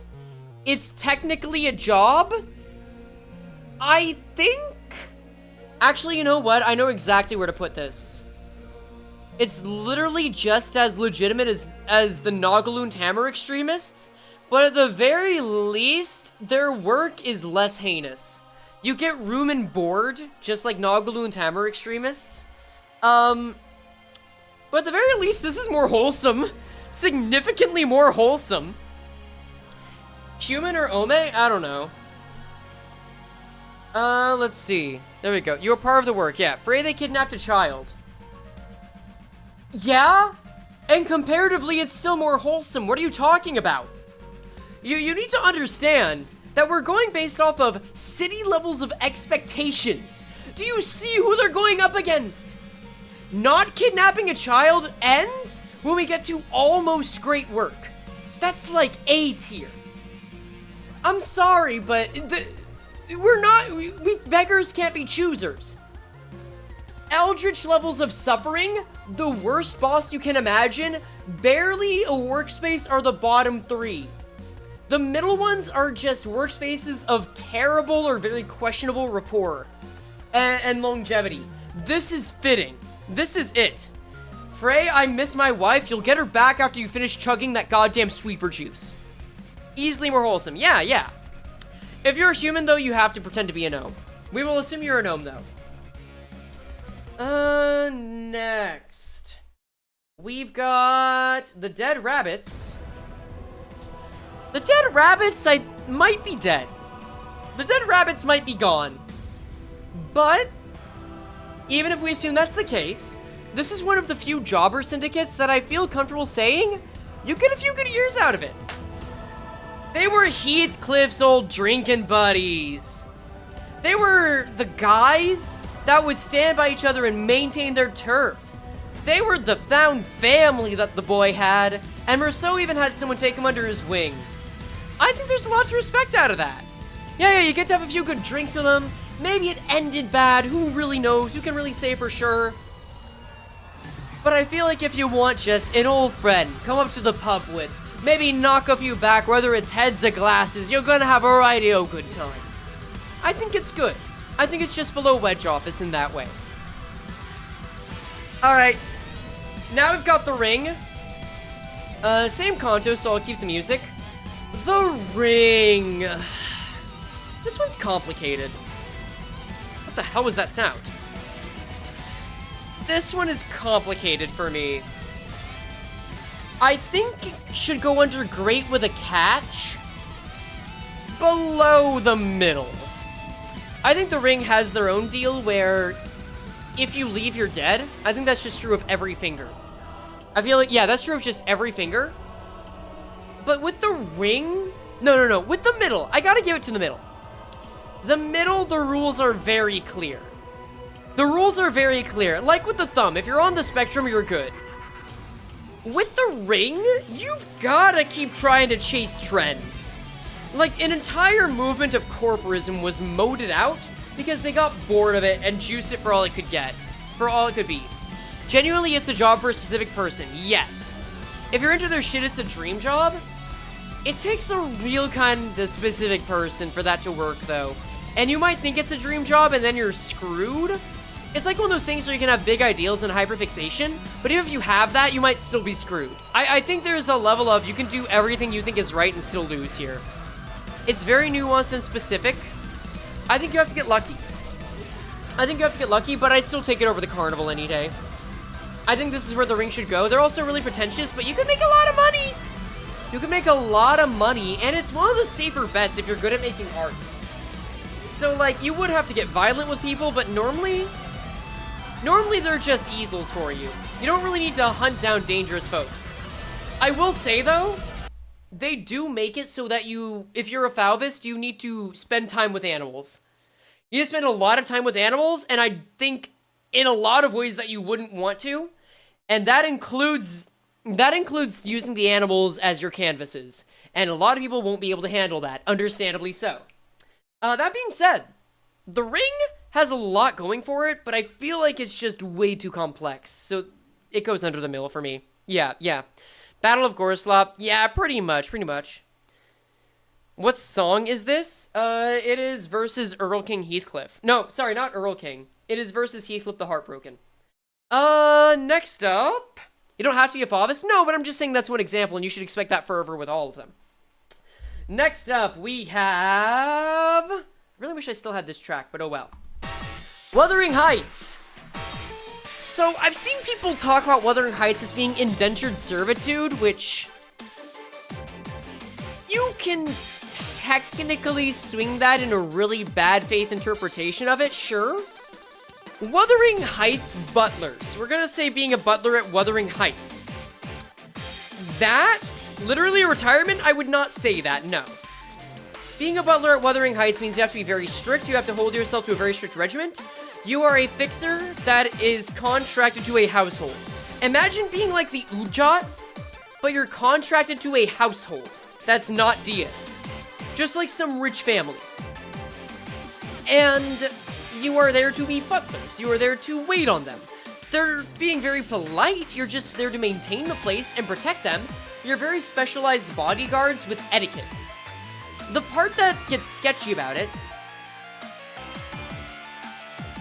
is that there have been some instances where the contracts last long enough to go down through several generations, and the original meaning behind them is lost. And we haven't seen a lot of insight on butlers getting days off. Like, I assume they at least have weekends, but can they get time away? I would assume so, we just haven't seen it, really. Unless you come not yours, but ones to serve? I mean, there is that, but this is also, like, customer service to a very intense degree. I am going to go into this assuming that you do have the means to accrue vacation. You do have the means to accrue some days off. I'm going to assume you get to have that, because if not, that would be a lot worse. And I feel like something that bad would be something that Project Moon would have commented on. I'm gonna say that. They describe it as a retirement job in the State of the Uptide stories, if I remember. I can see that. I can see that with some. If you're dealing with butlers on the Wild Hunt and the Uptide stories, that's where it gets trickier. I would say that this is a stable job, though, overall. Like, don't consider this my placement. It's just I want to drag it somewhere. I would say this is a stable job. You're usually not gonna die. I think that this belongs above the LCCA. If you think about it, the LCCA are cleaners, the butlers are cleaners. It's the same, but this is more intensive and a lot calmer.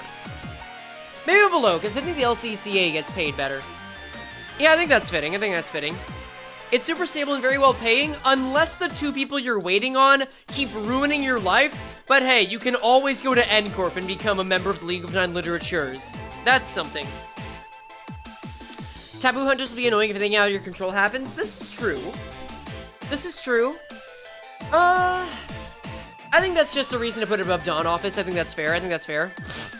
In most worlds, you just get wild hunted. No, I wouldn't say most. I'd say some. I'd say, especially specifically in the one we have, yes. But I wouldn't say that's most worlds. I would just say that's some. It's kind of a crapshoot, but like, again, I'd take it over Dawn Office, right? Apparently butlers aren't mandated to die, so that's good. Oh, that's true! When Nelly Ryoshu's ID was there, when we got her uptight story, she told the other butlers to run. She told them to run so that she could hold them off. So that's at least nice. That's at least sweet of her. In any case, yeah, I think it's a stable job. What else do we have? Multi-crack. Multi-crack office. Now this one feels like there's a big catch to it. This one, well, okay, I think we know what that is. I'll put this here for now. It's not final placement. This one is good, but you relying so much on your new prosthetics feels like it would deprive you of a lot of joy in your life. Catch is that you're a clanker? I mean, I wouldn't say that's the big catch. I mean, it's tangentially related to it. I would say it's that you need to remember your humanity. Like, genuinely. It's not even a soulful thing. It's not even a, oh no, you're becoming less of a person, you're becoming a worse person for someone else? What the fuck was that? I didn't mean to do that. How did that happen? Did anyone else hear that? Did anyone else hear that sound? Did anyone else hear the MOSB scream? What the fuck? No? How could no one else hear that? Wait, really? You're going and say... I don't know how the fuck that happened, but alright, cool. That's awesome. Next you can visit -2, haha. I mean, okay. Look, I don't really want to get into that aspect of it. Frey, you good, boss? You're hearing Carmen? I literally just heard it. I don't know what's going on with my setup, but I did just hear it. Oh well, that's fine. Regardless, when I say that you need to remember you're human, it's less of a judgmental call and saying, no, you're going to become detached from other people, and you're going to become worse, and hee-hee-hee-ha, whatever fucking evil laugh is going on. No, it's going to be, you're going to find less whimsy in your life, you're going to find things less meaningful, you're going to go day to day through it, and you only have so many days. And I think as far as catches go, it is the least bad that we have seen. Other than that, it's pretty cushy. You know what? I'll put it under almost great work. I think it's a genuinely good job. I think if you're able to get past that, it's a great job. Just do it. Just do it. I think you had a hotkey for it like 20 streams ago. Maybe. I mean, I still have this. I still have this. Like, y'all heard that. But yeah, no, it's a job. It's a job. It's a pretty decent, stable job. Now we've got an interesting one. So the Time Ripper is technically a collective. The Time Ripper is not one guy, but like 12. So technically, you could consider being a part of the Time Ripper a workplace. You could get recruited, voluntarily, agree to join, and then fulfill a purpose. And you could actually make a good amount of money from it. Yeah. The Time Ripper's here, but not the Wild Hunt. The Wild Hunt is one guy. The Wild Hunt's one guy. This is more than one guy. This is 12 guys in one body. So, like, that's a commune? Yeah. Barely a job? I'd say you could argue it's a syndicate. I think you could make the very real argument that it's a syndicate. Now, is it a good syndicate? No, not really. It's a powerful one with a very powerful tool they can use. They can't really attack each other. They can only get in each other's way. I would say that they're a bit higher up than the sweepers. The sweepers are actual family. The Time Ripper is just a bunch of people that are like down on their luck. Eurodivier defects. Like they literally defected. But I'll put them above these guys and the guy that accidentally hurts himself with his own weapons, right? I think that works. Does every individual brain get paid? Yeah, that's the entire purpose. That's the entire purpose. That's how that works. All right. In any case, I think that's very simple, but it is technically a job. Next! Oh, here we go. More of this, please. La Mancha Land! Oh my lord. This music is way too cheery for La Mancha Land. Oh my god, no. La Mancha Land is a living hell. And I want to be very clear, this is actually, let me rephrase this. This is not just La Mancha Land. This is the Manchanigan Blood Fiends. I think I pronounced that right. The Manchanigan Blood Fiends, starting from their prime before the Blood Fiend War all the way through La Mancha Land, I'm sorry, but I have to call that a living hell. At the very least, though, there were some good times. And I think there were enough good times to put them above Escort. It's tight, but it's there. It's tight, but it's there. It's still a living hell, but it's the best living hell there. There were at least some good times, and I will take a place that has terrible living conditions with some good times above a place that was basically never good, ever. That's about it. That's about it. The family tightens their grip. Yeah. Speaking of which, now we've got something a little more rough. That is not rough whatsoever. No, no, no, no, no, no.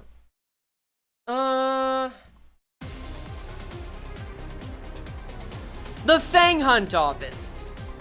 Now, controversial as it may be, there is a service that they are giving to this, because Blood Fiends, it's very complicated and extremely nuanced, but they do pose a threat to humanity. It's just that a lot of the time, we see them going for Blood Fiends that are desperately trying to not do that, so it really muddies the waters there in the city.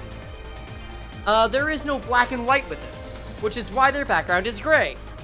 At the same time, they were the jobbers of La Mancha Land.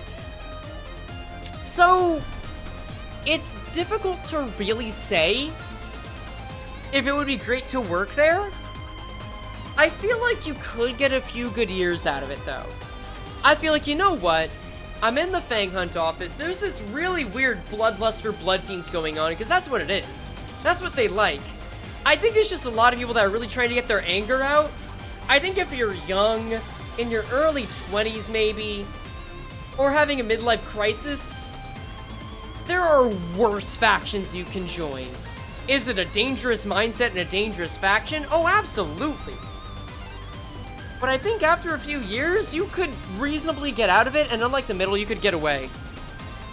I thought there was like 20 factions? Oh, hey, Froggy! No, there's a lot of them. There's a lot. There's like 100. It's quite a dangerous job. They do seem respected, you're right. Like, they do genuinely serve a purpose.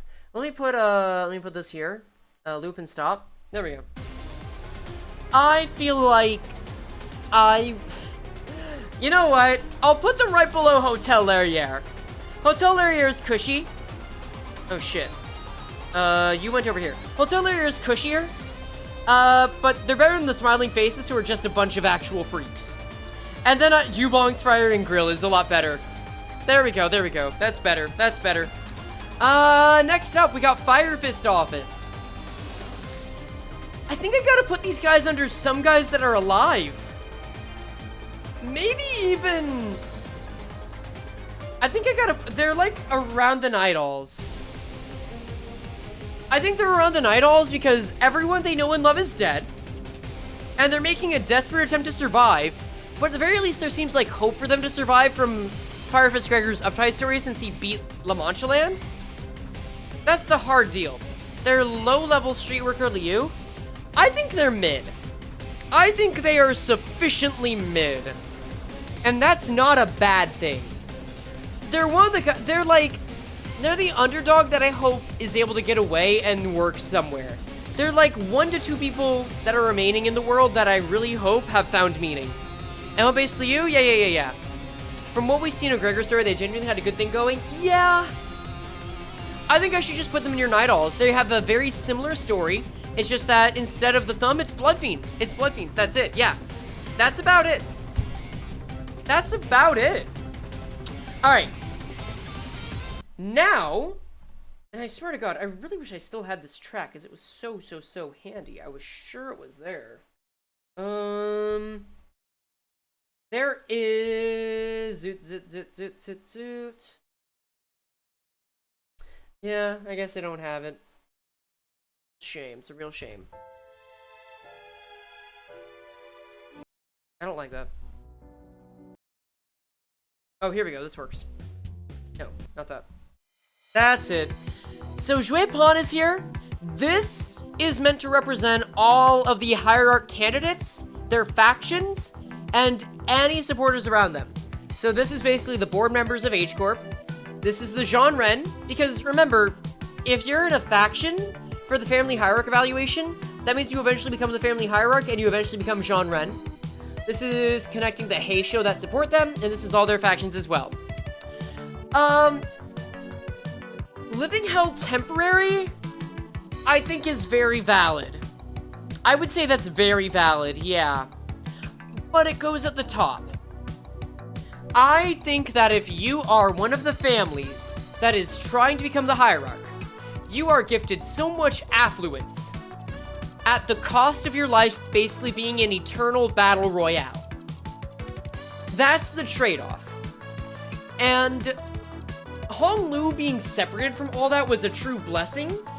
I can understand how, but I can also see how it was a curse, clearly. But at the same time, like, you are getting the lap of luxury. It's just coming with the fact that you know that you are given this implicit contract for it, where only one person can win it, and if you lose, you have an entire lifetime to try and get it back, if even that. It's so rough, it's so rough. If you make it a Jean Ren, then becomes Living Hell forever, that's true, but for most of them, that's not going to be the case, so I'm going to leave it as is there, 100%. So that's enough. I do think that in Ji Chun's world, in Ji Chun's H Corp, this becomes better, but I do think it's a temporary Living Hell, and it becomes better after the evaluation's done, and you have no chance of surviving. Next up, we have what is now my favorite track as well, and the main faction of the hour, the Pinky! What do I even do with this? This isn't even really a cult. This is like a set of Academy Award winners. This is like a Hall of Fame. Being in the Pinky kind of means you're a part of like a secret society that's celebrated a lot. But you also have a job to do. You're also meant to like you're just meant to be a secret society. I think this is the most barely a job there is. But there's some weird job in there. I don't think you'd get a few good years. I don't think it's great with a catch. I don't think I'd call this a job. I think the only reason it's staying this low is specifically because I can hardly call it a job, you know? With the thumb... Where is the thumb? With the thumb, the ring in the middle, I can see there being a job here, even with the index. I would say the living conditions are worse, and it's much harder to get into the Pinky. But if you're in the Pinky, you're doing well. You're doing well. The Pinky is the secret society. People who don't know who else is in the secret society. Yes, exactly. I think that's it. If you can get in there, great for you. But not really a job. Not really a job. That being said, House of Spiders. You're just gonna keep on this because the music's fitting. House of Spiders is a living hell. The House of Spiders is just not fun. I would, however, put it above W Corp. Well, maybe below. I'll put it just below W Corp. The House of Spiders is basically in quarantine. You have been shunned by your finger, or you are being raised by someone who is shunned by their finger and expected to die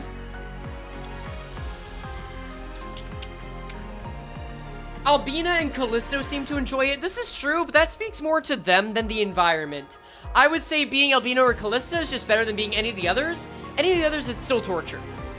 I think this is one of the most, hey, you get to have a few years left to live a slightly below average life, and then you're dead, because you're either raising a weapon that's doomed to try and destroy you, or you're an apprentice that's meant to be sacrificed to it, and then your fingers don't want you, because even if you were great at the smoke war, you weren't getting shit, Valentina. Sorry, girl. You are just doomed. You are doomed and stagnant, no matter how you're feeling about it. The child abuse project where they put the worst people. Exactly, yes. It's interesting that the Hermes worshippers are exiled from the Poseidon worshippers. Do we have Poseidon named in Project Moon? Correct me if I'm wrong. I don't remember this, but I may very well be. It's basically the worst people forced into one group project? Yes, exactly. Speaking of people being forced into one group project, ooh, I actually think that was a really good track if I can find it again. Oh, I don't have this? Come on. That works. Those who would be sovereigns of a star. They feel like they're closer to God.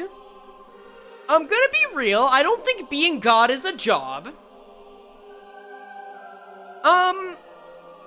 If you can get in, that's great. But I think this squarely goes into... I think this has to be the top of some guys that are alive. I think this is the literal top of some guys that are alive, actually. And I love the fact that it is right on top of Lovetown. The dichotomy is perfect for them.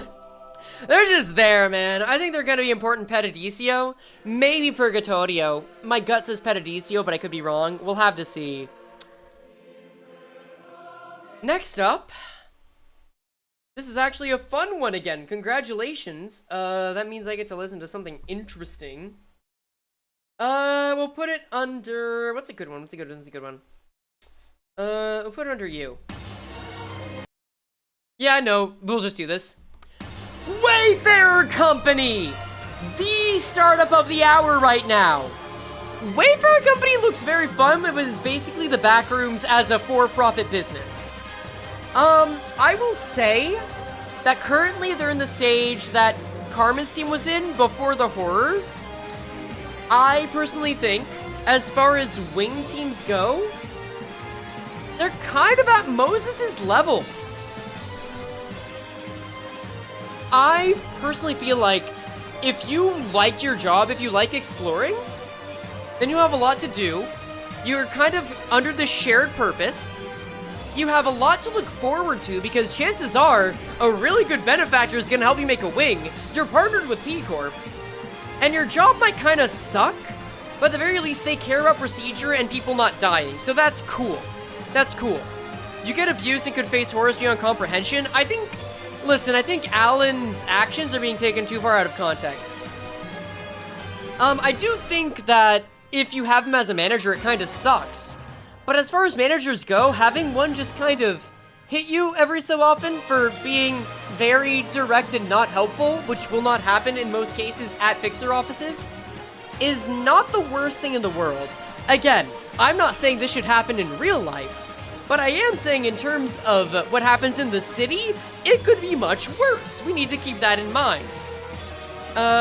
You'll literally see Eldritch Horrors. Okay, but that's kind of cool to me, and also MDM Enterprises is right there. It's right there. Alan had a level 4 LobCorp employee mentality, yes. In his defense, she was a prisoner. I don't think that's relevant. I don't even know if he even knew that. What is the song playing? It's called Big Bang. I think it's from Battle Cats. Counterpoint, it isn't the city. In this tier list, it is. Where do you think all these workplaces are from? And even if it isn't the city, even if we're ranking these based on of actual human rules, guess what? That just means we add 2 more tiers that say, oh hey, this is better in the way things should be. It's the same order. Well, we're not getting anywhere with this argument. You're not making any point. It's fun until you don't come back, yes. Pretty much. Like, this is getting at nothing. That's a really dumb argument, and I think it needs to be dropped. That being said, you get to explore a lot of new things. You get to explore a lot of new places. Even if Alan does get testy with it, to put it lightly, he does seem to be a professional. He does seem to want to not have casualties on his team. And they have a lot to look forward to. I think this is good. I think this is good. I think this is a good placement for it. Aight. And then last but not least, we have the best one. We have the most ideal mans that cannot go without being recognized. And I love him. I love him so. All the music I put in just for this moment is gone. We have the man who arrived when we needed him. The one who is never without a smile. The one who reminds us that maybe sometimes things can work out okay normally. This is Ted's office. I love Ted. Ted fills me with joy. If I ever stayed in an office, he's probably the guy I would hope to be like. He's just a normal guy. He's just a guy. And I don't know if I'm trying to be too sentimental about it. I don't know if I'm trying to make too big a point. But I would take Ted over Head. How about you? Would you take Ted over Head? He's just a guy, and he's so impressive at being normal. He makes life feel normal. And that is something you don't always get in the city. I'm not gonna say you work a dream career being there. I'm not gonna pretend like there aren't more stable careers with a better 401k, with better benefits or some flashy stuff. But I like Ted. I think having Ted in the office is a genuine great thing, and if he's willing to work there, I think it has to be a pretty decent place. Ted over Head. I think Ted over Head is the answer. I think all my mods, what you need to do is you need to be forced to... Yeah, I think I figured out the rule for my mods. Mods, I'm assigning all of you the job in the Discord of using the Ted profile picture for 1 week. That is the tradition. Or you can drink sweeper juice. That's the rule. What do you say? What do you say? Is that how we end this off?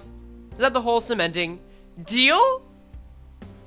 You'll do both? Okay, great. Ted overhead. There we go. And look at where we're at. Look at where this has brought us.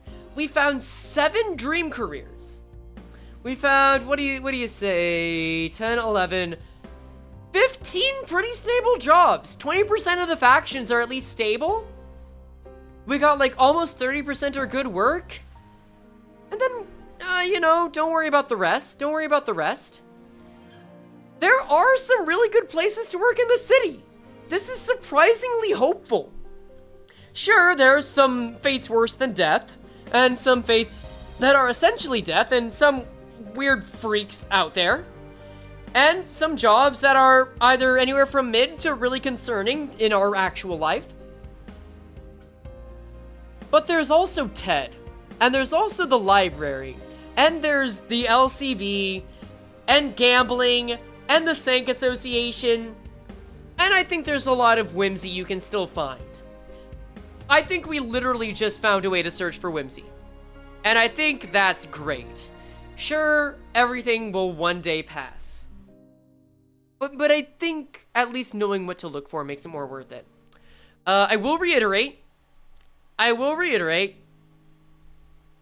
that I don't really have any other plans for tier lists going forward.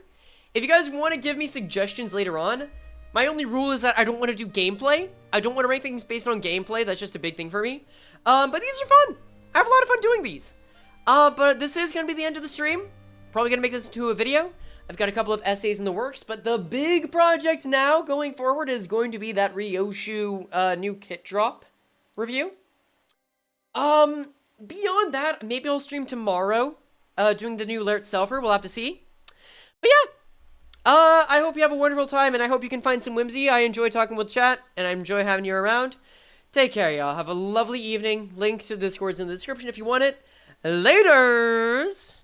Oh shit, I can still get pizza. You're so right! Oh, yeah, it's half off. It's half off, guys. Laters.